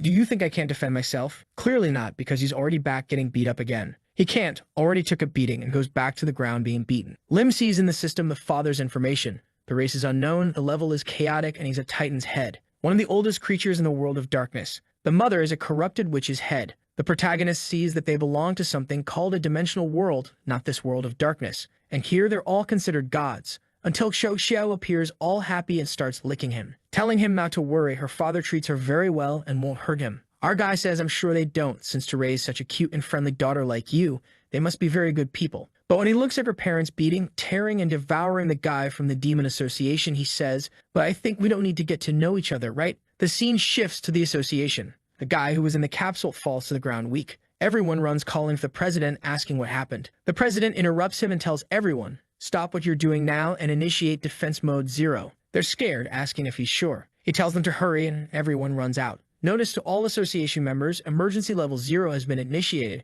and everyone must assume their positions. The next chapter begins with Bloodsaw walking in a forest. He's telling the puppet that he can't believe Zero Plan was initiated. She asks what this Zero Plan is, and he explains that it's something that when the Demon Association was first founded, he and several members decided to create. A signal only sweated when something devastating happens. The puppet says, wait, so the Demon Association was attacked. Bloodsaw says yes, and something devastating happened. She crosses her arms, thinking it's interesting. Who in this world of darkness has the courage to go against the Demon Association? Bloodsaw tells them to run because on the way there's a witch tower where they might see something. Back to the fight, which is more like a one-sided beating since the parents are just eating the leader's body. The parents then call for their daughter, and she goes all cute to talk to them, while our guy is hanging there. The mother pets her, saying, "I was so worried about you, my dear. I can't believe he had the nerve to slap you. We only followed you because we were afraid that Bastard was deceiving you." Xiao Xiao says, "He didn't deceive me, he brought a lot of good food." Lin is trembling, thinking, "Am I that bastard?" The two give him a stare. Our guy is thinking that even though he took advantage of her, he was very friendly with their daughter. They won't want to do this to me. The two are already staring at him from side to side. Our guy hesitates. "I'll explain myself sincerely and everything will be fine." He introduces himself awkwardly. "I'm a small dentist and doctor, and my name is Lin. I work at store 55, down in the Valley of the Soul. I don't have a home, I'm single, my relatives are dead, and that's it." The two are still staring at him, and the crisis instantly went to 99.99% with the two. Our guy is worried. "Man, I'd explain myself, and the crisis went up. What's happening?" The two start tapping tentacles, saying, "This guy handled her very well. Her mother said she liked it too. He seemed very comfortable on top of her daughter. Only monsters would say that without malice." Our guy wonders, are they admiring me or trying to kill me? The tentacle eyes are staring and the system speaks. "Your sanity is about to reach 0. Stabilize your mind or you will collapse." Then he gets an achievement. Root Malice level. Survive 60 seconds in front of a root level creature without losing your sanity. But he already gets another achievement along with that. Double Malice. Survive 2 creatures. With that, he's gaining mental strength, physical power. And our guy is gaining status, huh? Xiao Xiao tells her parents. "He was so happy when he was riding me." Lin tells her it's better to avoid talking about it. The father comes straight to him and says, "Now that I've killed the one who dared to slap her, why don't we have a chat?" Our guy is terrified, thinking, "It's over now, I'm dead." The father and mother keep staring at him, saying, "Come with us." Everyone goes together. The scene then shifts underground to a basement where a massive metal claw emerges. It's something that's part of the association's Zero plan. A castle rises with a building, a tower, some arms, flesh, it's got everything. The defense mechanism of the Zero plan is fully activated. Prototype Colossus 012 goes into combat. Bloodsaw and the marionette arrive to see this creature activated. Bloodsaw thinks they must have gone crazy. How did they dare to activate this creation? Strangely, the marionette looks and says, "So big and thick." Bloodsaw is confused. "Big and thick? What are you talking about?" She says it's nothing and tells him to explain what that is. Bloodsaw explains that it's the association's Colossus, a war machine that imitates the true Colossus of the Black World, one of the most powerful creatures that ever existed. It's a collection of all the association's technologies and all the collective evil.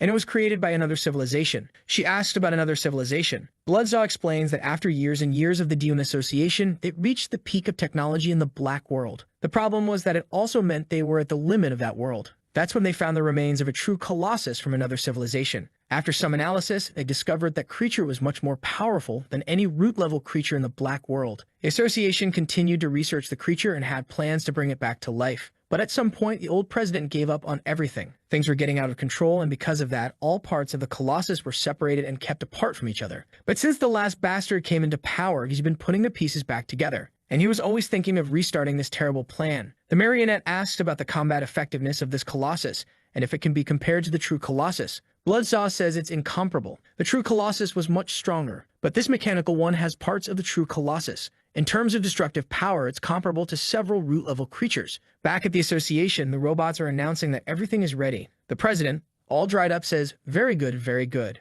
until one of the army guys enters, asking what the hell is this? Why did you initiate the Colossus? The president says it's because they become targets of 3 root-level creatures. The horned one asks, who was the idiot to provoke 3 root-level creatures? The president says, it was me, but I don't want to know. Go now and start activating everything. The guys just obey and leave. Then the robot warns the president that something is approaching. When they look, there's the Colossus, Bloodsaw, and the protagonist arriving with Xiao Xiao. Seeing that, Bloodsaw is scared, wondering, what's a headhunter doing here? Did the association guys go crazy? Why did they provoke such a creature? The marionette asks, why this reaction? If the root creature kills the association, isn't that even better? Bloodsaw says, even though the association has monsters, not everyone there deserves to die. Luckily, this headhunter still seems young. I don't believe she's such a big threat to the Colossus, until he sees the mother. Another creature. This one's already matured, but okay, the Colossus can handle 2. Until a third one arrives, the family gang. Poor guy doesn't even know what to say anymore. The 3 are coming at him. He's got his hand on his head. What's happening? Why are there 3 root creatures? One of them is extremely stronger than usual. What's wrong with these people? He's lost 20 sanity. The marionette asks, what do you think the association's chances of winning are now? Bloodsaw says there's no way the association can win anymore, and it's better for them to return to the Valley of the Soul. Suddenly, the marionette tells him to wait because someone is riding on top of the creature's heads. Bloodsaw is startled and immediately takes the telescope from her hand, saying it's impossible. How can someone ride a root creature? But Lin is there happily. Wait, is someone really coming? Wait, it's my disciple. Our guy is all cheerful there with Xiao Xiao and his eyes twinkling. Out of nowhere, he vomits and Bloodsaw sends a blood message transfer asking, is that you riding on a headhunter? Our guy is all happy. The teacher is finally nearby. Our guy starts shouting, hey teacher, are you alive? Come back to the store, I'm afraid of being alone. The three locate him, trembling with the marionette as he thinks, darn it, it's my apprentice up there on those creatures. The system shows up, congratulations on receiving the achievement, scaring your own teacher. The system gives him 20 happiness, but what the heck kind of reward is that? Xiao asks, is your teacher here? He says he thinks so but is puzzled by this achievement, scaring the teacher. And what if he hasn't even seen him yet? Then the mother says they've arrived. Lin wonders what that creature is, the one from the association. It's gigantic. The system informs him mechanical flesh creature. Unknown attribute, combat power, incomparable anti-root creature. However, in quotes, false. The system then shows you've encountered your first miraculous creation. The illustration system has been activated. You can spend a certain amount of skull coins to receive various information about the creature, from its weaknesses to its personality and preferences. Impressed, our hero says, let's see then, and clicks on the creature. It seems to be some sort of card deck that, as soon as he releases the information, provides attributes. Our guy is all happy. Wow, 10 attributes just for seeing the creature. That's great. The system tells him that the stronger the creatures he adds to the book, the more points he earns. Then he looks at Xiao and gains 6 more points. He glances at the father, gaining another 20. A glance at the mother, gaining 15 more. Xiao asks why he's so happy, and he replies that he's getting a lot of stuff for free, and there's nothing better than that. But at that moment, the Colossus enters challenge mode. Root creatures have been located and counterattack measures have been activated. The system then passes information from the card he received. Emergency mission, immediately escape from this desert. But Lin is confident since he has 3 root creatures by his side. The Colossus leader is wondering why those 3 are standing in front of his creature. He then activates something that pulls out a cannon and shoots toward the 3. Smoke rises and he's laughing like a maniac. Perfect. No root creature can stop my Colossus. But obviously, the whole family is intact. Xiao, who is the weakest, says it hurts, but it's kind of nice. With that, the father moves in, already giving the first whip to the Colossus. He jumps over and activates the Sea Dragon's dive. As he approaches the creature, he also activates the Sea Dragon's poisonous drill. Our guy is worried, thinking, the system told me to flee, but with these root creatures by my side, I can't lose. I thought I could help with my information system, but this family here is too strong. The protagonist's mission changes instantly. Field cleanup. Collect as many valuable parts of the Colossus as possible to enrich your collection. Lin says, oh, now the mission became too simple. Something's wrong. Usually, a boss is never this easy. We must be being deceived somehow. Our guy closes his eye and conjures another eye on his face, which immediately shows him another direction. And with a kind of X-ray, he finds the boss of the guys. Here, look where you are. Inside the base, the guys are all crying. The association is over. Our strongest creature died in 10 minutes. The boss shouts, it doesn't matter. Gather information from them. We just have to escape and recreate everything. With the information, we will win next time. And tells the robot, prepare an escape route for us. The robot accepts the order, but at that moment, the alarm goes off. Warning, a powerful entity detected around the base. When they look, it's Lin arriving with Xiao Xiao. The guys prepare about 300 weapons. The crazy one inside just observes our guy who sends a message. Oh, it's all because of this damn guy. If it weren't for him, we wouldn't have 3 root creatures following us. And now the scoundrel comes to my base. You know what? Activate the attacks. At least we'll kill that human. In the protagonist's system, it shows the association demon has increased resentment towards you by 40. Our guy warns Xiao. The guy who slapped you is here, so let's go eat him. She dives underground while our guy is hitting his hand, saying, get up, little hand. Stop pretending to be asleep because I know you're awake. Damn it. You know we're going to battle. Why are you pretending to be scared? Hey, little hand, wake up and say it. Fear? I don't even know how to spell that word. Then Xiao talks to him. He hides behind Lin, wanting to know whose voice that is. Lin says it's a root-level friend, and the little hand responds, just a root creature? I'm not afraid. But Lin notices something and asks, what happened, little hand? Are you trembling? The little hand gains another 20 fear from Xiao, and our guy takes the opportunity to threaten. This root creature here is very close to me, you know, and she loves to eat a hand. The little hand starts sweating and asks if she's being threatened, but she's already gained another 15 fear. Lin, being all silly, says, me threatening? This hand has been with me for 17 years. I would never do something like that. Unless you disobeyed me, right? We see the physical form of the little hand, which is that of a girl. And Lin continues, if you're a good kid, you'll get the lollipop, but if you're not, you'll get the medicine. The little hand asks, can I choose Mather?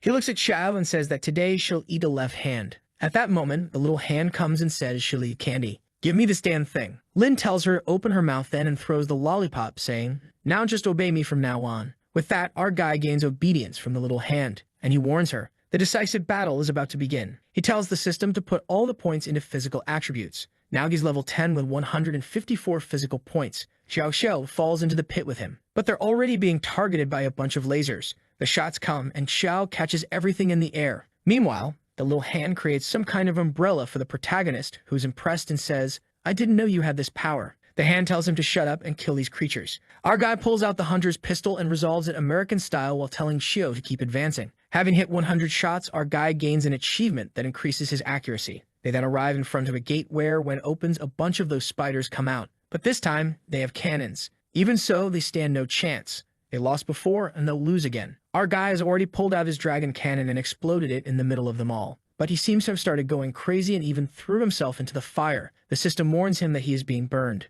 Thank goodness the system warned him. You couldn't tell otherwise. But he doesn't care and is already jumping, killing another one, collecting experience. The little hand with her mouth wide open is already eating another one, gaining more experience and even transforming into a blade. Lin is impressed again and asks the little hand why she didn't transform into a blade before. The little hand in female form says that as long as he gives her what she wants to eat, she can transform into anything. The little hand and Shou Xiao are happily eating everything there while the association president is thinking, damn it, does he think this is a cafeteria? One of the soldiers, all beaten up, says, we're ready to flee. The president says that's great news. He'll let the protagonist have the last meal. Then he activates a control that prepares the self-destruction of the base with a countdown of 10 minutes. Evacuate immediately. But the base soldiers are worried and say, what the hell is this, leader? We don't have time to escape either. The president ignores them, gets into the robot, and asks if the transport is ready. The guy says yes, and he orders it to be activated. I want to see what will happen to that idiot. They can destroy my Colossus, but they will pay the price for coming here. But suddenly, smoke starts to rise, and the president asks what's happening. The robot explains that they are receiving too much energy in an unusual way. When he checks the camera, Xiao had already passed by, destroying the energy room and causing an overload. Self-destruction will happen in 6 minutes, whether they want it or not.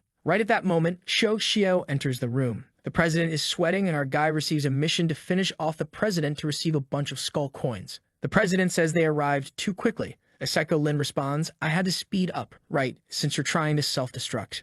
He points at him, saying time is short, but thinks it's enough. The president remarks it's good he came there. He thought it would be easy to eliminate him with a root creature, but he forgot something. Our guy is confused. The president starts emitting a red aura, claiming it's now easy to kill the protagonist too. He attacks with lasers, actually a spiritual attack that nearly disintegrates Lin. However, he still demands a Braisenho, unfortunately, where the little hand is. The little hand falls to the ground in black poo form and turns into balloons, which morph into Lin's heads. They then open a giant mouth and also use a spiritual attack. The president, confused, asks if he also has spiritual attacks. Our guy is calm again and has recovered the hand. He pulls out the gun to take more shots while Shou Xiao also attacks. The president is struck. Lin asks if the little hand is okay. She says she's so-so because she spent too much energy, while Shou Xiao licks the protagonist's face, asking if he's okay. He says he's fine since the little hand saved him. Shou Xiao starts licking the little hand, thanking her. Looking at the boss's head, she wonders if he's dead. Our guy believes he's not. The little hand says it's impossible, but our hero knows better since the system didn't reward him.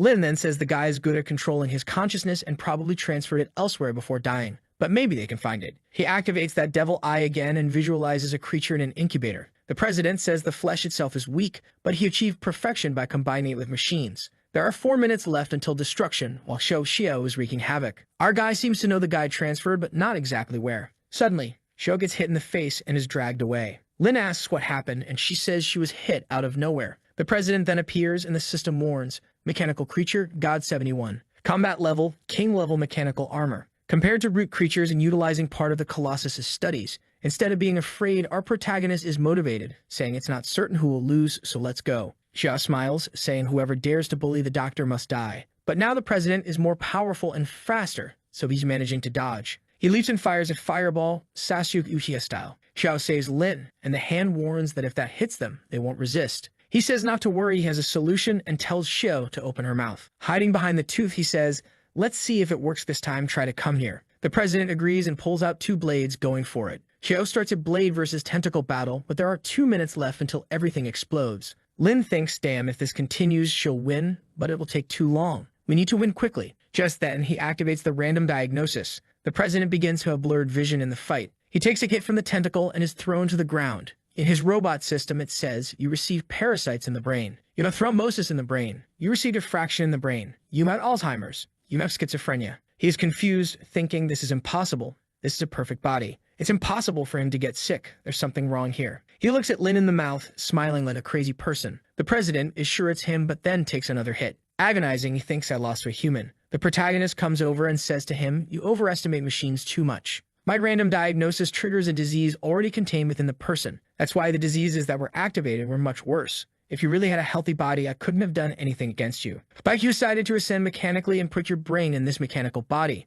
In this situation, you became more fragile. At that moment, the base warns that there are 20 seconds left until destruction. Lin then tells Xiao to run, and when he looks back, the big guy gets up again. However, with Alzheimer's and schizophrenia and a bunch of other brain diseases, speaking nonsense, playing games, 1 + 1 = 2 fun, it looks like he used Molly all night. Lin then says goodbye and runs away, completing the mission to kill the president and receiving 5,000 black skull coins and also the legendary ability, Memories of the Past. An atomic explosion occurs in the base and our guide praises Xiao, saying it was a perfect job. Our little protege is eager to see the rewards and opens the system. He also receives a strengthening ability that can increase the power of any of his abilities. The Memories of the Past ability puts someone in a physical state they were in the past. Our guy thinks he would be invincible with this, but the system explains that besides causing extreme mental stress, after an hour he returns to normal, ruining his plans for immortality. The father and mother come over to Xiao, asking where she was. She says she went to kill some bad guys. The mother then pets her, saying she was so worried, but she's amazing, her daughter.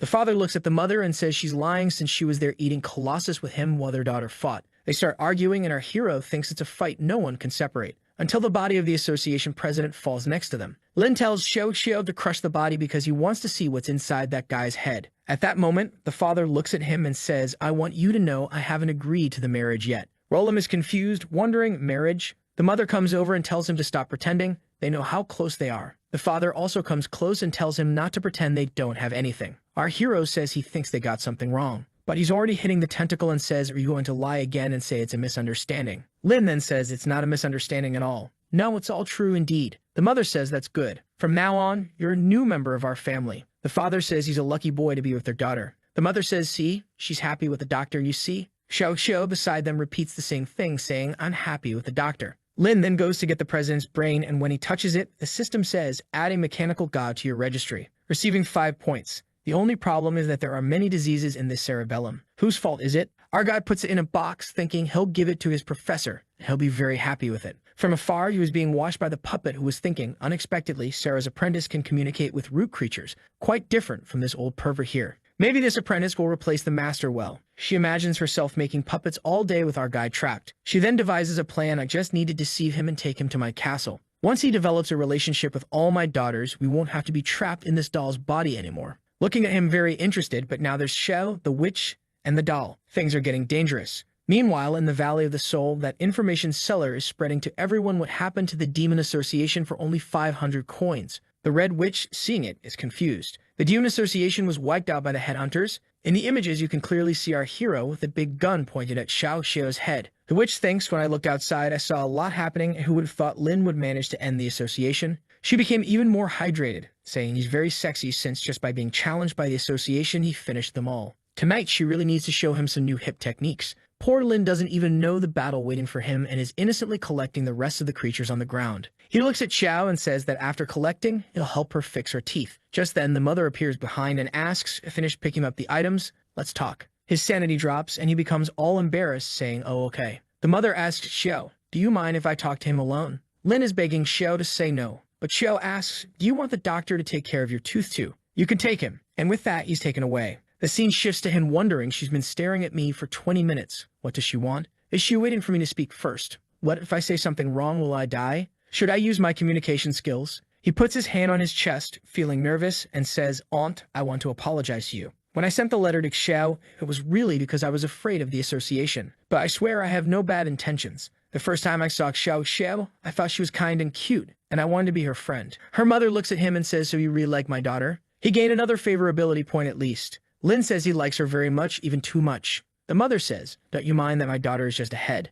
You don't even know what we are. Are you lying to me? Crisis is at 99%. Lin says, no, you're wrong, Aunt. In my mind, there's no concept of race. What's the use of that? Concepts of beauty change constantly. The important thing is to see the person's heart beneath the appearance. As the saying goes, beauty may be defined in a singular way, but interest in the soul is always unique. Now he's turning into a philosopher, this rascal. Besides, Xiao doesn't even care that I'm just a simple human. Why should I care what she is? He's gaining experience and eloquence, and the mother is becoming shy, thinking she can't find any fault in his sentence. Lin is in his best possible posture, and with that, he gains another 10 favorability points. She then says, I believe in your sincerity now, but do you have the ability to take care of her and make her happy? Lin says yes and tells her not to worry. He's a professional in this area, and he'll offer any personal service, not just to Xiao, but also to her. The mother imagines herself receiving some creams on her face and wonders, even me? She then pulls him close and says, you're even teasing me. Lin says he's not teasing her. What does she mean by that? She asks, what was that personal service you wanted to give me? He says, dental care. What do you think it was? She then shakes him and sends her guy flying. The system even gives an achievement to mock him. You survived the human fan. All beaten up, he asks, Aunt, why did you throw me? She says he has to think better about the words he uses.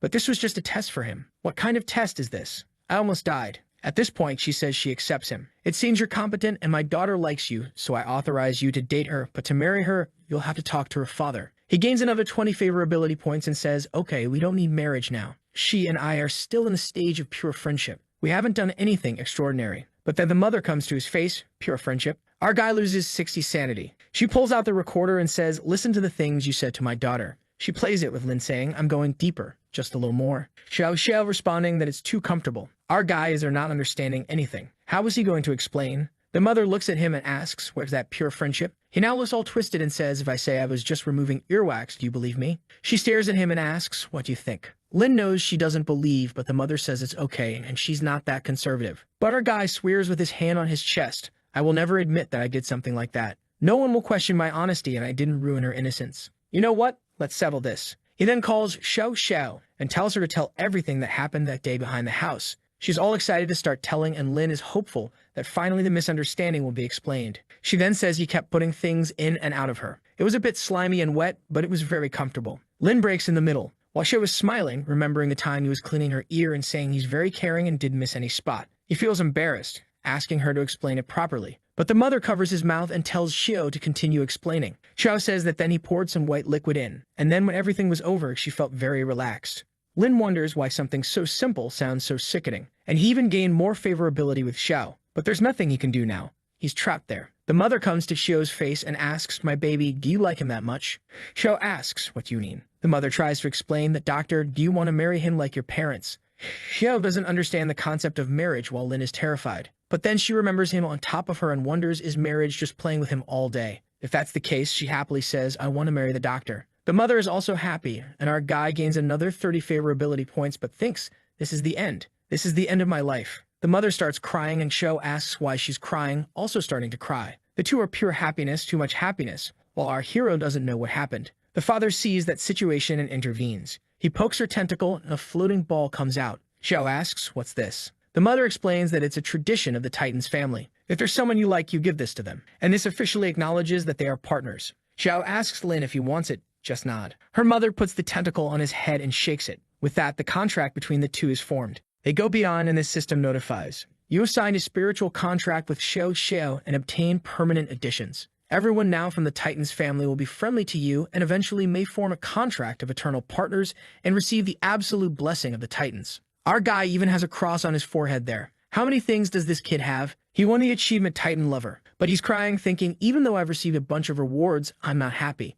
While Xiao was all smiling, asking if this is marriage, the mother says no. This is just a mark that allows them to understand each other better. If after a while the mark finds that they are compatible, the marriage is consummated. Otherwise, it can be erased. And she stares at Lin. Xiao then takes our protagonist's hand and says, the doctor and I are going to play. The mother says it's okay and tells her to go ahead. The father is angry because he's being ignored. Sometime later, Lin is sitting there with a sad face and Xiao asks, doctor, aren't you happy? He says he signed the contract without even having a chance to say anything. She apologizes, saying she thought he wanted to. Lin says, it's not that I didn't want to. It's just that this marriage is a sacred thing. You need to spend a lot of time with that person and accumulate a lot of feelings. It's not a joke. Xiao says she doesn't understand. Lin says he understands. She's very young, right? She says no, actually she's 3,500 years old. Our guy is shocked and remembers that the system said they fell from a higher plane when their heads were cut off. So maybe previously she still had a body. Back with the father and mother, he's revolted that she made her daughter sign a spiritual contract. They're fighting, calling each other crazy and saying they'll end the world. The father is transcending while the protagonist is telling Xiao that if she had a body previously, he can try to restore it for her.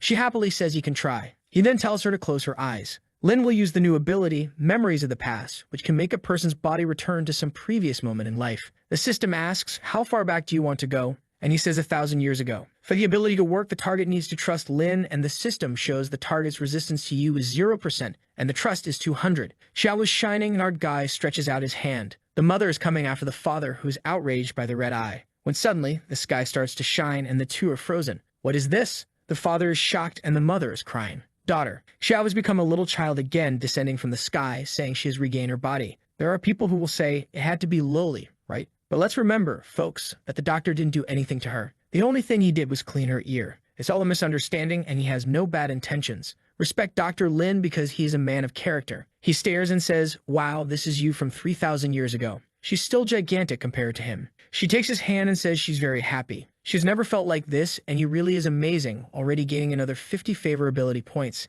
He even earns an epic achievement, Confident of Root Creatures. She's there licking his face, and our guy is wondering. She's back to having a body, the habits are the same. The father and mother are speechless. The father looks and wonders, is this my daughter? The mother says, are you blind? Who do you think it is? He remembers her memories. It really is my daughter. She comes running saying, Dad, Dad, and they embrace, everyone crying happily. While our guy is in the middle, being crushed again, thinking it's incredible how even root-level creatures have this side. Perhaps before all this in the higher plane, they were just a simple family of 3. She's giving him little kisses on the hair, and the father is just looking down at him. But he gains one more admiration. The father asks, did you make her come back like this? Lin calmly says yes, a skill called Memories of the Past. He was just curious to see how she would turn out in the future when she grows up, right? But he won't be able to maintain it for long. The father stares again and asks, she won't stay like this forever. Lin says, there's a time limit. The father looks up and says, Memories of the Past, then it's just an illusion, isn't it? Can you do me a favor? Lin asks what, and the father says, since you can make her go back to the past, how about me? But suddenly he's thrown by his wife, saying, shut up, husband. She looks at our smiling guy and says, my dear son-in-law, how about you fulfill a small request of mine? Lin says, you want me to recreate your appearance from the past, don't you? She charms him, saying no, unless he really wants to do it for her, do it now. Lin said it's okay and touches her face, telling her she needs to relax and let her guard down. He then activates the ability. However, in the system, it shows that the target has 50% resistance against him and 0% confidence. He removes his hand and she looks confused. Our guy has a look like he's screwed now. Resistance and lack of confidence continue to increase, and she says she's relaxing, really relaxing. But in the system, it's already showing that resistance is at 70%. He then tells her she has to come back later and trust him, thinking, damn, she still has a lot of judgment against me. But she grabs an item and says she has a way. If what she needs is trust, this will work. She starts hypnotizing herself, saying she was the most powerful titan of hypnosis. For her, it will be easy to erase any judgment against him. She uses the magic, saying, I don't want to kill my son-in-law. I don't think about destroying him every 10 seconds. I don't think about how good it would be to blow up his head every day. Lin is startled by this. After the effect works, she says, now go and make me go back to my appearance from 4,500 years ago. Lin starts using Memories of the Past, and her body starts to change. She remembers that 4,500 years ago, she had multiple suitors because she had an incredible body full of curves that no titan could resist. But when it's over, she's also kind of like a child. She creates a mirror to take a look and sees that this appearance is when she received the title of Hypnosis Miko for the first time. The mirror shatters and Lin receives an achievement. Everything can be ignored. It's something that can happen when you use Memories of the Past, and the target is forcibly stopped at some point in life. Lin says to her, I thought you looked cute. Why do you seem so angry? The daughter happily hugs her mother and says she looks beautiful. She says, well, if that's the case, then okay. She pushes her daughter away and says, you darn doctor, do you want to die? She takes him by the hand and says, I said 4,500 years. Why did you go back 7,500? Wow. Lin is suffering trying to explain. Be patient. I think your hypnosis didn't work perfectly because you were hesitating, but it's no big deal. You're just a little younger now. She grabs a melon, saying that the incredible figure she had developed over 3,000 years is gone. Where are the mountains I had built? Lin says, it's a great opportunity to enjoy the innocence of childhood, isn't it? She starts shaking him again, saying, I knew it. You like girls with a new appearance, don't you? There really is something wrong with you. Lin is being shaken without knowing what to do and trying to explain. I'm not the pervert, but he's already been thrown into the sky. Xiao jumps and catches him up there, until the husband arrives, laughing at her from a distance. The wife is embarrassed and asks why he's laughing. The father says, so the legendary hypnosis witch was a flat board with no body at all, and yet so young and already using these rebellious styles. He laughs at her but pets her. Then he takes a magic hit, and she still gives him a piece of her mind, saying at least she managed to change her appearance since she trusts Lin a little. But he, who doesn't trust anything, will continue living forever as a big head. The father says, you didn't hypnotize yourself, I'll do it too. She says he won't be able to since he always tries to solve everything with muscle. But the father says hypnosis doesn't always need magic. He picks up a stone from the ground, throws it up into the sky, and then tells Lin that he'll lower his defense against hypnosis. As soon as he's asleep, he'll just hypnotize and use the power. And he remembers to bring him back 3,000 years. Make me go back to my best moment and I'll protect you for the rest of your life. The stone he threw then comes back like a meteor and explodes everything. Poor thing is finished on the ground and Xiao is crying. Lin is crying too, saying, why did my father-in-law abandon me so early? The mother puts her hand on her face, saying he's not dead. So why are you crying? Xiao says that when she saw Lin sad, she became sad too. She doesn't quite understand. Lin says he was joking and tells them to do it quickly. The mother passes her hypnosis power to Lin so he can use it on him. Lin is feeling abused, but he has nothing to do. So he uses the magic and says, let's bring him back to the appearance he had 3,000 years ago. However, the system says the target's resistance to you is 120% and confidence is minus 20%. Unable to perfectly activate the magic. The mother then tells him to go back further. Lin asks why since he said 3,000. She says to add one more zero. With a slightly embarrassed look, he replies that if he adds another zero, he will cease to exist. She says nothing bad will happen, he has been alive for much longer than he thinks. Lin asks if she's sure nothing will happen, but she stares at him. And with that, he says it's okay. Then he asks, is 30,010 years okay? She says no, add another 5,000. Add another 2,000, the thing is just increasing, add another 5,000. Looking up, the power is already huge, and it's already 53,000 years ago. Lin asks if she's sure, and she says it's almost okay. For the sake of husband and wife, he needs to go back just one more minute. Lin is confused but accepts, and when he activates the magic, an explosion rolls through the mountains that everyone in the city can see. Xiao is curious to see how her father was, and a golden light begins to form in the sky. Father in the heavens is thinking, I feel like my power is returning to its peak 3,000 years ago. The defender of the earth, the sky destroyer, the strongest of the titans. But suddenly, he turns into a spur and wonders, when did my daughter become so big? Then he realizes, is this when I fertilized the egg? Poor thing has already lost 30 sanity. Lin apologizes, saying he was forced, and he even earns the achievement back to the beginning of life. The wife grabs him by the arm and gives him a stern look, saying, is this the famous Titan from the past? He makes an angry face and boy, he slaps her head. The father says, so you're responsible, aren't you? You forced the boy to turn me into this. The mother says he deserves it. An old man like him with thousands of extra years didn't deserve to marry her, and she blasts him with a laser. But the villain attacks her belly. Xiao is just watching the two fighting there, and the protagonist is okay with it. She says yes, it's normal. Once they fought and destroyed the entire house, and she thought she would never see them again. But the next day, they were already there hugging each other again. It seems strange, but that's their way of showing they love each other. Xiao is happy because now both of them, whether they like it or not, don't have any bad feelings against Lin anymore. Lin is looking up at the sky, seeing the father wanting to get into the witch's skirt. The system gives the notification, it has been detected that all malicious intent from the root creatures against you has disappeared. Our guy cries, thinking, I'm finally safe. Then Lin says, high five, Xiao, let's celebrate all this. When he touches her, she starts glowing. Our guy is kind of confused about what's happening. She says she feels reluctant but wants to say thank you to him. And then she disappears into the air and becomes a big head again, already asking if he can transform her again later. He says, of course.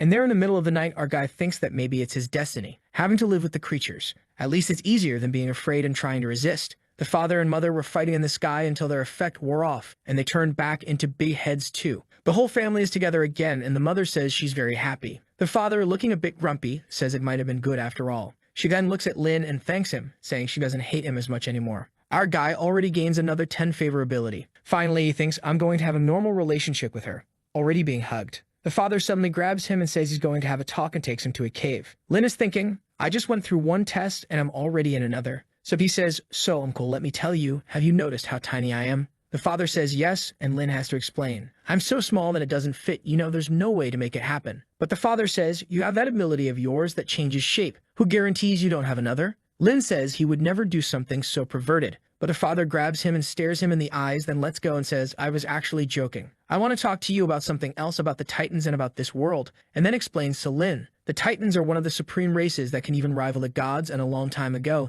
they had a prosperous civilization until a war destroyed everything. Their heads were cut off, and they were abandoned by the gods in the dark world. Everyone was thrown into the realm of death. Lin asks if that's the realm of death and what it is. The father says yes, it is the realm of death, a place of chaos, hatred, and resentment. In this world, you are never reincarnated. Several monsters are thrown here, and various creatures are brought into rot, and some innocent and ordinary people like you can also appear here. Lin asks, you know how to return to the original world. The father gives a kind of laughter and psycho scream in his face, saying it's impossible. There's no light at the end of the tunnel. There's no way back. Lin asks, have you ever tried to go back to your world? The father, agonizing, says yes. He misses his home very much, but it's impossible to leave this place. He already starts to release a flame, saying that just remembering it makes him fill with anger and hatred. He doesn't want his wife and daughter to suffer the curses. The system warns that he's entering a chaos mode. Lin tries to calm him down, but the maniac says, you won't hold me, and flies toward the sky. From the ground, some evil chains appear and pull him back to a pit full of blood. The father, agonizing, says that this place is the worst and that there's no way to die. But they also don't let him give up. He's stuck here forever. Lin sees the chains and thinks, is this why he won't return to the higher realm? So he pulls some claws from his back. The system tells him to be careful. If this is what's causing so much suffering, maybe I can help because it's a curse, and I have the curse removal. Using the curse removal, it drops to 98, 96, 94. But the system says the target's curse is too strong and the ability has been weakened. The removal limit is 15%. Want to try again? Psycho Lin says yes. But when the curse reaches 85, his mental power is exhausted. From afar, the mother and daughter watch a beam rising. And the daughter gets worried, saying that it's okay if he's alone, that anyone beside him will die. When they get there, the first thing they see is the father lying on the ground, our hero next to him also destroyed, and even the little hand wondering, but how can he be so stupid? He thought he was going to remove a root curse. In the end, the big hand here will have to solve his problems again. A little later, Shouxia was waking up our boy. They're all beaten up. However, he receives an achievement. You reduce the curse from a root level. He looks to the side, and the uncle is staring at him, asking, did you weaken my curse? The protagonist puts his hand on his head and says, I'm still very weak, so I only reduced it by 15%. Not to mention that the ability only works for 24 hours. For him to break this curse, he will have to get much stronger. However, the mother is scared, wondering how this is possible. She is the legendary witch of the Titans and can't do anything against this curse because it's the sealing of the gods. So how can he meddle in this? The father says, if you're strong enough, can you remove the curse? Arlen says for sure. The father says, do you know how extremely dangerous it is to remove a curse given by the gods? We could go mad in the process, or you could be cursed. Still, do you want to help this family? Our hero suddenly becomes the savior, saying, we are family, and I will save you from this eternal pain. I'm not afraid to take this risk. But then he earns the achievement. Never miss the chance to pretend something. The rub is only saying this because he knows there will be trouble if he refuses. But the father's favorability has already increased so much that he's even patting him while crying, saying he doesn't need to say anything. From now on, they are friends. If he doesn't mind, he can even call him Big Bro, and he'll call them handsome son-in-law. Xiao thanks him, saying he's a great buddy indeed, and the angry mother throws them both against the wall. Next scene, they go to leave Lin in the Valley of Souls. He tells them they can come anytime if they want. Xiao says she's sad and doesn't want to let our guy go, but he says he's still a doctor and needs to work. But she's free to come here anytime in the future. The mother pulls her away, saying because of their curse, they can't stay here for much longer. The father goes to him and says, be careful with those who survive the demonic association. If they come to cause trouble, just talk to me, my lovely low genius. Lin thanks him but asks how he's going to talk to them. The family makes a full face, saying there's no way to talk. Unfortunately, our hero goes into his pocket and takes out the vision stone. He's going to teach them how to use it. The people in the vision world are all talking about our boy. Did you see what happened in the Valley of Souls? 3 root creatures appeared. Another says, who cares, we're in the vision world. A third says, what if the headhunters show up here? The guys are standing still for a moment and start laughing in his face, saying, never in the history of the vision world have root creatures appeared here. Then the teleport appears on the ground and the family arrives.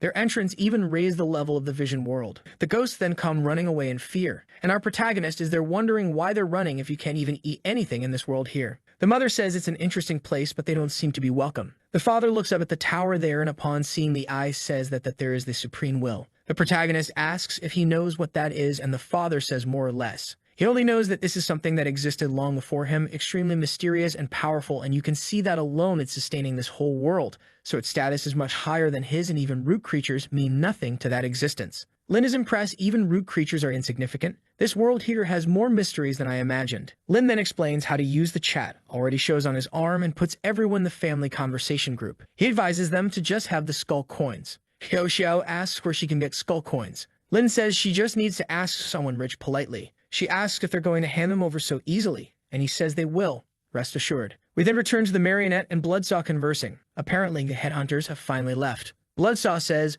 well, at least my apprentice seems to be fine, while the marionette is only thinking about how many pranks she wants to play on our guy. I just need to introduce him to my little daughters. She goes along with Bloodsaw, saying, let's go meet your apprentice already. Bloodsaw stops her and says, hold on, my apprentice is extremely dedicated, and we can't just go in without saying anything. The marionette asks, aren't you the master? Are you afraid of your apprentice? He says that's not the case. In fact, he's afraid of accidentally killing the apprentice, but he's thinking, now that I know he's friends with the root creatures, I can't offend him. He then knocks on the door and says, Disciple, it's your teacher. I'm back. Lin wakes up in bed wondering the teacher. He already grabs his war gear, remembering that creature that mimics voices. Did he have the courage to come here again? Already with a psycho smile, he says, Master, you're back. Your disciple missed you so much. The marionette says, your disciple really is a good boy. Bloodsaw responds, my disciple likes me a lot since I've been treating him like a son for 2 years. He then approaches the door, saying he's going to enter. But Lin stabs him in the stomach before he can take a step back, and then he takes 3 more stabs. Lin shouts, so you're back, huh? A few days ago, you came here to deceive me, and now you're back trying to imitate my teacher. Don't you have any new ideas? Bloodsaw, in agony, has to explain, but Lin flips his legendary hair and says, this time, I'll make sure you never come back here again. Bloodsaw, suffering, and the marionette then kick the door. Lin is startled and says, it was the teacher after all. He still earns the achievement of taking down the teacher, puts him on the stretcher, and the marionette asks if he can save him. Lin says definitely the professor's tenacity is incredible. A wound like this is far from fatal, and with the skills he learned from the professor, there's no problem at all. The marionette asks if he needs to use such a thick needle. Lin's face lights up when he says, of course he's wider than a normal person, so it's time to start. The professor yells, easy, Lin. First, you stop the bleeding, apply anesthesia, and then you sew, step by step. Lin applies anesthesia and asks, ready now? Let's go to the throat. The professor yells again, hold on. You can't just stick things into major blood vessels. The marionette is scared, my God, is this kid really a doctor? Lin apologizes and says, I'm so used to making these decisions. Then he pulls the needle and says the disciple is ready to start. All right, boy, you can go. Bloodsaw thinks, I'm anesthetized, so it'll be easy. But Lin stabs him, pulls the thread, and already asks, are you feeling pain, Professor? Bloodsaw says no, I'm crying from emotion, seeing so much progress from my disciple. But he's thinking, damn it, I taught him how to use anesthesia. If I complain about pain, it'll be embarrassing for me. Lin gets serious and says, with these compliments, I want to work even harder, and starts sewing everything up, gaining experience while Bloodsaw is agonizing, wondering, damn it, did he not apply anesthesia? Why does it hurt so much? Does he have some kind of pain-causing passive ability? To Bloodsaw's misfortune, Lin really has a bunch of those. With his hand on his head, Bloodsaw thinks, I can't be a coward. It's just a stitch. I have to endure. Sometime later, Lin says, phew, surgery complete. But the professor has passed out. When he wakes up, he asks, Lin, you didn't leave anything inside me, did you? Lin obviously says he didn't. This disciple here learned that a long time ago, thank you. But Bloodsaw grabs a mental detector to see if there's anything left. Lin asks, why that detector? Don't you trust me? The professor says, yes, he does. It's just for reassurance. Then he says, boy, you did very well, you know. Even though it felt more like you were attacking me than sewing, you really remind me of my old days. Lin says, of course, Professor. This disciple here learned everything he knows by watching you. Bloodsaw says he's a good disciple, and they hug each other while the marionette imagines the mischievous protagonist playing with all her little daughters. She needs to seize this opportunity, so she taps them both and tells them to talk about business. At this point, Lin asks who she is, but the professor is there unable to say anything, and she introduces herself. The scene then shifts to the 3 of them having dinner outside, with Bloodsaw saying, who would have thought the demonic association would be destroyed by my apprentice? Lin says, actually, it was Xiao Xiu's family. I just gave a little help. The marionette says that everything happened because of his connections, and indirectly, he did destroy it, showing just how intelligent and capable he is. Lin feels a bit embarrassed, saying, you guys praise me a lot, but it was all just a coincidence. Professor, didn't you say you went on a trip? Did you get involved with the demonic association along the way? Bloodsaw then recounts it was a problem from the past. He might not know, but the professor is a veteran of the demonic association. He'd received a message from the leader inviting everyone for research, one of his favorites. However, when they got there, the subject was completely different, and what they wanted to do was restart the Colossus Project. Lin asks what the Colossus Project is, and the professor explains that 3,000 years ago, they discovered several fragments of an unknown civilization, and analyzing all that, they were able to advance the association's technology greatly. If the project was so good, why did you give up? Lin wonders. Bloodsaw explains that he learned about the legend of the Colossi from another world, who were so strong that the gods punished and killed them 3,000 years ago, throwing them into this world. It seems there's some superior being that makes any extremely strong existence be discarded, and to prevent that curse from falling on the world, they prefer to stop those researches. Lin thinks, wait, 3,000 years ago, war? Could it be related to Xiao Xiu's family? Bloodsaw explains that the Colossus fragments were kept by the elders, and that's why they wanted them to be taken. But I always kept it here, he says.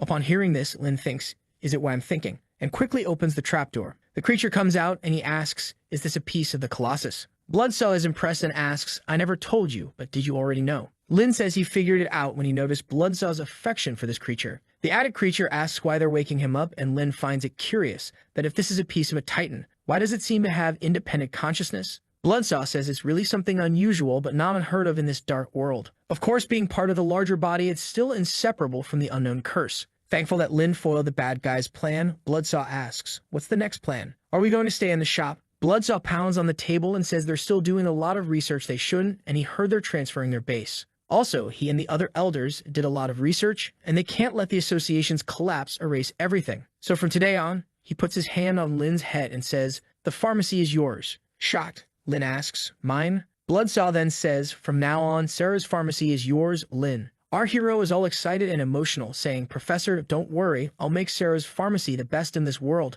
and I'll become a renowned doctor worldwide. The two then cry tears of happiness, and the marionette is moved by it all, thinking seeing his energetic appearance makes him so handsome, and she even feels like sucking him dry. But she gives up on that idea, realizing she needs to help her daughters first. Sometime later, Lin is lying down thinking, it's been a while since I heard Bloodsaw snoring. Finally, I can sleep well at night. At that moment, someone knocks on the door, saying, Lin, are you there? Lin recognizes the voice as the marionettes and thinks, isn't she the boss's wife? Why is she knocking here at this hour? I'm sure it's her.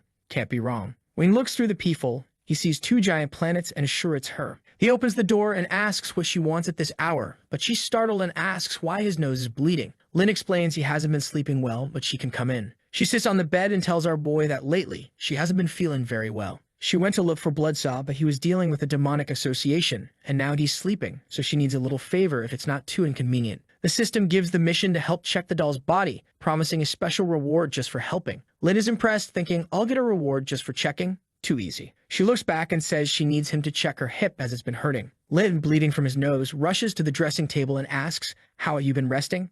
Any sleep problems? She sits down, saying she's been sleeping well but having some leg cramps, while leading him down the path of joy. Lin, literally drooling and almost losing control, thinks, Master, stay your disciple, he won't be able to resist. In the marionette's head, her plan is simple. She's sure she's not sick, so he'll want to give her a tonic, and she'll have to give him a thank you. Then she can take him to have fun with her daughters. Lin then says, Madame, the diagnosis is ready. She asks if she's healthy, but he says, no, actually, you're really sick. She gets up, asking if he's sure, thinking, wait, I'm just pretending to be sick. Am I actually sick? Lin tells her, you might seem healthy, but actually, you're seriously ill. She gets scared and asks if she's really that bad. Lin thinks, thank goodness the random diagnosis activated. Otherwise, I wouldn't have noticed anything. The system shows you discovered 3 self-named diseases: bone compression, body injuries, and blood problems. He prepared some plants, but unfortunately, that will only delay the disease. He would need to eradicate the source. He then asks her to show her powers. She shows the lines on her finger, and Lin finds it strange that the symptoms haven't changed.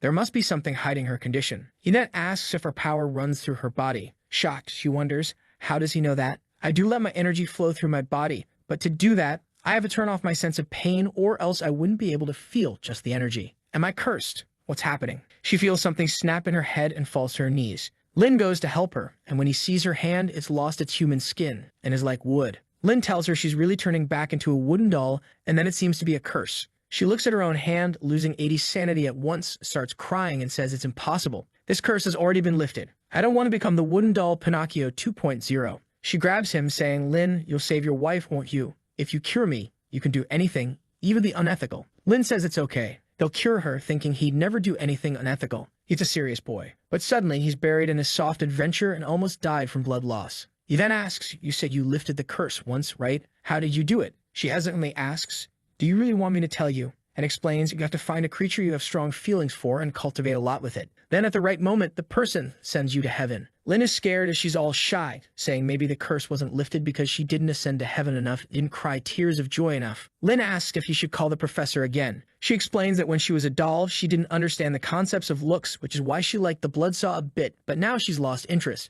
Not to mention he has several problems. Our boy is a bit confused, and she explains it's something men are very afraid to say. Our protagonist understands that Bloodsaw isn't ascending. Putting his hand on his forehead, he thinks, looks like the professor isn't working, huh? We'll have to try another method. Ela, feeling a bit embarrassed, asks, another method? Do you mean another person? Our shameless boy says, you said the curse breaks with strong emotions, right? It doesn't just have to be happiness, right? What if we try some other emotion? She's a bit suspicious. Another emotion. He confirms, yes, like sadness and pain. She says it might be possible, but her doll body feels much less emotion than a normal person's. Only extreme things would work. Explaining that she's been cut and abandoned in a cage, and still, none of that worked. But if he wants to try, okay. With a mischievous look, she asks, do you want to try something like that with me? Our boy says no, there are other ways. She wants to know what he wants to do. He grabs her by the wrist, pulls her to the operating room, and throws her on the table, restraining her legs and arms. The marionette asks, Lynn, what are you doing? Let me out. Our shameless guy gives her a look from above and says, relax, my wife, we'll be done soon. It'll be quick. She gives a look like, okay, but she likes it very slowly. While she's thinking he seems like a fun guy to like these games, she's eager to see what he's going to do. Our boy then grabs a potion, and she asks what it is. He says it's an extreme succubus love potion. She says she hates this kind of thing, why he wants to give her a love potion. But inside, she's thinking, not bad, now I know how this guy is so popular. Our doctor warns her if she's scared, just say it, and he'll remove the curse. Of course, if she can't handle it, it's okay to give up. She tells him to stop talking nonsense and use the potion already, thinking he doesn't need to explain anything else. She's already understood what he wants to do and is looking forward to this long night. Lynn then gives her the potion and asks how she's feeling. She says that this potion is very powerful. There's something strange, it's getting stronger and stronger. Our guy is there, calm like the doctor who analyzes the situation. He says, as expected, using drugs to induce emotions is possible. She then asks what you think and says, are you going to stand there until when? Come here already and do the hard work. But suddenly, our guy closes the door, starts boarding everything up, and locks the babe in there. Then he tells her, now it's all on you, figure it out, good luck. The girl stayed in bed, confused. Wait, what do you mean? He locked me in here alone? Lynn is there at the door, just calm, while she's screaming, come back here, you bastard, come here, come to this bed and do the deed. Outside, resisting for the profession, he's there strong, hard, and saying, sorry, but hold on a little longer there. Soon you'll be fine. The marionette is suffering a lot there. It's a lot of pain, it's a lot of agony and cream, poor thing. She says she can't take it. Please come back here, or else call someone, call the teacher. Whatever. She'll do it. It's over, man. The waves of the sea have arrived. The marionette is in the world of the heart, of love, of happiness, of joy. She lets out a happy scream there that the whole city hears. The blood doll is asking in the chat, can I know who's the friend they're screaming in the middle of the night? Another one there is saying, I want to know what's going on. It's been 5-6 hours that she's been in this screaming all night. The blood witch asks, am I not in the valley now? Did anyone see where this sound is coming from? The doll replies, I think it's over at Bloodsaw's pharmacy. Of course, the witch doesn't like to hear that and replies, keep an eye out because I'm going there now. A whole night of joy and suffering. Then our guy breaks the door. When he enters, there are puddles on the floor. And the poor thing is shaking all over, not understanding what happened. Our guy arrives all doctorly to give that doctor look. He says her heart is beating very fast, probably because of the adrenaline rush. But the curse that was affecting her apparently weakened. Very well, madame, your condition has improved. Just a few more sessions of this treatment and you'll be completely renewed. She stares at him. You're a demon. With that, he completes the mission of helping her and even receives the most red-pilled achievement of all. You've now become the enemy of all women. The effect of the quest is kind of bizarre. At any time, in any situation, you can make one or more girls reach indescribable heights, so to speak. Right. Furthermore, he receives a formula for an advanced potion. But the system itself says this potion should not be produced. Any existing being that produces this deserves death. However, that doesn't mean it's not a very good potion. It is extremely effective, so be very careful when using it. A system is not responsible for the consequences. Since the first ingredient of the recipe is succubus bodily fluid, you already imagine what this potion does. The marionette stands up there and says, forget about it. At least it seems like my curse is really healing. Staring at our guy with her 6-foot-tall height, she says she's now confident in introducing him to one of her little daughters. She throws a book on the table and says, take a look. Lynn is surprised, and she explains soon he'll be alone in this shop when his boss leaves. As he clearly gets involved in a lot of trouble, it's going to be dangerous here. And the 3 headhunting friends are far away. But if he has a little friend by his side, it wouldn't be a problem, would it? Lynn understands and asks, so here's information about your little daughters? Okay, I'll take a look. The first one, there is an all-albino Arab healthy doll. Shuman Yu, specialized in large-scale specials. 4-star combat. The other one is that perky little friend every anim has, funny and badass. Extremely powerful in close combat with her scything. And the third one is the good old maid. Furthermore, she has good financial skills and can easily adapt to any place. Lynn is quite the devil, thinking those 3 are quite tasty. It seems like he's in a restaurant choosing a menu. She then asks, which one did you like the most, giving him a stare. He's a little embarrassed. Do I have to choose one of your daughters to be my bodyguard? Suddenly, she grabs his chin and says, bodyguard, maid, companion, lover, or just a doll. He's shocked, and she explains that her daughters have already destroyed various creatures of this dark world, and to hire any of them is extremely expensive. However, for him, Mr. Lin, she can give them for free. What's he waiting for?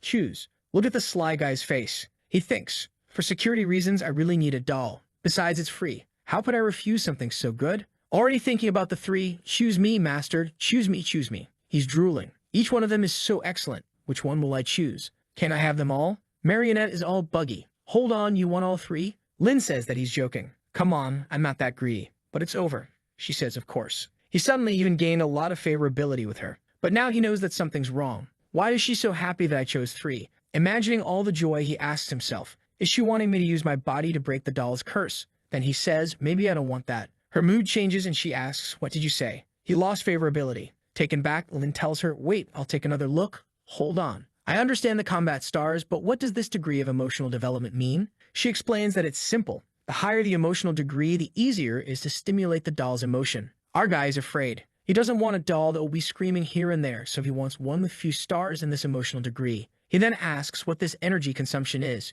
She responds the obvious. It's the energy she spends working. Just like creatures, dolls need to eat. It can be meat, it can be magic parts, it can be minerals. They have various ways of getting energy. Lin then says, damn, it's expensive to assemble dolls there. She spits out the coffee. Hold on, what do you mean? He asks, don't you have a doll that can move even if I don't give her anything? The marionette, biting herself, thinks, how petty. He wants a doll that doesn't have to spend anything. She says, well, turn to the last page. Here comes a tricky one. Black Crescent Moon doll, no personality, 4-star combat power. She says this is her 7th daughter, but the doll doesn't like germs. It'll be difficult in this filthy place. The good part is she feeds on wind. All right, that's easy. Lin only paid attention to what he wants. Eats wind, fights well, and has no emotion. I want her. The marionette gets confused. Normally, people choose the albino Arab there or the maid. Lin apparently is interested in not removing the curse, for some reason. He knows the other two are powerful, but at least with this one, there's 0 emotion, so 0 chance of removing the curse. The marionette makes an offer. How about I send you the other 2 girls in a pack? Buy 1, get 3, right? How about it? I'll even send money for everything they'll eat. He's a little embarrassed and replies, no, 1 is already more than enough. He's thinking that 3 is too dangerous. If something happens, his body will suffer a lot of happy damage. But he says it's all right. How about he keeps her for 30 days and then they make a new deal? With that, they close a deal and he receives the achievement from the system of acquiring his own doll. At that moment, Bloodsaw comes to talk to him. Lin asks, what's up, teacher? You're already awake. Bloodsaw says he wants to talk to Lin about his career choice. However, with that, Marionette is already leaving to go tell her friend. Serving tea there to his master, the protagonist says, I've already chosen my career. I'm going to be a doctor. Bloodsaw replies, no, Lin, it's time for you to choose a common career. Our boy is confused and replies, but I already have. I'm a professional doctor. Bloodsaw explains, no, you're only considered an apprentice. Every medical profession requires an official certificate. You learned about flesh and bone transformation, then about pharmacy, and finally, some cuts and surgery-related things. However, you can't really be considered a doctor. Our boy is thinking career. The system was telling me about changing stuff like that. Bloodsaw says, Lin, do you have any idea? Lin replies, Professor, have you ever heard of the night doctor profession? The master, confused, asks, Night doctor? Where did you hear about that, Lin? Lin just tells him, what's wrong with that? To which Bloodsaw replies, well, it's not a problem exactly. It's just that every night doctor is considered a lunatic. They're called those who walk in darkness and are a bunch of outlaws. In this world, someone without law is very different from what you think. Our guy replies, what do you mean? What do they do? Bloodsaw explains that night doctors believe the world is corrupted and only they can purify it. Even if you're not sick, a night doctor will always find something wrong. Then they'll cut you open and start looking for some problem in every part of your body. Lin says, wow, are that dedicated? Bloodsaw confusedly explains, it's not dedication. Lin innocently, isn't it? Bloodsaw, staring at him, puts his hand on his head. Lin says, well, they can be a bit paranoid, but they seem like honest workers who don't want to miss a diagnosis, right? The two are staring at each other, not saying anything. Bloodsaw, hold on then, Lin. He enters the house, comes back, well, let's answer this questionnaire first. Lin asks for watches and Bloodsaw explains, this is to find out which faction you belong to. First question, you're a doctor, and you encounter a patient who has nothing to do with you on the street. He's extremely injured but seems to have some bad intentions toward you. Can you help him? Lin says yes. The professor asks, but what if you cure him and he hurts you or someone else? Lin says, in that case, I would first help the person and then persuade them to become a good person. Bloodsaw asks, and what if he doesn't become a good person, huh? Lin thinks, already imagining removing the head, and says, I'd kill him. The master, confused, asks, hold on, so we take him to kill him. Lin agrees, well, of course, that's the most logical thing to do. All right, second question. You have a patient you can cure, but the process will make him suffer immense pain. Do you continue? Obviously, he answers yes. And if the treatment makes him die, Lin, what will you do? Then I'll save his body, learn necromancy, connect all his parts to mechanical pieces, and resurrect him. But the conclusion is the same, you killed to resurrect. Lin says yes, anyone would do that. No boy who would do that. All right, let's go to third question. If a friend of yours breaks the law, what do you do? Lin answers, I protect my friend. When Bloodsaw asks why, he replies, because the law doesn't matter, dryly to his face. But what if he kills innocent people? Here's the dark world. Lin explains, exactly for that reason, in the dark world, it's okay if people die. Bloodsaw wonders, did something happen when I left? Or has he always had this corrupted nature? The professor goes for the next, and if I, your teacher, asked you to kill someone close to you, what would you do? Lin says he would kill the teacher, who widens his eyes. But laughing, he tells him, I'm kidding, Professor, you're the closest person to me. The professor hesitantly says, I didn't think you were joking, Lin. But okay, I've already decided your faction is chaotic good. Lin, chaotic good, are you sure? Bloodsaw says he's absolutely sure. Lin says it doesn't make sense. I'm a doctor. I should be in a faction with a friendlier name, pure kindness, something like that. Bloodsaw is thinking, I think your views are wrong, Lin. But he gets up. Okay, are you sure you want to pursue the night medicine? Our guy beats his chest, saying yes. As much as these night doctors seem a bit crazy, you can clearly see they care a lot about the patients, as they're always looking for diagnosis. Bloodsaw says, aren't you afraid that the night doctors will dissect you before you finish your studies? Lin is confident, saying, don't worry, I have a way to deal with them. In this case, it's the system. I just have to follow the mission and that's it. Bloodsaw looks at him, all right then. This professor here will prepare you to become a night doctor. It's time for special training. Boom, he already grabs the saw. Lin is startled. What's this, Professor? The master tells him, this is our saw-based dissection training. He throws it on the table, breaking everything. Lin is all happy. Wow, Professor is awesome. I wonder if you can train this technique on children? The professor looks, well, but suddenly they hear someone coming, running in panic. We see a blonde human guy who seems to have taken a shortcut and ended up in this place. The guy apparently transmigrated too because he doesn't recognize anything from that place. He sees a healthy friend there with her back turned and says, wow, excuse me. Everything here is confusing. I'm a bit lost, it's my first time. He puts his hand on her shoulder, and when she turns around all beaten up, the poor guy gets a scare. He runs off to the other side, bumps into a giant cyclops. He also runs to the other side and comes face to face with a ghost girl with a doll. Oh man, everyone's after him, poor guy. Thunder rolls in the sky when he sees everything vanish and he's facing a castle. Seems like he got caught by some magic, and now he's entering there.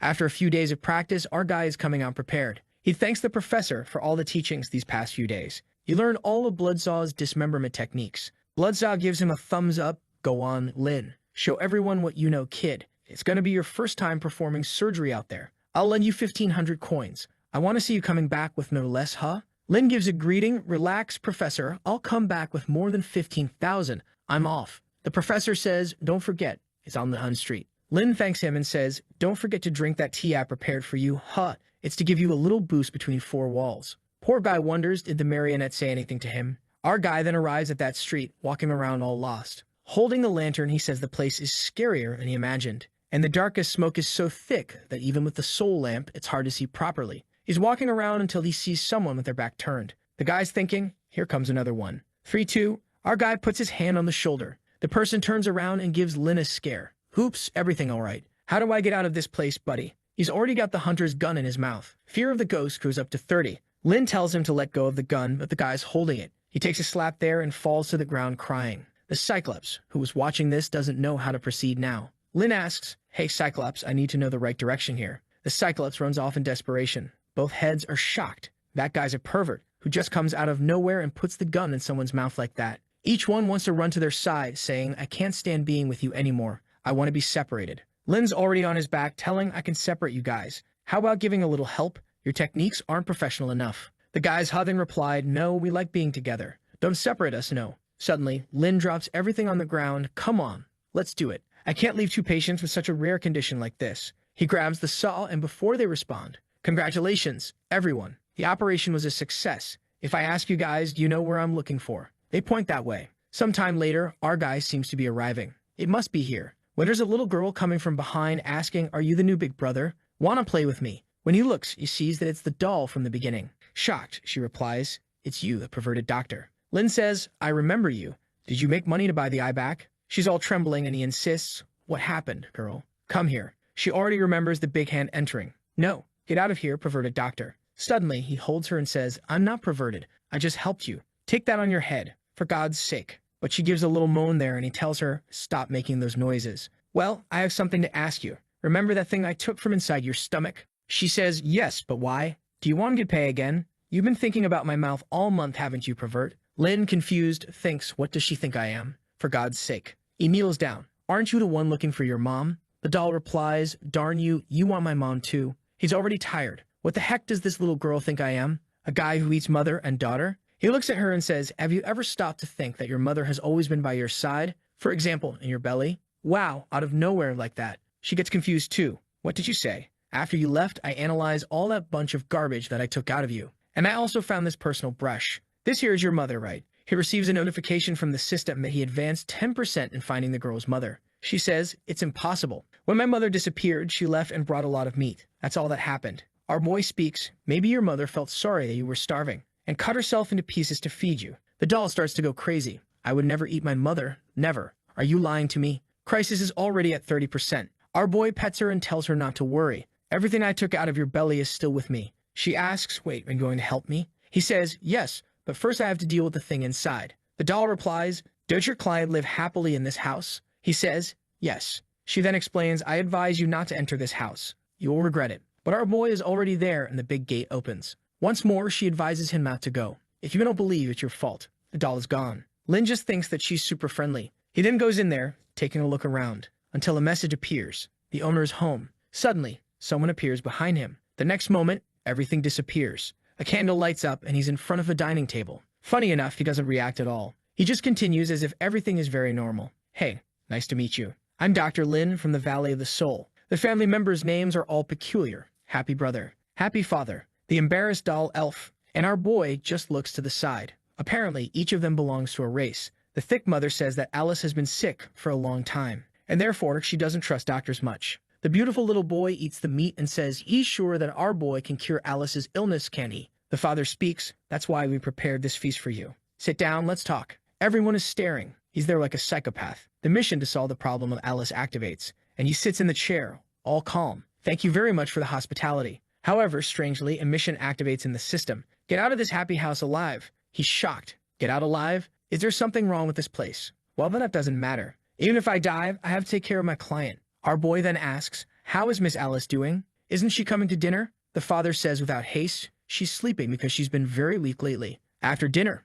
I'll take you there." Then the butler comes and serves him a human kidney, fresh and just taken out. Our boy takes a look. Wait, fresh? The boy is all happy. The mother says she wants him to eat. She prepared it with great care. Our boy says it looks delicious, but he doesn't like to eat. But everyone is staring. She asks, "Don't you want to eat a kidney, doctor?" He says, "No, but the rest there is fine." They tell him to eat a sausage. But when he looks, the system says it's the intestines of a rotten pig. Our boy, angry, tells the system to stop reminding him of these things. He eats and swallows while everyone in the house is looking. "Do you think it was delicious?" He replies, "It is very nice. And now she's all shiny. How nice that you liked it. You can eat as much as you want." Our boy says, "I eat a lot before leaving home and am not that hungry." But everyone is staring at him. She then gives him a little apple. It's harmless. But the apple is rotten with a bunch of bugs. He already has an evil plan. Everyone gets a scare when he opens his hand and throws it to the little hand. The father, confused, comments, "Doctor, what is that in your left hand?" Lin replies, "It's my second mouth. You don't mind if I enjoy all these delights with both, do you?"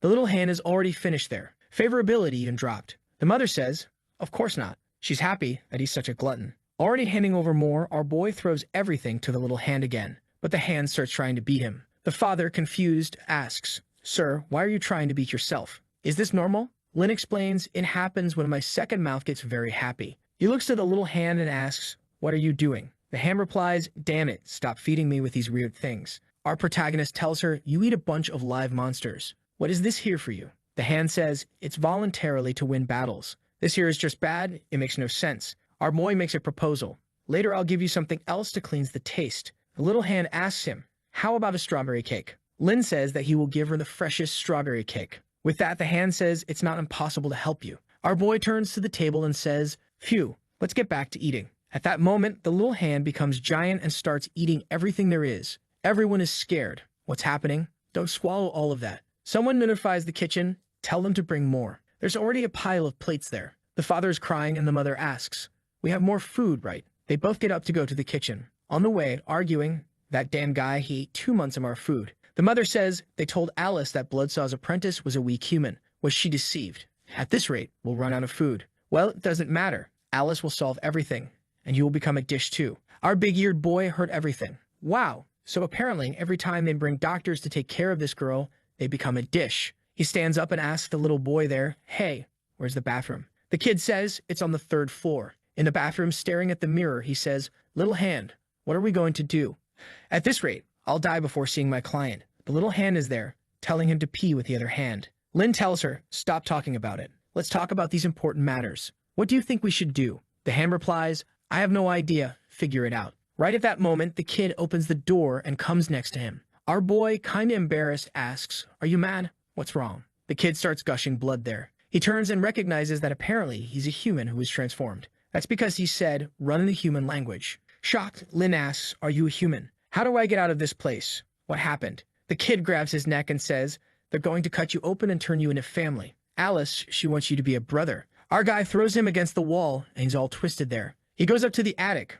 Our guy's following. The hand says, "Why are you following a guy who's trying to kill you?" Our boy says, "I just found someone from my world. I can't let this guy die like this." At that moment, someone knocks on the door, saying they prepared fresh new ingredients and you should come. When he goes out, it's the mother. He goes back to the table, and the kid isn't there. When the lid is lifted, look at the kid there, all cooked. Our boy stares, asking, "What is this?" She just says, "Eat, doctor. After eating, we'll be a family." But he is tired of this and asks, "I already said I don't want to eat leftovers. Is anyone really sick here?" The mother is shocked. The candles are extinguished, and she opens her mouth. "You're too rude, doctor. We used 2 months' worth of ingredients and even a new member. She comes to attack. Come here. I'm going to feed you with this big worm." But suddenly, he grabs her arm, throws her on the table, and takes a forkful. "You like this, don't you? Then try it." He throws everything that was inside the little hand at her. Fear is increasing, and she's unleashing a strange slime. Our boy grabs her face and asks, "Where are my dear compatriots?" She's losing her mind. "I don't know. I really don't know." But our boy is cruel.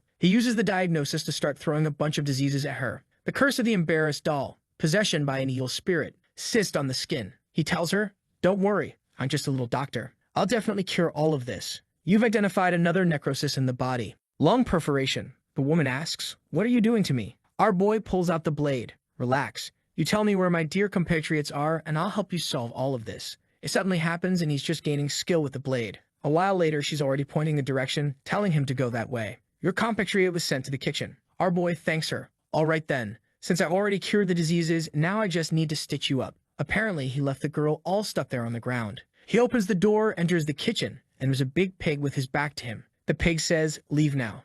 No one can enter the kitchen without the owner's permission. Our protagonist says he wants to find a man named Bayi. Is he here? The pig says he doesn't know this Bayi guy. However, if he's a human, there's one that was just delivered by the owner. Our protagonist thinks has the boy already been taken. However, he remembers the kid and is sure that he was Bayi, except it was empty and turned into a doll. Out of nowhere, he says to the pig, "I don't think you're part of this family, are you?" The pig says, "I only accepted the generous girl's offer, and in 3 days I became the boss in the kitchen here." Our protagonist says he understands. "Can I take some of the soup home?" The owner offered. The pig says yes, but in return, he'll have to get some condiments. The system warns that if he completes the mission for the pig won't join the punishment he'll receive. The soup only has ears, nose, mouth, horns. Lin says, "The soup seems to be delicious. What's missing?" The pig says, "Something with a lot of accumulated resentment is missing." Our protagonist, confused, accumulated resentment? How am I supposed to find something like that? The pig says, "I don't know either. It's something you only see once a decade." Lin gets the organization guy's brain. "How about this one?"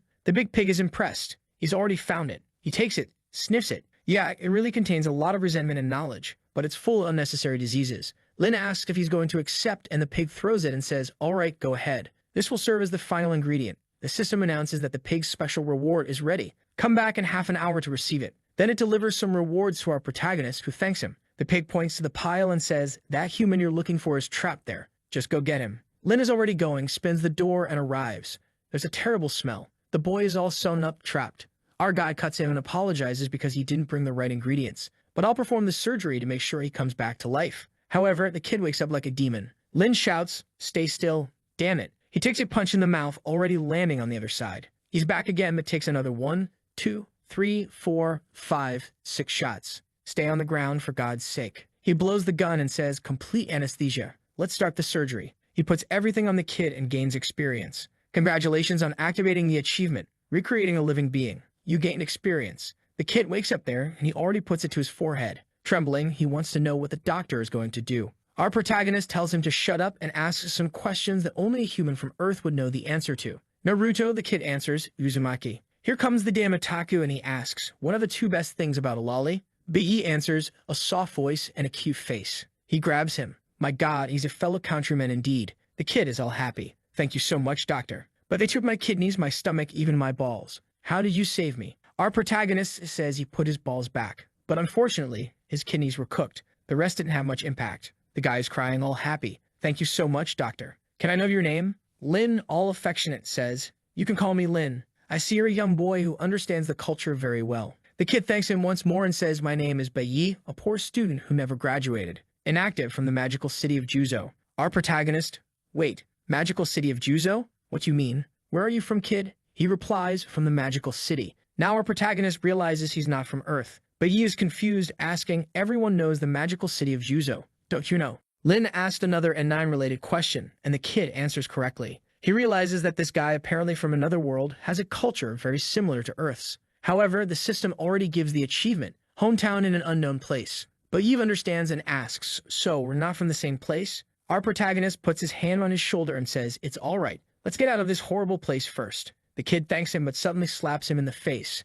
gives him another slap. He's slapping but saying, "Something's wrong. Something's controlling my body." Suddenly, Lin puts him on the ground. The kid gets up. "What are you doing? What is this?" Our protagonist explains, "It seems, my friend, that whatever's inside you, I can't eradicate everything." The boy grabs him desperately. "Sir, please help me." Lin speaks. "Don't be afraid. I'm the best doctor. I'll help you." He uses the diagnosis and finds 3 diseases. One of them is an extremely uncomfortable evil spirit that's taking over the frontal part of his brain. Lin speaks. The first one is just an extremely small and evasive disease. The boy is very happy. "Seriously?" Lin says, "Yes. However, during the operation, the creatures will compete for control of the body. When the time comes, you have to be firm-minded and fight against them." The boy says, "All right, I understand. But where's this surgery going to be?" Lin points to the head. The boy says, "Wait, didn't you say it was minimal?" Lin tells him, "I warned you, it was minimally invasive. No need to open your skull. Just go through the eye. 5 minutes and we're done." The boy runs out. "No, let's do it another day, sir. But it's too late now."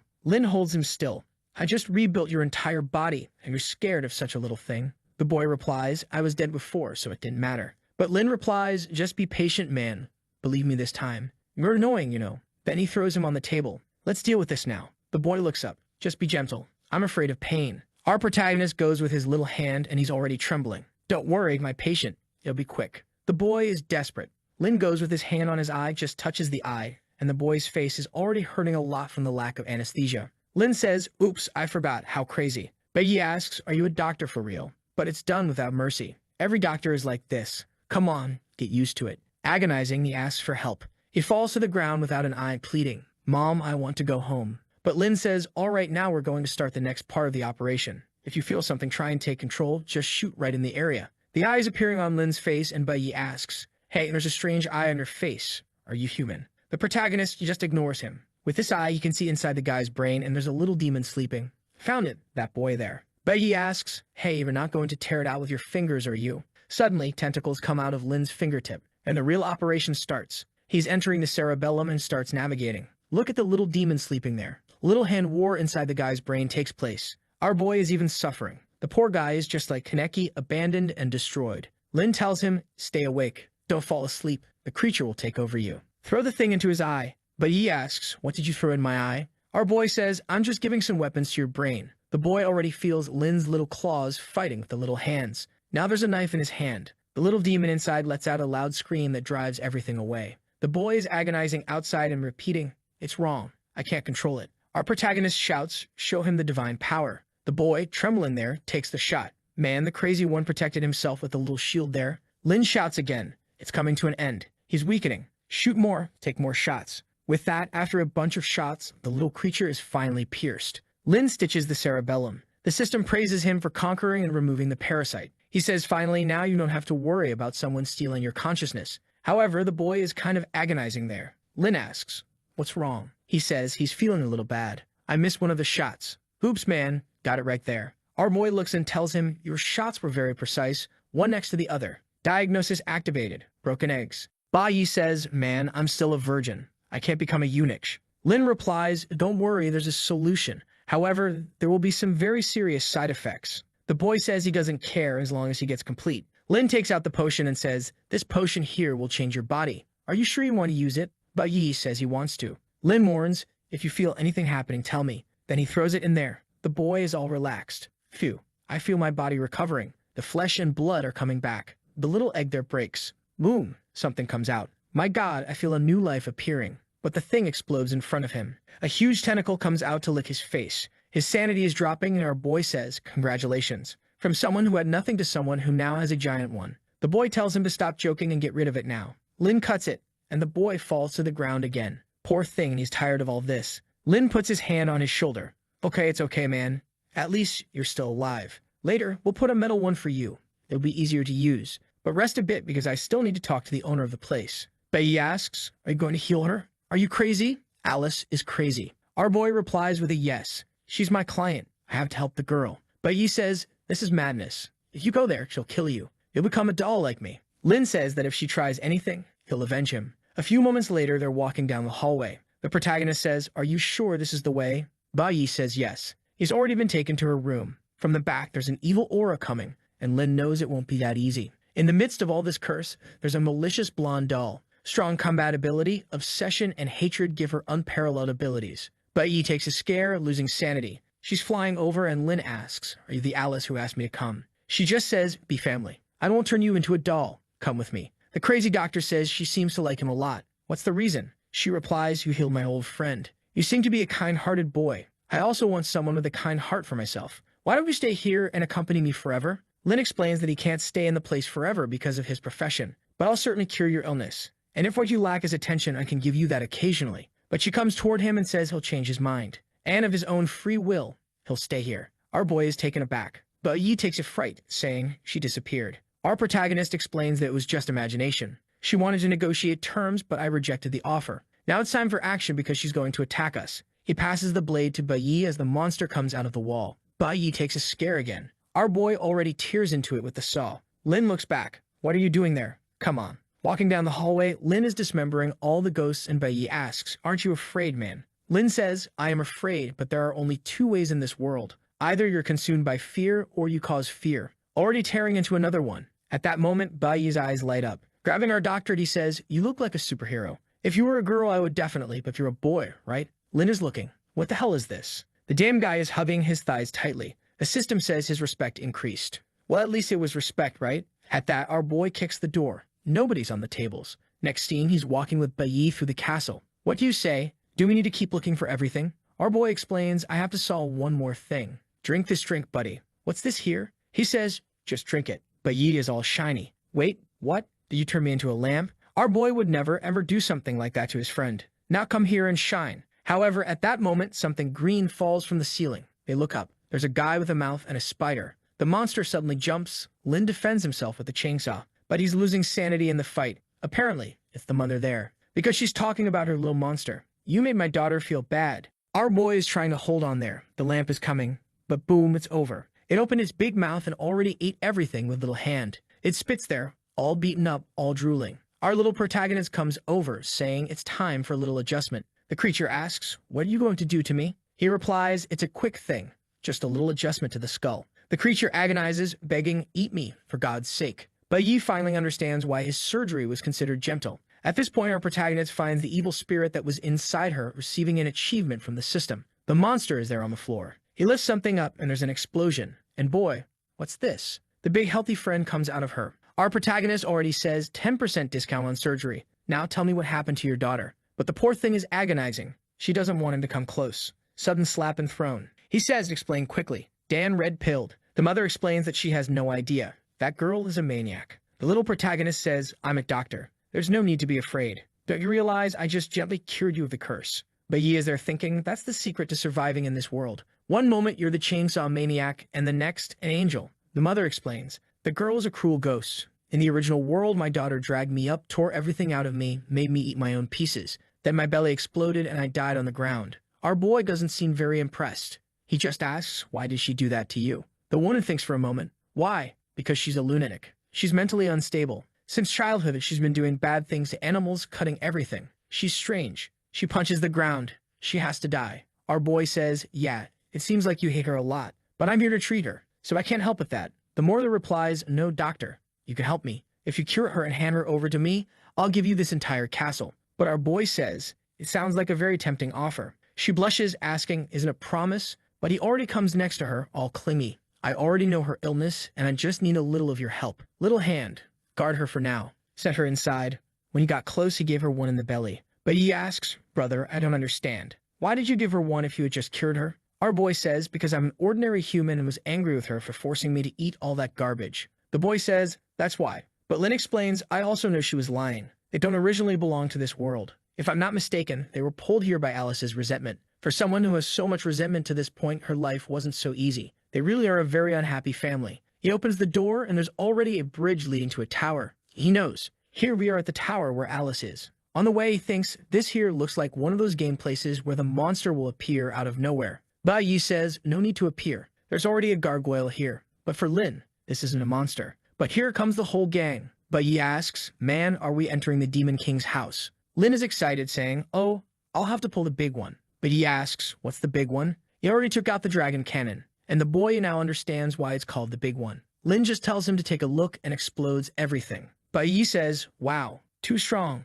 Can I touch it? Our boy throws it on his arm. You can, but it's something you have to practice a lot to use. At that moment, someone is coming from the bridge with a black cape. It hits the sword on the ground. Commander Knight. Lin seems excited now. Here comes another one. Ba Yi says, I think he's the mini-boss here. The knight gives a warning. This is Lord Carmel's territory. Whoever passes through here, I won't show mercy. Our boy just says, all right, let's get started. The big one is already here to give him some. But he tells them, in my life, I was known as a killer of hundreds. I never lost a war until I died. But now he took one to the head already. He's standing there, not understanding. Our boy gave him a dirty shot. Lin tells him, you're very outdated, fighting with a sword at a time like this. The knight falls hard on the ground. Poor guy. Then they hear a voice saying, Doctor, you're so rude. They recognize it as the master's voice. In front of them, staff on the ground, the father appears. He says he knows Alice needs treatment, and that's because she brings many bad things to the family. The cage she stays in is for her own good. Already turning into a bodybuilder, looking like Chris Bumstead, all falling apart. The system announces that if Lin kills the guy, he'll get the witch's mask. The devil gathers the heads and is coming at them. Our guy is a sharpshooter landing shots, but this one isn't going down easy. The devil stomps the ground. Lin jumps with Ba Yi, getting stuck in the branches using the hand, and he tells him, stay here and don't panic. I'll solve this quickly. He jumps back. The father smiles at him like a psychopath. It's time to settle this. Lin defends himself with a saw, saying, I agree. After blocking it, he asks, is that all you've got? Sensing the aura is in a Runo-Raisingen moment, the big monster says he's tired of playing and gives another attack. Lin smiles calmly, blocking the guy's blade with his hand. The devil is shocked. How so? Our protagonist pushes him back with his golden hand. The devil looks at him. Who are you? Lin asks, can't you see? Just an ordinary doctor. An eye appears on his chest, dragon hand in hand, something coming out of his back holding the blade and the saw. The poor devil is sweating. The little doctor says, what's up? Let's play a little more. He takes a shot. The devil defends himself and goes for it, but our guy is already on his back. Got him on the neck. He didn't even feel anything. It was in the belly too. Lin says, ever heard of the blood ghost? I learned this from her. The guy tries to attack, but Lin stops him with one hand using the dragon's mouth. With the other hand, he stops him with a little hand. Poor guy doesn't know what to do while he's being entangled by the tentacles. The devil pleads, I'm Alice's father. You can't kill me. But Lin replies, sorry, but the system's reward is very generous. You've got to go. Bye, buddy. He turns off all the powers, back to the ground, collecting a bunch of rewards and the witch's mask. He just takes the guy's head off and sends it inside. Then asks Ba Yi, who's still hanging, do you want to come with me to cure Alice? Ba Yi answers, no, you can go. Let me know when you're ready. Lin says, okay then. Afterward, he goes back to help. He enters the tower with a billion endless stairs and starts climbing. There are a bunch of spirits falling from above, but he keeps walking through the incomprehensible place. He kicks a door. A corridor with a bunch of destroyed stuff appears. On the wall, a spirit is tied up, twisting to reach a plate. Lin thinks it's the mother's spirit. She says, come on, Alice. Just a little more. Alice seems to be caged on the ceiling. Our guy, all innocent, says, "Hi, Alice. It's your doctor. Here to take care of you." She stares at him and says, "Now you're going to be family." The system announces, "Do whatever is necessary to understand her problem, her past, and heal the trauma." Trying to reach him from inside the cage, she says she doesn't like her father or mother. She's given up on them. "So can you be my big brother?" Our guy answers, "Unfortunately, I can't stay here for long. But I understand everything because I saw the memories. Your family has been mistreating you for a long time. And that's why your dream has always been to have a happy home." Alice says, "It's not me who's doing this to them." Suddenly, she starts transforming, destroying the cage. This little Alice is happy, but now she's going to take care of this. The system shows that she's now Miss Mary, an old witch who was burned in the witch hunts. She was one of the women of the owner of a castle and had a child with him. Out of hatred, she possessed her own daughter. She starts burning, showing the family, saying, "Oh, little Alice doesn't know her true family." Crying, she asked our protagonist, "Will you be my brother?" She says she needs a kind brother. But our boy breaks the glass and starts going down the stairs like crazy. She's asking, "Why are you abandoning me too?" Throwing flames at him. Lynn is running across the bridge. But Yu is wondering, wow man, is he okay? What an explosion. Our boy runs back to the castle and boom, closes the door. Poor guy realizes the curse is very strong. It's going to be hard to suppress something like that. He keeps trying to think of a plan. He imagines that if he could explain to everyone what happened, maybe the curse would cease. His hand glows and apparently he can see some memories from the past. The whole family is walking down the corridor carrying something in a basket. Our protagonist walks around, and under a piece of wood he finds Alice's arm. You obtain a body fragment. He begins to think that this family was the devil indeed, then goes to a fireplace and finds a piece of the foot, goes behind a door and finds another piece of the arm. Then we see her mother in a church praying, saying, "Mr. Alice is not very well." Oh, come on, why would that be? When she looks at her hands, her hair, she gets confused, doesn't know why that's there. The father is agonizing on the ground, wondering, how can I put my daughter in a cage? What am I doing? The other son, too, is confused. My son, who was so kind, but now he's just doing these things like a psychopath. Back and forth, passing everyone, Lynn is collecting several fragments of her body, until, well, he finds the most important part. Staring at her, he says, "You can relax. I'll heal you." But right at that moment, the spirit appears behind him. It sends an attack and grabs his neck. Our boy tries to say, "Alice, I'm trying to gather your parts to heal you. I'll become your brother." She blushes for a second, asking, "Family?" Lynn sends those little hands to the ground, but she screams in agony. He runs off saying, "Now I just need one piece." Did he manage to throw the spirit inside the body? Is that it? But she doesn't give up. She recovers and throws her flames. Our boy takes out the mask he got when he won the fight against the father. Her hand comes back and grabs his heart. He sends some energy back from his belly with one eye. Man, he's really demonic too. Our boy runs away looking back, thinking, asterisk, she's a spirit rooted in this place. As long as the castle stands, she'll be invincible, asterisk. He goes back to the kitchen of the piglet, who asks, "Are you impatient or attracted by the smell?" Our boy puts his big hand in the pot. The piglet asks, "What are you doing?" He takes out what appears to be a heart, saying, "Phew, I found the last fragment." The piglet asks, "You want to use this heart to resolve the hate in the little girl's heart." Lynn asks where that heart came from and if he can take it. The piglet says, "As a boss, I always know where the ingredients come from. This was a pure heart, which is extremely rare in this world. Unfortunately, it was stained with malice. You can take it, but first you'll have to drink the soup and deliver to me an evil heart." Our boy faces the soup as the system warns. Unfinished heart and brain soup will randomly give you knowledge and a curse. At this point, the demon doll crosses the door, yelling, "Die." Our boy already downs the soup. Asterisk, you gain knowledge. Mechanical transformation. Entertain the curse. The crying clown, asterisk, he runs off, drinks the soup and says, "I'll deliver the evil heart later." The piglet says, "Okay, come back in half an hour. Because if you break the contract, I get your heart." Our little protagonist finds a good room. He spins the safe and protects himself. His hand spits out all the doll remains. He started sewing and the doll starts talking. "My name is Alice, and I live with a happy family. Even though my father was serious, he taught me many things. My mother was sometimes very grumpy too, but she always cooked good things. My older brothers always gave me many presents. Together, we'll be a family forever." Already releasing the devil's aura, our boy uses the power of the little hand there, takes out his big mouth clones to attack her. She comes with another little hand. Hand-to-hand combat begins. He dodges and pulls out the flaming skull from his back. He takes off that mask of his. That's new. He's protecting the body and being attacked by the curse. Took one in the chest, but unleashed the Kamehameha. The doll realizes she's losing some power. She then attacks him in the belly and says, "Got you." But our boy is very calm. She's confused and he says, "It's you who's finished," already pulling her into a hug. But this is draining his vitality. Lynn then ends up in what seems to be inside her memory. He sees when everything was nice. Alice's room. He goes in to see her all happy with the knight and the butler. The boss is here now, the doctor. But she asks, "Are my parents and my brother coming today?" The guys are looking at each other.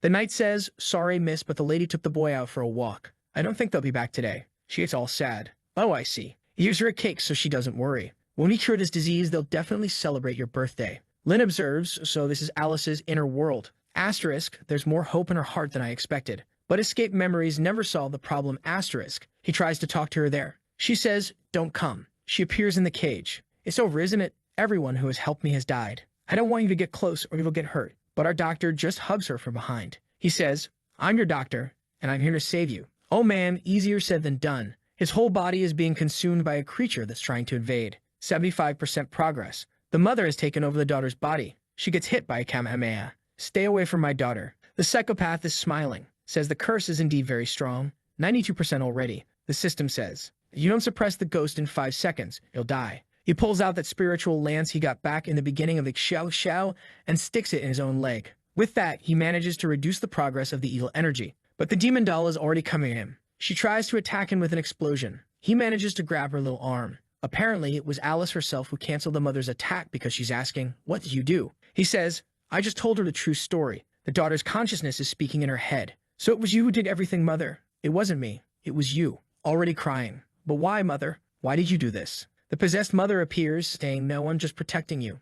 I'm your biological mother." Now Alice says, "I hate you." She already starts blowing up the whole castle. Laser up. Our boy is finished. The mother was a witch who was killed. She got angry because the father got a new wife to raise her daughter. And so she took control of her own daughter to get revenge on everything. Now the slimes fall to the ground. The mother gets up all messed up. The blondie is Alice. The spirit is the demon's mother. And here comes the good mother. But the demon tries to attack out of nowhere. She takes a hit from the lance. Our boy used the sacred relic and says, "You deserve to die if you don't repent until the last second. You're no longer qualified to be Alice's mother." But out of nowhere, the spirit attacks the doll the protagonist had made, eats the arm, explodes. His whole body is gone. "Man, what's happening?" She cries. The castle collapses. "Dies of your loss, I am too. Relax." What I know is that our boy is exhausted and almost falls. He calls for help from the little hand, which pulls him out of there. The system says he managed to complete 2/3 of the mission simultaneously. He received the cursed eye. We see him there taking a potion, trying to recover. And staring at the collapsed castle, he thinks, asterisk, wow, is this what they call a happy home? Alice kills her own biological mother and the curse destroys everything. I thought I could save Alice. And yet in the end, I'd only generated more hatred. Looks like I have a lot to learn still, asterisk. This here was considered a failure. The little hand says, "Buddy, you're at least alive. Be happy." The system gives a warning. Hate is floating. Get out of there immediately. Lin then sees that body he had sown rising with the soul that came back. And Hand tells him, "What are you doing? Run away from here." But our psychopathic boy goes towards her. The Hand yells, "Come back, idiot. Come back." He goes over there, talking with a little hello. He puts his hand on her shoulder and the system says, "You're being invaded by a ghostly energy." But he hugs her, saying, "It's all over, Alice. Everything's fine. You can at least treat me as your family." With that, the whole castle starts to disappear, and snow begins to fall in its place. Our boy earns another achievement. "Congratulations, you become the legendary savior of Lolis." He has a pleased look on his face. The little Hand says to him, "You're brave, man. Don't you know that with her current strength, she'll kill you?" Lin replies, "I'm her doctor. I can't give up on patients. Not to mention, I made a promise. Obviously, I wouldn't abandon her." The little Hand gets a scare and he asks, "What's the problem, little Hand?" That answers, "Nothing. You're stupid." But deep down, thinks her boy is cool, kind, and actually a good person. From afar, Bloodsaw and Marionette are observing. Bloodsaw looks and says, "Oh, the happy house was destroyed, but at least the curse was broken." The doll is impressed. "This Alice was more powerful than me and you." Bloodsaw, all happy, says, "That's my apprentice." "What do you think? Better than your daughter's, huh?" Marionette replies, "He really is excellent." She starts thinking mischievously. Asterisk, it seems that just thinking of him to shoot the curse isn't enough. Someone so amazing has to be adopted forever, asterisk. I know, I'll marry him into our whole family. Not the 7th or just the boss. The 2nd, the 3rd, the 4th, everyone's going to get him. After my daughters, he can even take care of his mother-in-law. Bloodsaw is behind her asking, "Hey, what are you thinking there?" Meanwhile, our boy is walking with Alice in his arms. "Bai Yi, where are you, my son?" Did he already run away? At that moment, a barrier disappears. The passive diagnosis activates on Alice. Our boy realizes she can only be outside the castle because he cleansed the curse with his ability. But the curse cleansing only lasts a few hours. Unfortunately, staying in the castle is the only thing she can do for the rest of her life. Alice, half asleep, murmurs that she wants to go out, play, and have fun. Our boy puts her down, apologizing. "Unfortunately, I can't break all the curses, but as a family member, I'll do my best to make you happy. He uses one of the items he received that improves any of his abilities to enhance the curse removal ability. Now he can use the curse cleansing on a person twice. He says, I think that's it. It'll last 48 hours. With that, he uses the power and it wakes up. His hand shines and he closes it. No one knows what mess he made, but he asks her, do you want to go out and have fun? Alice, flying there, asks, is it possible? Our boy says, yes, you can try to go out. She's a little unsure, but she steps out and realizes she can. Finally, she's out of the castle. She comes and hugs our boy, all happy. He reduces her resentment by 1%. The system says his healing is the only way for her to break free from this, but it will take a long time to fully cure her. Lynn notes that the mission reward is 2 question marks. Our boy feels embarrassed. Damn it, everyone already thinks bad things about me and the system wants me to take care of her all the time. But hey, I'm a good guy. Considering everything, I'll help. Alice then says she wants to give him something before he leaves. Our boy says he knows he won't be able to stay here, so she wants to do something. She releases a little shine in a direction. The whole castle starts to shine and rebuild itself. She smiles and tells Lynn that from now on he's also one of the owners of the happy house. The system gives the notification. Asterisk, you received 50% ownership of the happy house. You can teleport here freely once a day and can also control any creature inside it. Asterisk. Our boy, being a greedy guy, says, You're giving me all this? She says, yes. He's already all happy. Now that's what I call a true prize. 50% of a huge piece of land. I'm going to build whatever I want here. Not to mention, this teleport can help me a lot. She's kinda, you don't want it. Our boy replies, I do, of course I do. Right at that moment, an aura comes out from inside the castle. Alice, already scared, hides behind our boy. The big pig comes. Don't be nervous, little girl. I just have to complete a transaction with this boy. Bloodsaw apparently recognizes him there, trembling all over. Marionette asks, what's the problem? Bloodsaw then explains, this guy showed up 2 years ago. That day, an unprecedented illusion appeared on the moon. It was when Lynn was lying in front of the store. My heart was pounding as if my soul had been suppressed. I followed, and when I looked up, I saw him. Marionette asks, is he a magical creature? The two of them run away in desperation. The big pig says to our protagonist, brother, where's the heart you promised me? Our boy hesitates a little. Marionette and Bloodsaw have already arrived ahead. He immediately asks, what are you guys doing here? Bloodsaw asks, Lynn, did you offend this butcher? Lynn replies, you don't need to worry. I just made a deal with him. It was thanks to him that I managed to save the girl. I reached out, but unfortunately, I couldn't find the evil heart I wanted to give you before, so I'll give you mine. Already putting his hand on his chest, everyone is startled. Bloodsaw exclaims, what are you saying, Lynn? Are you going to die just to give your heart to him? Marionette wants to know, what will happen to my girls if you die? Lynn replies, Professor, didn't you already help me by giving me another heart before? It's okay to give it to him. Bloodsaw says, the heart I traded wasn't a normal heart, Lynn. Besides, you didn't understand the meaning of his words. What he wants isn't the piece of meat in your chest, but your soul. Oops, Lynn reacts, my soul. I made a deal with the devil man. The big pig just says 30 seconds for you to make your decision. As soon as it's over, I'll consider it a breach of contract. Lynn thinks 30 seconds is impossible. How am I going to find an evil heart in that time? But from the professor's and Alice's expressions, this guy is much more powerful than they are. Maybe above king level. But I can't involve anyone else in this.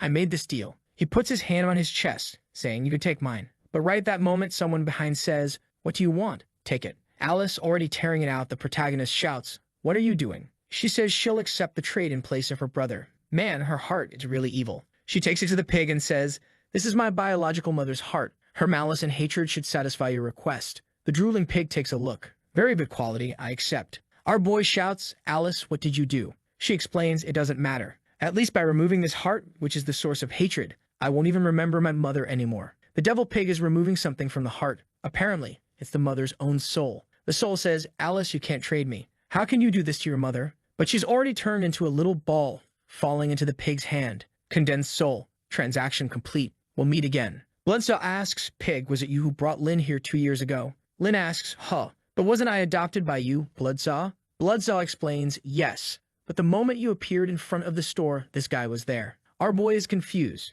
What's going on? How many more secrets are there in this? The pig says, a being made a very risky deal with me, and I agreed. Lynn asks, who did you make a deal with? There's a gleam in the sky, and apparently, the pig disappears. Our boy thinks, did I make a deal with this guy? What was I looking for so much before coming to this place? He then turns to Alice and asks, how did you guys hire this guy? She starts trying to remember, but says she can't recall the details. It seems like something is interfering with her memories. Lynn imagines someone who could even control someone's memories, certainly more powerful than most creatures here. Bloodsaw puts his hand on Lynn's shoulder and says, don't try to understand too much. He said you'll meet when the time comes. Our protagonist agrees. He then asks Bloodsaw, can you explain more things to me when we get back? Bloodsaw says, of course. You did a great job in this place, and I was very pleased. Besides having gotten rid of that scary evil ghost. The poor thing asks, evil? And he replies, had nothing. Let's head back. Our boy then calls Alice to take a look at their little shop. At that moment, Alice asks, brother, did you forget something? He replies,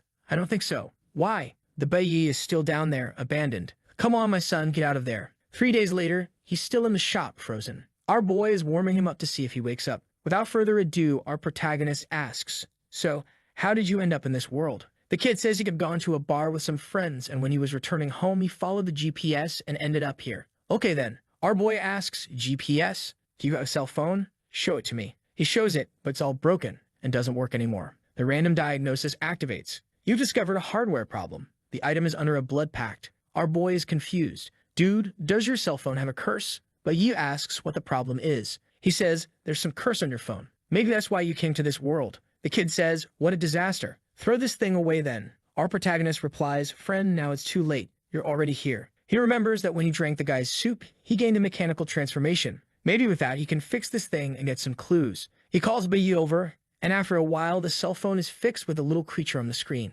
Lin tells him, think carefully. Do you remember what you were doing with your cell phone before you traveled? He says, I was watching a video of Manhwa. Then I called my girl to go to the hotel, but she rejected me. Lin hits his head, idiot. Say what matters. He says he went to the internet cafe to play a game and then went to see some sites where friends are enemies of clothing. Then he replies, if I remember, it was at that moment that a little window opened. Our boy says, let me guess, there was a hottie telling you to click. The kid takes the cell phone from his hand, opens it. I'm not sure, but I took a picture of the page. It already shows the girl they're saying Koei. Our protagonist says, well, what I imagined. Wait, calm down, it's not that. He continues looking through the photos and finds an image of himself from behind. Our boy finds it strange. The site has a lot of code on the screen as if there were a message trying to be conveyed. He points to some writings on a screen and asks what those are. Did you sign that? The kid says no, he has no idea and doesn't remember anything. Lin then says he'll ask the professor if he knows anything. He goes there and says, hey Bloodsaw, can you translate this for us? Bloodsaw says, it looks like an enchantment from the dark world. I will serve the blood dominator of the flesh. I will make a sacrifice to the ancient gods with my flesh for the grace of the god. Signed by Xu. He says, it looks like a contract for sacrifice by a malign god. Did your friend sign this thing? Lin says apparently yes, but the kid said he doesn't know why. Bloodsaw says that's pretty normal in the malign world. Several root-level creatures transform into gods, and they start with powers to terrorize other worlds. Lin asks, wow, did I come to this world also because of this? Bloodsaw says no, his situation is more complicated. But every contract signed with a malign god always has a time limit. Lin, confused, says, what do you mean? He explains that normally a malign contract keeps the person a few hours or a few days in this place. But Lin, on the other hand, has been here for a few years, so that's not the case. Outside, Baiyi asks, so brother, do you know what it said? Lin congratulates him, saying he'll be able to return to his world in a few days. He asks if that's true. Lin says yes, and he's very happy. But our boy isn't very happy. The kid asks, wait, are you going to be able to go back too? He says, unfortunately, he doesn't go back yet. He explains that he just found out that Baiyi was brought by a contract and contracts have time. But his case is different. Baiyi asks if he misses home. Lin says yes, he doesn't want to stay in this horrible place for the rest of his life. Baiyi has an idea. What if I summon you to my world? Just like the demon god made the contract to bring me here, we can somehow make a contract to take you there. It might not be Lin's world, but at least it's much better than this place here. Lin thinks about it and says it might be a good idea. They just have to figure out the time limit part. They then go take a look at the books there. The guy already saw some hot chicks, and he's all like, what a beautiful thing. They keep researching until Baiyi starts trembling. He starts emitting a blue aura. It looks like he's going back. Lin grabs a page, writes down everything he had already discovered, hands it to him, and says, well, bye, Baiyi. Baiyi starts disappearing, crying, saying he guarantees he'll find a way to bring Lin too. We then see him walking through the Soul Valley with the little girl in his arms. He asks if she wants to get down and walk on her own, but she says no. His face shows he's not happy about it, already knowing that everyone is going to think the wrong things about him. She then points to the side and asks if that looks tasty. Our guy sees a goblin hiding, one that feeds on black snow. He walks away, saying, you can't eat everything you want, my girl. After all, those creatures weren't harming them, so they had to act properly in some way. He gives the creature a hard stare and it runs off in desperation. Our boy says he knows she must be hungry, so he prepares a little meat and blood lollipop. What a wonder. At least she's happy now. The people of Soul Valley once again receive a warning. Be careful when leaving your homes. The maniac has a new demon out there. People are angry, thinking, "This idiot again, bringing these monsters here. Go home already, you scoundrel. Go open your shop." Alice is all happy, while our guy finds it amusing. There are supposed to be so many people in this city. Why is everyone behind closed doors? Does nobody want to sell anything? Then he gets annoyed. I'm going into a shop. Alice never gets to leave the castle and can't even have fun. But the people inside are begging, "No, please, don't come into my shop." The residents are all growing fearful, but Lynn goes in without a care. They buy some teddy bears and random stuff, and with that, her favorability increases. Her accumulated anger starts to decrease. Alice is happy, and a bit more of her anger fades. The two of them sit down to take a rest. Lynn says that tomorrow is the big day of the mission to officially become a Doctor of the Night. However, he needs to know how strong he is right now. So he asks the system. He says he knows that the strongest creatures in this world are root-level beings, and he wants to know how strong he is, considering he defeated Alice's father without much trouble. The system gives him a useless answer, saying his combat style is very unique, so his chances of victory vary too much to assign a specific rank. But our hero thinks that means if I find the right opportunity, I can kill even a king, right? For example, if one asks for treatment, I could take the chance to cut a few extra spots. The system replies, you cannot kill a king-level creature. Lynn looks defeated, but you said my strength varies. The system explains that this theory only applies to creatures below level 100. That's because creatures at that level fall within the natural comprehension he possesses. However, beyond level 100, creatures enter a truly supernatural state. When they reach that stage, they become extremely difficult to deal with, and their strength grows exponentially. To sum up, a king-level creature can basically do anything. Our guy then says he's starting to understand how combat power works in this world. At the top are Xiao Xiao's father and mother. Right below are Xiao Xiao and creatures at the maximum king level. After that come the Heart Eaters and common kings. Then slightly below is Alice, who isn't much stronger than the marionette and the witch. However, outside this dark world or pyramid, there are much higher levels and unimaginable existences. Lynn says, well then below level 100 I must be one of the strongest, right? The system confirms that he's one of the strongest living beings, which isn't saying much since almost everyone is already dead. He's struggling though, and Alice clings to him and says she's feeling uncomfortable. It's a small thing, just a detail. Her head is about to fall off. Our guy prepares a little bath for her, telling her to take a soak so he can stitch her back up. She's like an old pair of pants that rips at the seams. Every time she was out, she needs a little stitching. She makes a little hand gesture. He asks, "Do you want me to bathe you?" She says yes. Our hero is confused. He immediately tells her, "Alice, girls shouldn't let people do this kind of thing, okay? Not even your brother."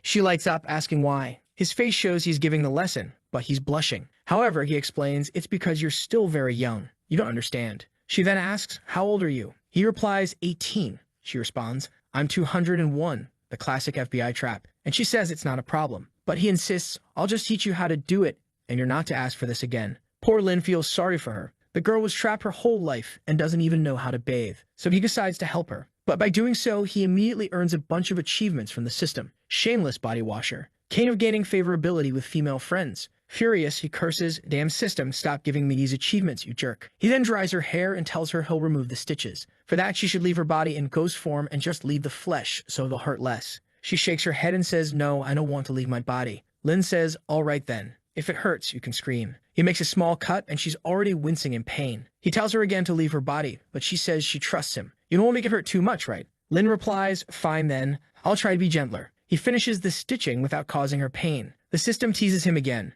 You can only control pain when it comes to little girls, huh? She's already lying there all happy. Our guy packs his bag for the next day. Bloodsaw shows up and asks, are you going to try to meet a Doctor of the Night tomorrow? Lynn greets him, and Bloodsaw explains that he had wanted to make Lynn give up on this profession. But seeing his determination, he realized it's pointless. Lynn reassures him, don't worry, Professor. You taught me everything properly and there won't be any problems. Bloodsaw tells him, Lynn, you still know very little about the Doctors of the Night. The Professor can only help you one last time. He places some potions on the table, a legendary mental amplification potion, created by the greatest potion experts in the dark world. After use, it makes you feel stronger for 24 hours. The weaker the creatures you use it against, the stronger the effect. A physical enhancement potion. After use, it drastically boosts your physical strength for 24 hours. However, once the effect wears off, you'll feel weakened for a while. Lynn, overjoyed, exclaims, wow, Professor, you're giving me something this good. You're so kind. Bloodsaw responds, it's nothing special. Just a bit of kindness from your professor. With that, he leaves, saying, see you tomorrow.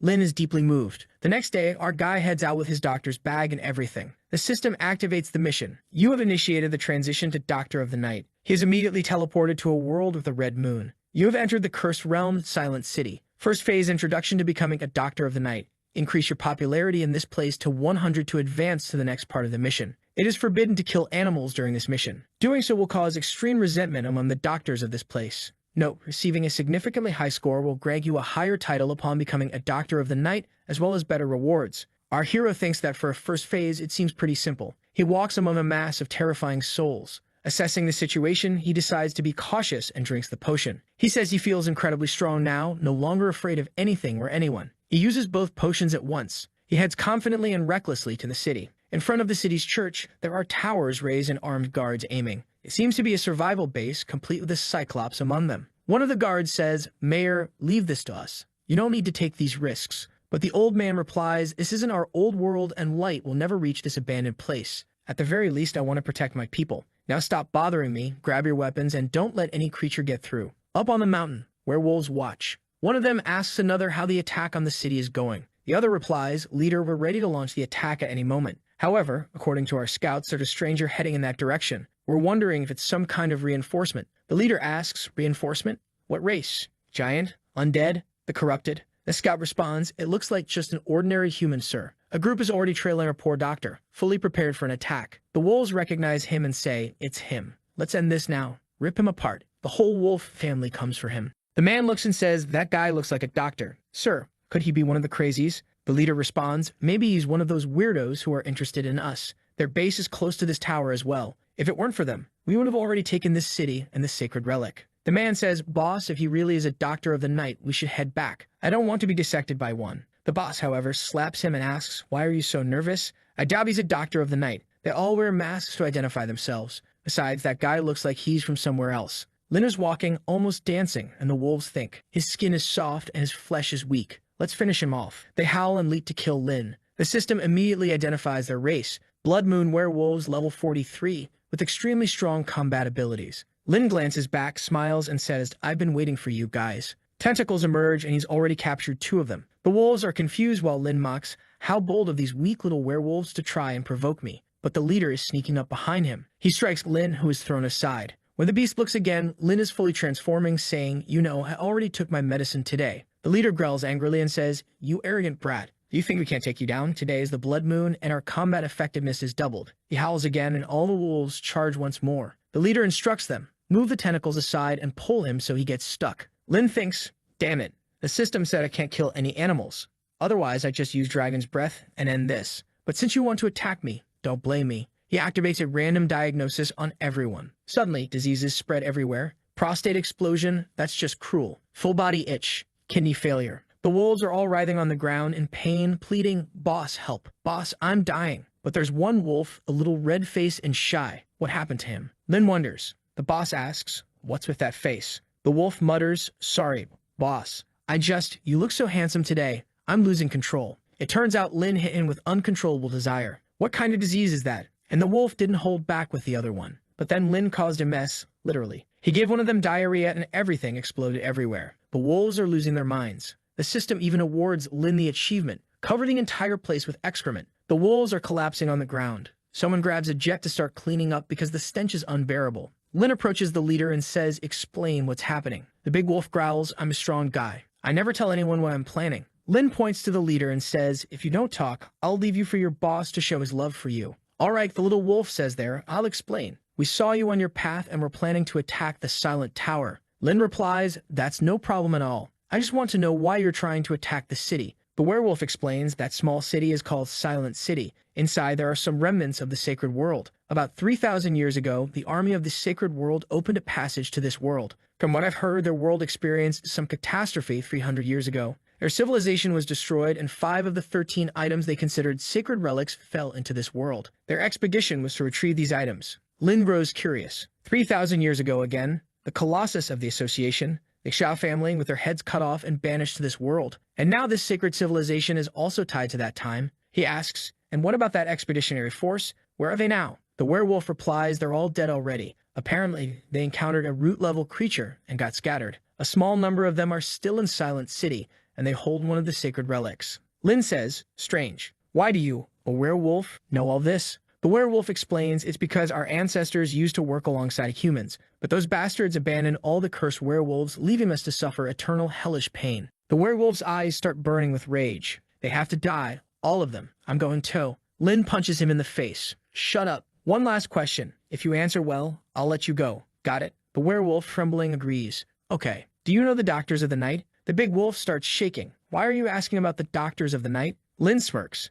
Oh, seems like you know. Tell me about them. The werewolf hesitates but explains all doctors of the night are crazy. They're very interested in the curse inside us. They always wear masks, are elegant and polite, and say they're willing to help remove the curse from our bodies. Supposedly, they even saved several elders from the werewolf clan. It felt like they were giving us hope. But even after removing the curse, they kept insisting that we still had some kind of disease and needed more treatment. Then they cut us again, use a burning red needle, and stitch us back up with tiny stitches, really slowly. Can you imagine how much that hurts? He starts tearing up. It's terrifying. Damn it. Lin chuckles. That doesn't sound so bad, does it? The werewolf snaps. Not so bad. Wait, you. Lin extends his tentacles. I'm not officially one yet, but soon I'll also become a famous doctor of the night. He gives a menacing stare. What's going on with you? Let me help a bit. The werewolf panics. Hey, you said you'd let me go, man. Dumped. Too late. Lin's treatment begins and howls echo through the forest. At the human base, someone asks, why am I hearing wolves crying? The mayor replies, stay alert.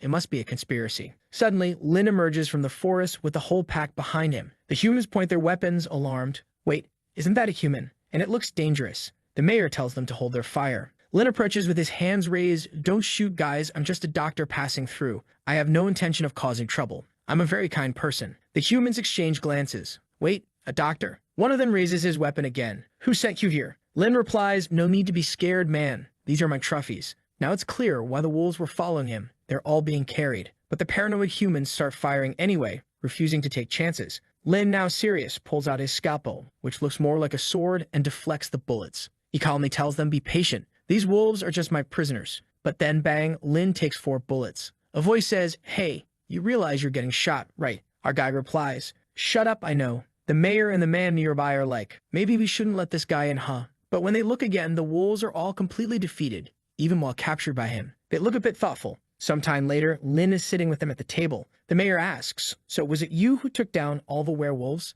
Lin replies that it was. He says he was attacked on the way and had to defend himself. The mayor tells him, I was expecting a brutal fight today. I never imagined the crisis would be resolved just by you. You really saved us today, kid. A priest steps forward and says, sir, I just arrived and those werewolves are all infected with diseases. The symptoms started with this young man. The mayor is shocked. A doctor of the epidemic, they're an extremely chaotic and crazy group. All they want is to spread plagues and curses in this world. But this guy doesn't seem that cruel. There's something strange about him, though. The mayor asks, may I ask why you came to Silent City? Lin replies, well, I heard there's a doctor of the night around here, so I came to visit. The group is startled. Boy, I advise you to give up that idea. Those doctors are not friendly at all. Lin, excited, says, wow, you know them. The mayor responds, I don't know them well, but they're around here. After each werewolf attack, they always send 1 or 2 to cure the curses. Lin exclaims, wow, they do that? What fine people, huh? Truly dedicated doctors. The soldier next to him mutters, dedicated? What a joke. They cut me in half, look at this.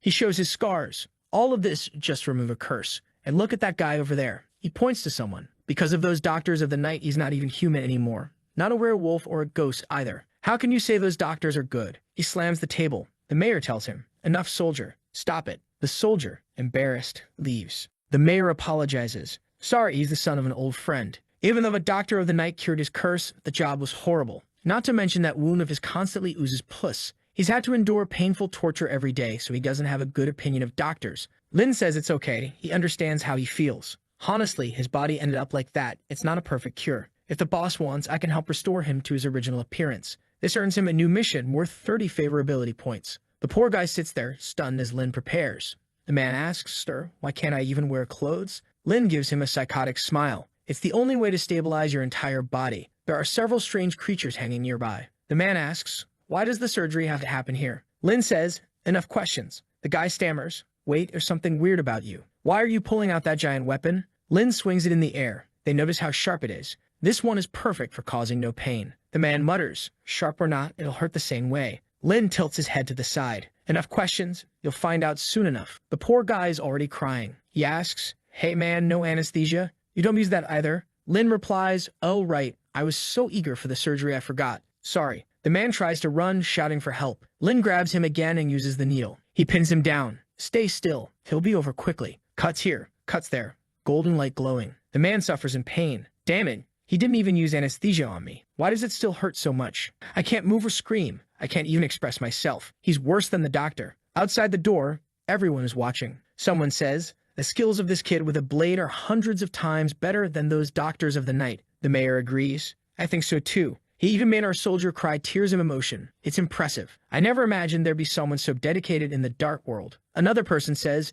yeah, I always thought every doctor was just a pervert. Maybe it's a good idea to bring everyone to be treated by him. The poor guy lies there, completely opened up with a peculiar white moss on top of him. But it's just a super potion that was applied. It seems this was something from the doctor of the night who treated him. An angel's compassion potion. Epic level, only doctors of the night can use it. Apply it to the wound to remove any curse and maintain the person's original consciousness. The side effect is that the person loses the ability to heal naturally. Lin is impressed. Wow, these doctors must be really rich to use an epic potion like this on anyone. However, there's no sign of healing on the flesh and the vital signs are being completely maintained by this medicine. If that's the case, not everything can be removed. He begins prodding the wound. What's this, man? The poor guy is groaning in pain. Lin says he will remove all the medicine on the surface. However, the internal medicine won't be so easy. He reaches into the guy's body. First, I'll use the needle to stitch this up. Relax. The guy is already groaning. Lin begins stitching, one stitch at a time. This way, the internal part won't even need sutures. They'll look much more natural and beautiful.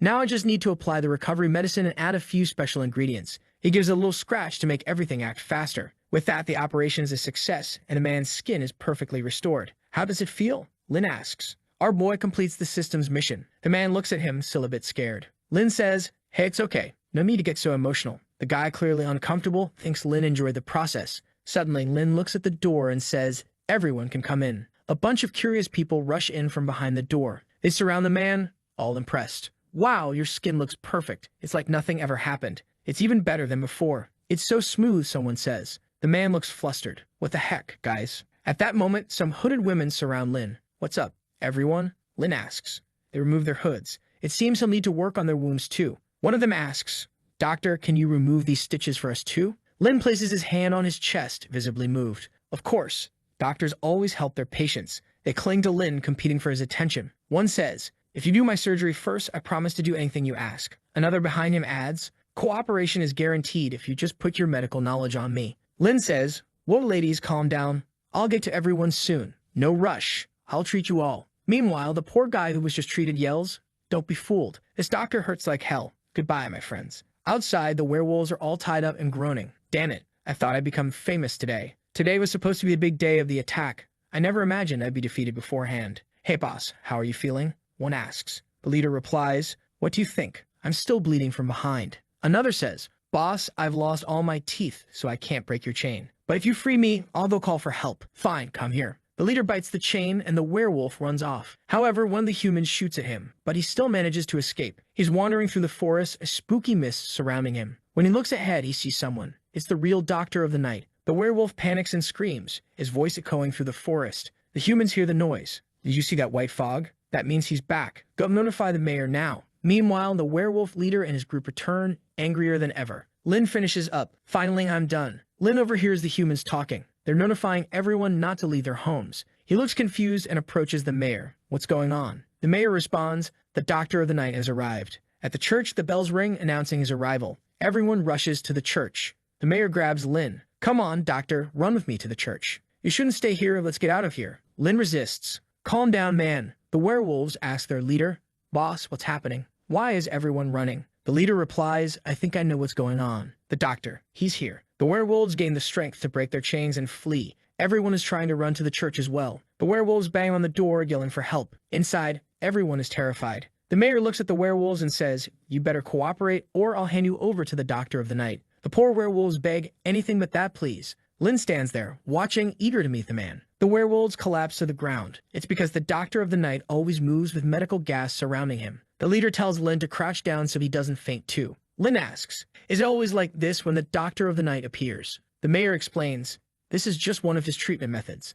When he believes people won't cooperate, in his view, everything needs to be cured. So even if you're not sick, you'll faint and be treated anyway. Even if you're completely healed by a doctor of the night, if another doctor finds you, you'll be forcibly treated again. Not to mention their treatments are extremely cruel and the consequences are terrifying. Lin says, wow, I realize not every doctor of the night cares about feelings as much as I do. The mayor then hands something to Lin saying, if you're caught, drink this quickly. Lin asks, what's this? In his hand, there's a vial labeled poison slime, a liquid extracted from an extremely toxic slime. The mayor explains, this is how we deal with doctors of the night. After drinking this, you'll be poisoned and on the verge of death. This will make the doctor of the night focus on curing that specific illness and ignore the others. Lin stores it. Okay, I understand. At that moment, the doctor is already at the window. Who here needs treatment? Everyone inside is in shock. People start praying as he knocks on the door. Everyone clings to each other, terrified. The noblemen tremble in fear. Someone touches another on the back and the man jumps in fright. Everyone is startled, exchanging nervous glances.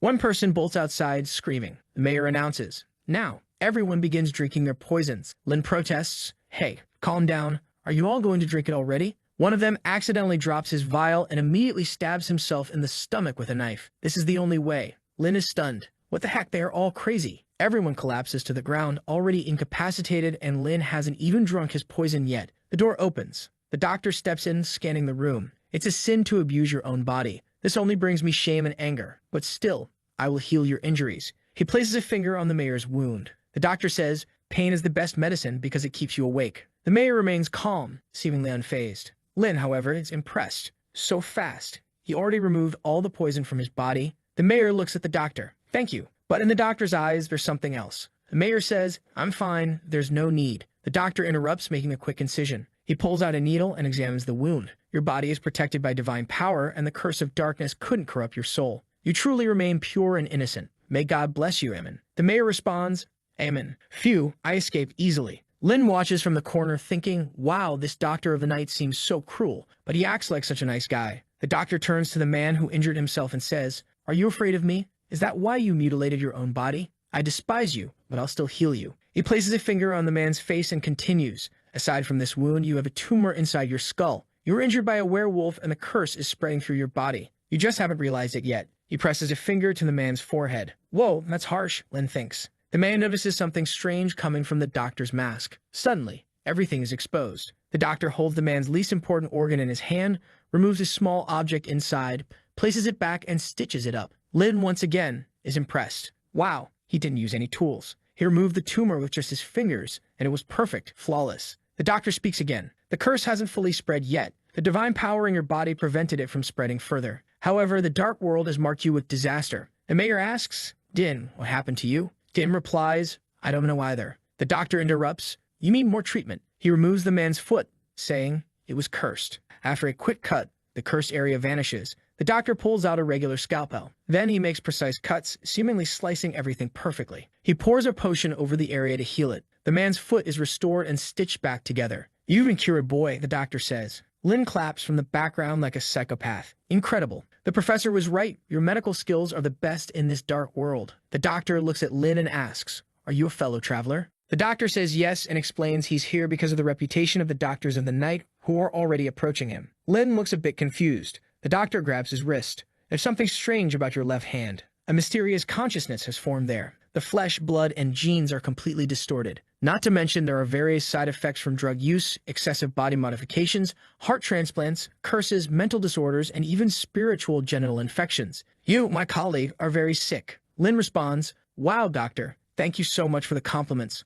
I'm very happy to receive such comments from a beloved doctor of the night. To be honest, I'm here to join you. The mayor and the werewolf are stunned. He wants to join the doctors of the night. The doctor stares at him. You want to join us? That depends on your capabilities, boy. Lin, looking confident, replies, I may not be as skilled as you in medical abilities, but there is one skill where I'm not worse than you, or maybe even better. The doctor grows curious. Then tell me, what are you so good at? Lin says, diagnostic skills. Everyone is shocked. That's supposed to be the strong point of the doctors of the night. The doctor sits down. So your diagnostic skills are better than mine? You must be joking. Lin says, I'm certain. Because when you touch my wrist, I realize you're no less sick than I am. The doctor throws his cape aside. Curious, huh? His chest has strange watches and his shoulders are covered in stitches. He explains, this outfit perfectly isolates my body from this world. Now I want to know. Tell me what you diagnosed and what's wrong with me. Lin begins, well, based on my initial diagnosis, you have a giant cyst in your intestine that's spreading across the region, which is quite dangerous.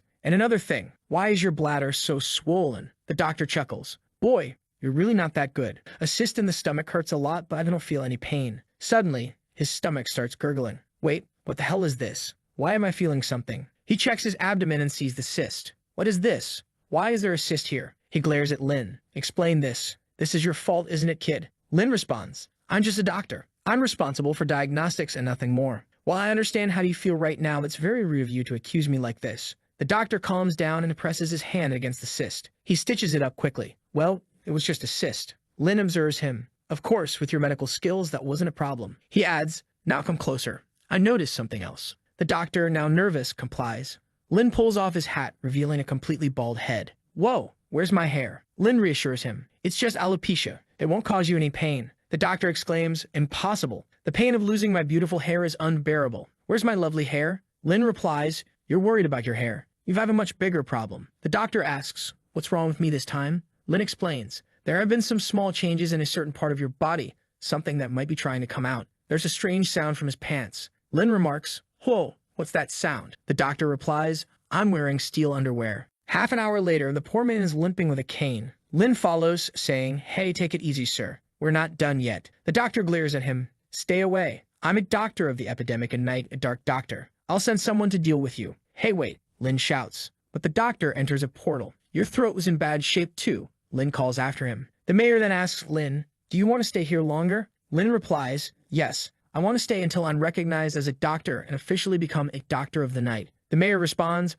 but boy, you just scared off the doctor. I think you've already proven yourself. Lin waits outside, feeling confident. Soon, the doctor returns, now with angelic wings. Doctor of the Night, Black Skull. Race, undead skeleton. Doctor of the Night, Raven. Power, incomprehensible. The man beside him asks, is this the boy you mentioned? The doctor points to Lin. Yes, it's him. After being diagnosed by him, I started experiencing a bunch of strange symptoms. Who is this boy? The man takes a look. Can you help me with the diagnosis, boy? The bald doctor warns, Sir Raven, you better not let him diagnose you. He'll just make things worse. The man replies, it's fine. This person in front of me isn't a true doctor of the epidemic. Doctors of the epidemic are traitors who abandon the doctors of the night. If this boy isn't even a doctor of the night, how could he be a doctor of the epidemic? Lin says, thank you so much for your trust. I'm here too. The man cuts him off. I know. You want to join us, don't you? That's why I asked for your diagnosis. He continues, I just introduced a very stealthy and hard-to-detect virus into my body. If you can find it, I'll admit you're qualified to become a doctor of the night. Lin asks, wait, so if I make this diagnosis, I'll become a doctor? The other doctor warns him to curb his ambitions, but he adds, if you truly succeed, I'll recommend you to everyone. Lin accepts the deal and places his hand on the man's wrist. The man thinks, what a fool. I'm still young and this virus won't spread properly, making it almost impossible to locate. Lin quickly says, the diagnosis is complete. The doctor is shocked. What do you mean? Are you sure? Lin responds, you have leech poison extracted from an extremely dangerous source called the Black World Swamp Leech. In addition, I detected the presence of secretions from several malignant spirits, drug poisoning, and a mixture of mysterious substances used to construct some type of virus. This virus hides itself extremely well, and a small dose wouldn't impact the user much. However, it spreads rapidly in the brain and knows how to conceal itself. In some cases, a simple snap of the fingers can allow it to take over the victim's body completely. It's not just a virus. It's also a marvelous death weapon. The man is dumbfounded. Not only did Lin diagnose everything, but he also found additional problems.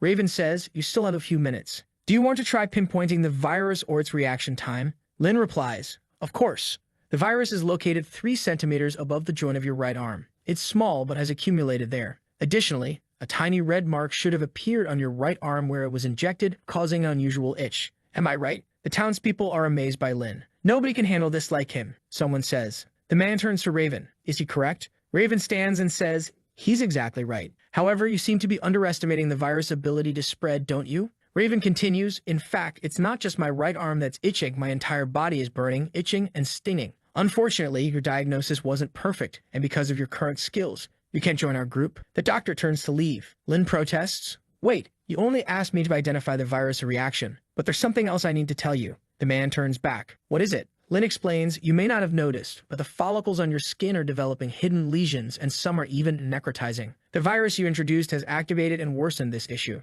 Raven looks confused. One of his companions approaches concerned, but Raven brushes it off, saying it's just a minor itch. Lin advises him, I recommend removing the virus from your body immediately. The follicular necrosis isn't a big deal, but if it spreads to your brain, things could become far worse. The man suddenly says, I think I feel it now. An itch? Back there? He crouches and asks, how bad is it? Another doctor examines him. It's not good. The red spots are developing quickly, and there are several adverse symptoms. One man slaps him and shouts, what's happening? Another prepares to inject medicine. Lin warns, just a heads up, the toxins are spreading to the brain. Raven begins convulsing, collapsing into a seizure. Slap him. Wake him up, someone yells. Green fluid bursts from his legs and chunks of flesh follow. Both doctors are shocked. It's spread to his entire foot. His consciousness is about to deteriorate. Lin steps forward. Don't worry, I won't let anything happen. He precisely pierces each swollen spot, draining the fluid. The others exclaim. He's unconscious. What happened? Did he lose consciousness after the virus was extracted?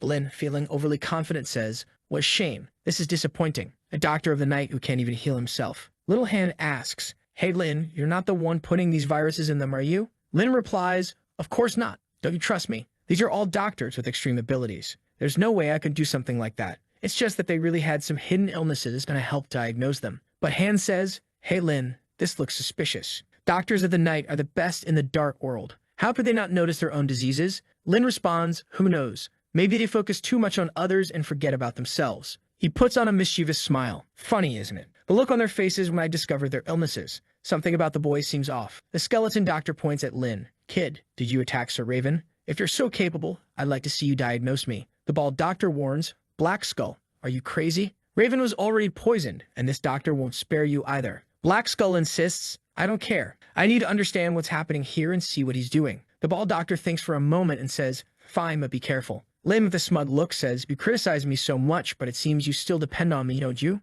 That's fine. I'm a responsible doctor. He starts activating diseases in Black Skull. You've activated bone problems. Osteoporosis, bone fractures, arthritis, arthrosis. He piles on all the ailments. Lin smirks. Wow, it seems like you're not doing too well, huh? The doctor stares at his hand. Wait, what's happening? I feel multiple diseases spreading. What did you do? Black Skull thinks to himself, I activated my power, which counteracts any curse. How is he doing this? He turns to the bald doctor. Did you see how he did it? The bald doctor, frightened, says, You're in trouble. You've been hit with a terrifying curse. When they look at Lin, his face has transformed into a sinister clown's grin. It's him. In the end, this boy really is spreading diseases. Black Skull glares at Lin and asks, Does it truly bring you joy to cause pain and agony in others? Lin, unfazed, says, Enough of that. I help you discover an illness and you blame me for it. He grabs Black Skull's arm. Suddenly, the bald doctor sneaks up from behind, but Lin dodges. He stumbles back, saying, Oops, sorry. I didn't mean to hurt you. It just seemed a little off. Things are spiraling out of control. The doctor says,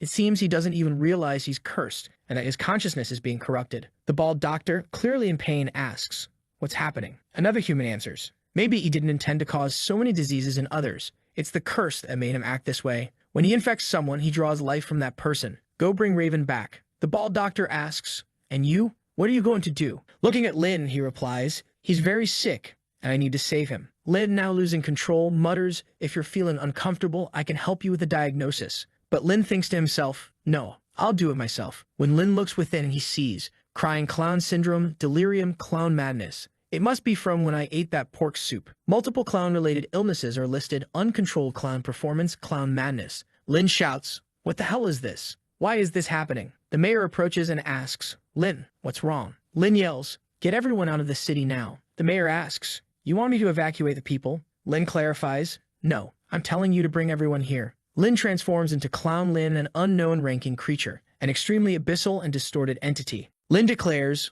I want to treat everyone. The skeleton doctor grabs his foot. Lin demands, What do you think you're doing? The skeleton doctor, already weakening, says, You're cursed and I need to cure you. Lin twists his neck to look back. Cure me. What disease do I have? The doctor replies, You know very well that you're cursed. It's even consuming you. Lin grins like a psychopath. Cursed? You're just making excuses. Tentacles emerge from Lin. You're annoying me. He grabs the skeleton doctor with his tentacles, lifting him with a twisted smile. How about now, huh? You can't even move. You need to be more obedient. Come here and I'll cure you. The mayor shouts from afar, Lin, what's going on? Why are you acting like this? Lin twists his head toward the mayor. Oh, you're sick too. You need treatment. Tentacles lash out toward the mayor. The doctor steps in, shouting a defensive spell. He strikes Lin, grabs his arm, and says, Your curse is deepening. For now, I can only restrain you, boy. Lin glares at him, saying, This curse is a gift. Lin unleashes a dark attack, sending someone flying. The man releases some spirits to chase him, but they have no effect. Damn it.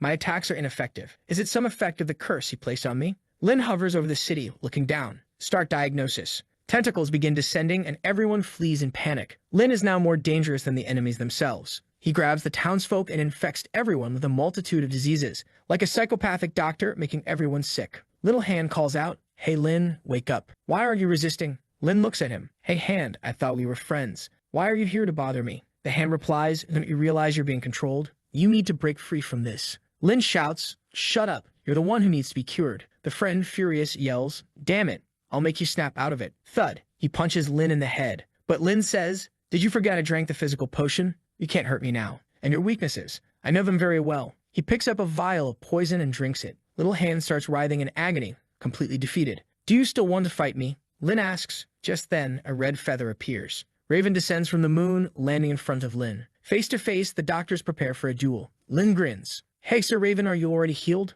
I'm so happy for you. Raven replies, yes, boy, I've been treated. And as thanks, it's now my turn to take care of you. Lin, bleeding from his eyes, replies, don't worry. I'll handle my own illness. But I think you're showing new symptoms. Let me diagnose you again. Raven launches a feather toward Lin. Lin counters with a viral attack, but was hit and now has fallen off the roof and hitting the hard ground. The doctor descends, examining him. The bald one comments, as expected of Raven. He took him down in one move. Raven warns, be careful. This boy's ability is very strange. But all we need to do is remove the curse from his body, and it'll be easy. Lin, like a deranged psychopath on the ground, opens his mouth, releasing souls everywhere. A curse begins to activate against Raven. The skeleton doctor warns, be cautious. Raven sits and starts praying to counter the curse. He mutters, damn it, I didn't expect this boy to have such bizarre abilities. I underestimated him greatly. The bald doctor asks, Raven, do you know what kind of curse this is? Raven replies, do you see the clown inside him? In the studies of the doctors of the night, there's a record of such a curse. Decades ago, in a very ancient city, an entire civilization was cursed with it. Those affected became cognitively impaired over time. Eventually, the curse completely takes over their bodies, replacing their original selves.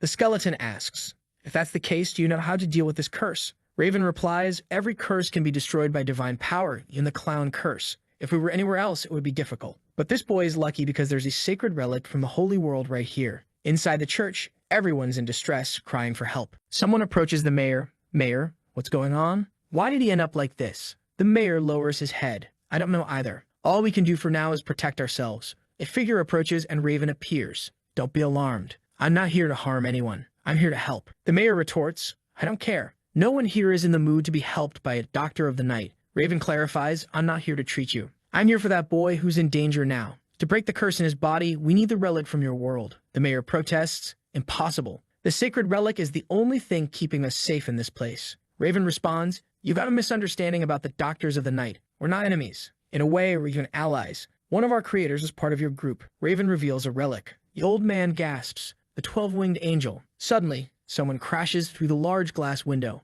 Lin, fully transformed into the clown form, has arrived. So you finally come. I came to find you, Doctor. Raven shouts to the others. We're running out of time. Someone needs to awaken the sacred relic and evacuate everyone. The mayor agrees, and they rush out. Lin approaches Raven. Raven, you're a doctor. How can you let your patients leave without treatment? Raven summons a flock of birds toward Lin, declaring, this time I won't hold back. I'll eliminate this creature from your body and end this curse. Lin is being bombarded by airborne attacks, but he pulls out his scalpel and slice, clears everything away. He unleashes the dragon's breath toward Raven, but it falters. He slaps the dragon's weapon, frustrated. Damn it, why isn't it working? The dragon seems to refuse to be used. Lin mutters, damn it, some things even money can't buy. Little Hand touches his head and asks, hey Lin, are you awake? But Lin summons another power in his hand. Right now, of all times. Looking at Raven, he says, I'm going to leave now, okay? I'm not feeling very well. Raven replies, I won't let you go. He activates a curse suppression spell, chains, and a pentagram locking Lin's feet.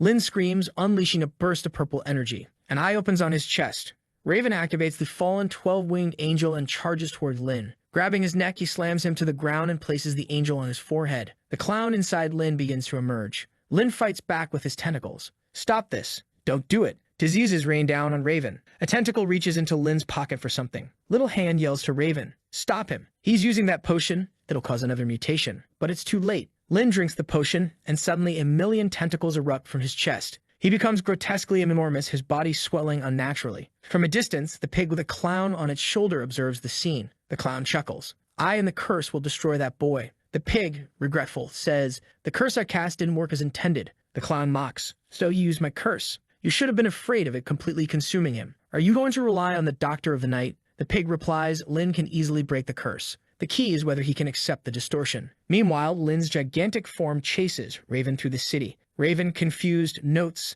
the power of the curse is growing stronger and stronger. At this rate, I won't be able to keep up. Lin slams him into a wall with a massive tentacle. A mysterious eye appears on Lin's body, its origin unclear. Hands begin emerging everywhere. A bright light shines from the heavens coming from the tower. The mayor approaches with a sacred object, followed by the townspeople. The chalice in his hand begins to float. Raven says, "Everyone, pray with me. Pray to the god who brought the heavens to the east." The group forms a prayer circle. Lin notices and launches an attack at them, but the fiery hands now appear to be ablaze. Raven faces Lin, shouting, "Pay tribute to the power of God." Golden light radiates forth. The clown inside Lin writhes in agony. "Stop it. I'll be dispersed." Raven declares, "We're almost there." But Lin, grinning maliciously, retorts, "You thought you'd really get rid of me with this? You deserve to go to hell." He unleashes a barrage of attacks on Raven. The chalice activates, glowing with a divine effect. Lin, relentless, continues his assault almost like an unending flurry in a chaotic FPS game. Little Hand pleads, "Lin, stop." An explosion erupts and the clown's influence peaks. The pig watches in despair while the clown beside him chuckles. "You've lost Payhead. He's completely corrupted now." The clown starts to leave. The pig asks, "Aren't you going to keep watching?" The clown replies, "I've seen what I wanted, the birth of a new jester." The pig mutters, "I don't think it'll be that easy." Back in the city, Lin sees his reflection in Raven's mask. He begins to resist. "No, impossible. I'll kill you." But as he raises his weapon, he hesitates. "No, I won't." Lin attempts to end it with a decisive strike, shooting the clown in the back. The second shot pierces the clown again, this time with the lance he took from Xiaoxiao. The system alerts him. "You've activated curse removal ability and infused energy into the bullet." Lin reloads. "No matter how cruel I may be, I'll never kill someone innocent like this. I can't harm someone who wants to help me so much. You'll never replace me." He fires at the clown, hitting it in the face. The clown explodes, seemingly vanquished. Lin recovers from the curse. The system announces, "You've completed a secret mission. Your spiritual power has increased by 10%. Lin turns to Raven. "Hey Raven, are you okay? Do you want me to help treat you?" Raven replies, "I'm fine. Did you manage to break the curse on your own?" Lin lowers his head apologetically. "I didn't realize I was under the effect of a curse. But the most important thing is that you never gave up on me. Thank you so much. You truly live up to the name of a Doctor of the Night." Raven responds, "No need to thank me. It's the duty of a Doctor of the Night." Lin suddenly collapses to the ground, unconscious. Meanwhile, the clown near the pig growls in frustration. How did he break the curse on his own? The pig stares at the clown and says, "I told you it wouldn't be that easy, clown." Looking at Lin, he continues, "Keep growing. I'm looking forward to his arrival." Meanwhile, Lin wakes up now much thinner. He puts on his clothes again as the doctor enters and says, "You've been in a coma for 3 days. I gave you some medicine, but you're fine now." Lin replies, "Thank you so much. You saved me twice now." The doctor responds, "I've already said. It's just my job. Besides, while you were unconscious, I returned to the City of the Night. I informed them of your desire to become a Doctor of the Night. The lady who dictates the rules granted me the authority to decide your fate. After discussing with my colleagues, it was decided that you are qualified to become a Doctor of the Night." Lin, thrilled, exclaims, "Wow, I'm a doctor now." The doctor corrects him, "No, you're qualified, not officially a doctor yet." In his thoughts, the doctor reflects, in truth, they only accepted Lin because his abilities seem extremely dangerous. It would be a problem if he became a doctor of the epidemic. The doctor walks to a mirror and speaks of a ritual. He opens a portal and instructs Lin to follow him. They step through together. He announces, "We've arrived. This is the field of our organization beneath the stars in the City of the Night." Lin walks through, seeing numerous autonomous towers with eyes everywhere. There are mirrors with monsters and strange things it's impossible to comprehend. The doctor says, "There's nothing interesting to see here. Let's head straight to the test." They teleport, surrounded by golden light. Lin bumps into someone. It seems everyone here is a bit psychotic, murmuring, "You're sick. You're sick." Lin asks, "What is this place? Is this really the base of the Doctors of the Night? Aren't they a bit crazy?" The doctor explains, "They don't care about race, appearance, or any of that. As long as you have the skills and ethics, you can become a Doctor of the Night." They approach a counter, and the doctor greets, "Nightmare, how long has it been? Give me a career form. I brought someone new for evaluation." A creature emerges from behind. "So this is the kid who can make people sick, but he just looks like a sweet boy." Lin pulls a tentacle from his back, using it to gently shake hands. "Thank you. I appreciate the compliment." The creature is startled. "He has a tentacle like mine, what the hell?" The doctor scolds Lin. "Fill this out quickly, you fool. Put those tentacles away. Even though he's also a tentacled creature, he has the shadow of other monsters. Don't scare him like that." Lin replies, "I thought he'd like it." Lin fills out the form and hands it in. The doctor asks, "Are you sure you want to use this code name?" Lin says, "Yes, it's perfect. I don't want to change it." The creature eats the paper, chews it, and spits it out. Lin picks it up. It's his identifier displaying the codename, Good Doctor, Messenger of Peace. A friendly and kind doctor who brings joy and happiness to everyone. Lin beams with happiness, thanking everyone. The doctor says, "All right, let's go. I'll take you to the test." They see a room with several people entering. Lin remarks, "Wow, there are a lot of people taking this test. The doctor explains. They're all elite doctors from various races. Their strength cannot be underestimated. Before we start, let me explain what you'll be evaluated on. There are 4 criteria: your ability to respond to situations, psychological qualities, general skills, and combat power. Lin asks, combat power? Why do I need that? The doctor replies, without sufficient combat power, how will you convince monsters who don't want treatment to receive it? Lin nods. That makes sense. It's necessary to be a good doctor. The examiner announces, number 4, messenger of peace. Good doctor, it's your turn. The participants laugh. What kind of ridiculous name is that? Lin steps forward confidently. Mr. Raven, wait for the good news. Raven mutters, don't even look at me, kid. The examiner calls out, are you all here? Copper Melter, present. Skeleton Doctor replies, I'm here too. Blood Fountain, the vampire, present. Lin responds cheerfully, good doctor, messenger of peace, here. The others laugh. A human here to bring peace?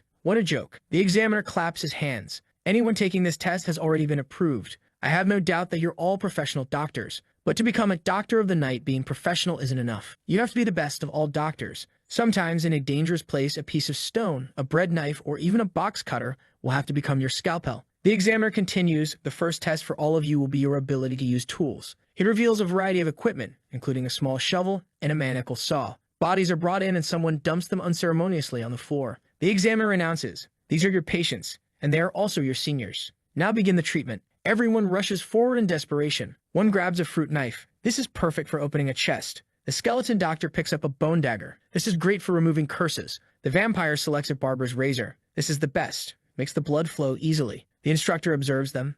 Excellent choices. These small tools are perfect substitutes for a scalpel. Suddenly, he hears a vroom from the side. Turning, he sees Lin starting up a chainsaw. Kid, I think you grabbed the wrong tool. This is surgery, not execution. Lin responds, relax, instructor. Chainsaw dissection is my specialty. The patient on the floor stands up, refusing treatment. The instructor protests, but he only has some spores growing on his prostate. It's nothing serious. This is a minimally invasive surgery. There's no need to eviscerate his entire body. Lin replies, I remember the doctor said that a true doctor of the night must save people with any tool available. In an extreme situation, I might not have many choices, but I can't give up on my patient because of that. The crowd watches in amazement. Standing in front of the patient, Lin declares, giving up would be extremely irresponsible and a disgrace to any doctor. Forget a chainsaw, I'd even use a meat grinder if necessary. When you don't have an opportunity, you create one. The instructor starts clapping. Bravo. What a noble boy. You truly carry the spirit of a doctor of the night. Everyone should aspire to this. Lin gains a wave of favorability. The instructor turns to the others.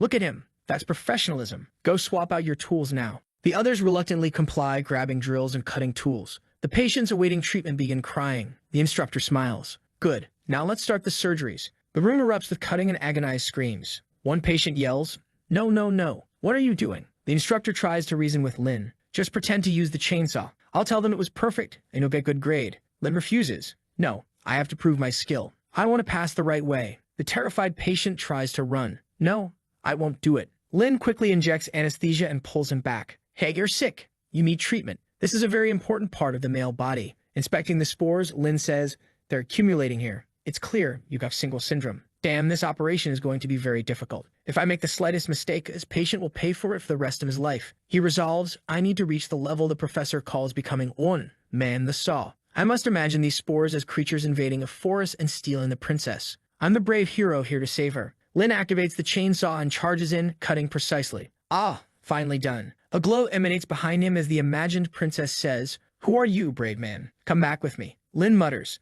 a giant mushroom, obviously. His popularity in the camp increases, and he earns a special achievement, chainsaw expert. The instructor, amazed, says, incredible. The movements are so strong yet don't harm the patient. The skeleton doctor marvels, how can someone be so delicate? He's truly extraordinary. The instructor concludes, not bad, kid. That was a minimally invasive surgery performed perfectly. He turns to the patient, please share your thoughts. How was the surgery? The patient, trembling, recalls every movement of his chainsaw came millimeters away from. I was certain he'd ruin my chances of having kids forever. The instructor clarifies, you mean to say his skills are extremely precise? The patient hesitantly agrees. I guess so. The instructor raises Lin's hand triumphantly. The good doctor, messenger of peace, has passed the first test brilliantly. The crowd cheers and Lin beams. Thanks everyone. But the instructor warns, this was just the first step. There's much more ahead, and it'll only get harder. Don't expect others to be kind to you when you haven't experienced their suffering. And don't expect others to endure pain if you can't withstand the pain they feel. Pain is the best medicine to keep someone awake. As a doctor of the night, you need great pain tolerance. The next test is revealed. Let's see how much pain you can endure. They bring out the infamous chair of torment. As soon as you sit in this machine, it will inflict pain on your entire body. It has 200 levels. Only those who reach level 50 and above can pass. If you pass out or die halfway through, your results are invalidated. Now everyone, go sit down. The vampire takes a seat, groaning slightly. He looks at Lin. Hey, that kid who brings peace, you're human, aren't you? You know humans have the worst pain tolerance. Aren't you scared? Lin hesitates. Yeah, I'm scared. Really scared. Ever since I was a kid, I've hated pain. But now that I've made it this far, there's no turning back, right? The vampire nods. True. But in his mind, he thinks, poor kid. He did so well in the last test, only to face humanity's greatest weakness here. He won't make it. The instructor announces. The pain will begin at level 1 and gradually increase. When you can't take it anymore, just press the button to stop at any time. The skeleton doctor sits confidently. Undead don't feel pain. I don't need to do anything to pass this test. The instructor smirks. Is that so? If you want to advance quickly, you can press the button to increase the pain level. But remember, you can only increase it, can't be reduced.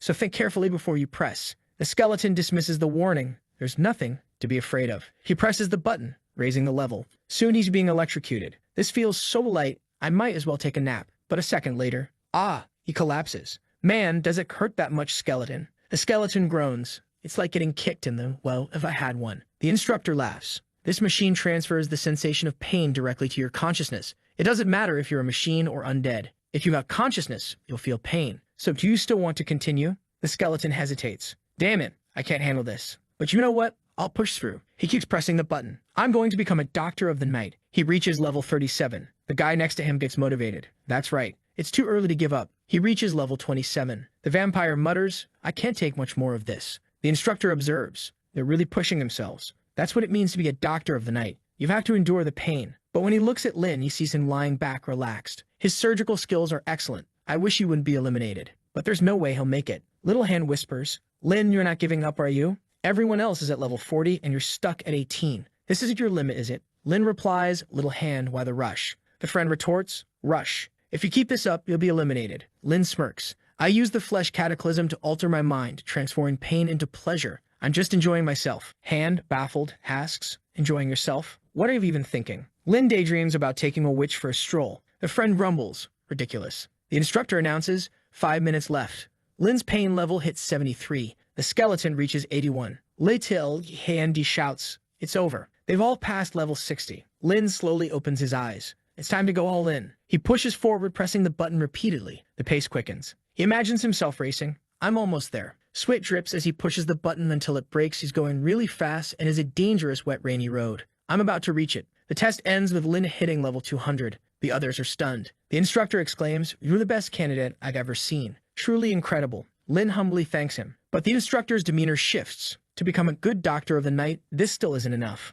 I prepared a special test just for you. He continues, we're going to test your ability to resist your own desires. When faced with the temptations of your heart, will you hold out until the end? The skeleton doctor exclaims, I've never heard of this test. The vampire adds, I've heard it's the final test. It's the hardest one and very few people pass. The instructor nods, that's correct. If you pass this test, you'll not only become a doctor immediately, but you'll also gain the favor of the lady. But if you fail, you might never return. So Lin, do you want to take a challenge? Lin, he opens the door and steps in. It closes behind him. Skulls swirl in the air above the bed. Welcome, my friend. I would lose the test, folks. She stares at Lin and calls out, hey cutie, want to play with sister? Lin glances to the side, seeing a pile of skeletons from others who tried and failed. She tosses out a long, snake-like tongue and gets closer. Wow, Lin mutters, she's powerful. The ugly girl adds, I bite, but I don't eat. She gets close to his neck, exuding an intimidating aura. But Lin pushes her away and says, sorry, but I'm in a hurry. Where's the exit? She blushes slightly and replies, you just got here and you already want to leave. Internally, she's thinking,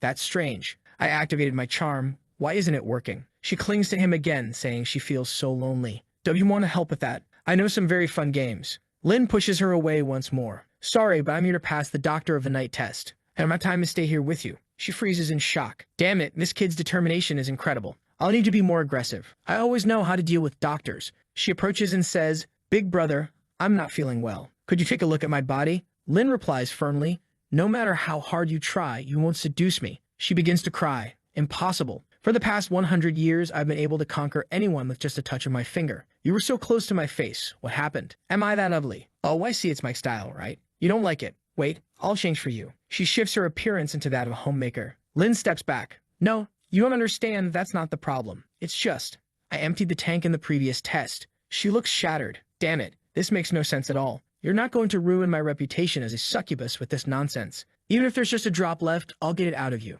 Outside, the others are talking. Well, he's gone. He was a strong competitor, but there's no chance after all this time. The vampire adds, he had potential. It's a shame. Suddenly, the door opens. Lin walks out confidently carrying the defeated succubus. She's drooling, muttering, he's so fierce. The instructor raises his hand. I officially announce that this candidate has passed the final test. The crowd cheers, chanting, Doctor of Peace, Doctor of Peace. Lin celebrates with them. In the next scene, Lin is back at the Valley of Souls to speak with Bloodsaw. As he opens the door, Bloodsaw greets him. Lin, you're back already? I heard congratulations on becoming a Doctor of the Night. I'm so proud of you. Lin is nearly tackled by Bloodsaw, who's suddenly kicked aside. Someone new enters. Come here, Lin. My daughters are here. Let me introduce you to them. Lin looks around, surprised. I asked for one, but I got four. One of them, an albino with an exotic look, compliments him. Lin, I heard you're a Doctor of the Night now. That's amazing. Lin humbly responds, it's nothing. It's thanks to Bloodsaw's teachings. A maid chimes in. Obviously, it was also thanks to your hard work. Would you like some tea? I made some. Lin thanks her. Another one says, I heard you're good at fighting. When will you take action with me?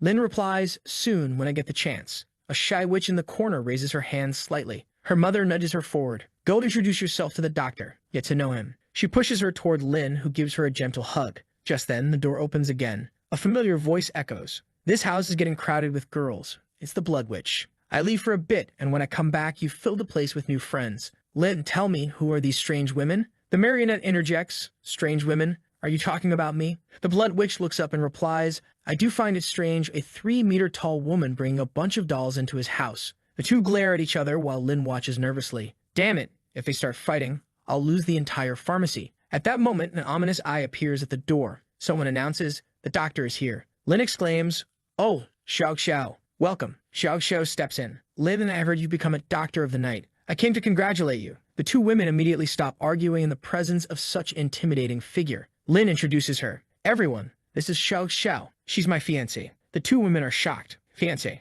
Bloodsaw returns, grinning. Congratulations, Lin. Not only the Blood Witch, but even the head under creatures acknowledge him. Truly the best disciple I could ever have. Even better than the master himself. Suddenly, Alice appears, pulling Lin along. Dinner for your birthday is ready. Bloodsaw adds, Lin, according to the chronological order of the Dark World, today is the same date as the day you arrived here. So we decided to throw you a birthday party. Lin looks serious. Bloodsaw asks, what's wrong, Lin? Do you want to change the date? We can pick another one. Lin starts to cry. No, this day is perfect. I love it. Everyone celebrates as Lin shares his thoughts. The first time I arrived in the Dark World, all I felt was fear. My goal was to survive. But as time passed, little by little, I discovered that despite how frightening the people here seemed, they were also very interesting. Now that I've adapted and made so many friends, this once intimidating pharmacy feels much more comfortable. Maybe this world isn't as bad as I thought. And I know there's still so much more for me to explore, and that's why I will leave a like in this video that helps Mamoru make more juicy content for his viewers,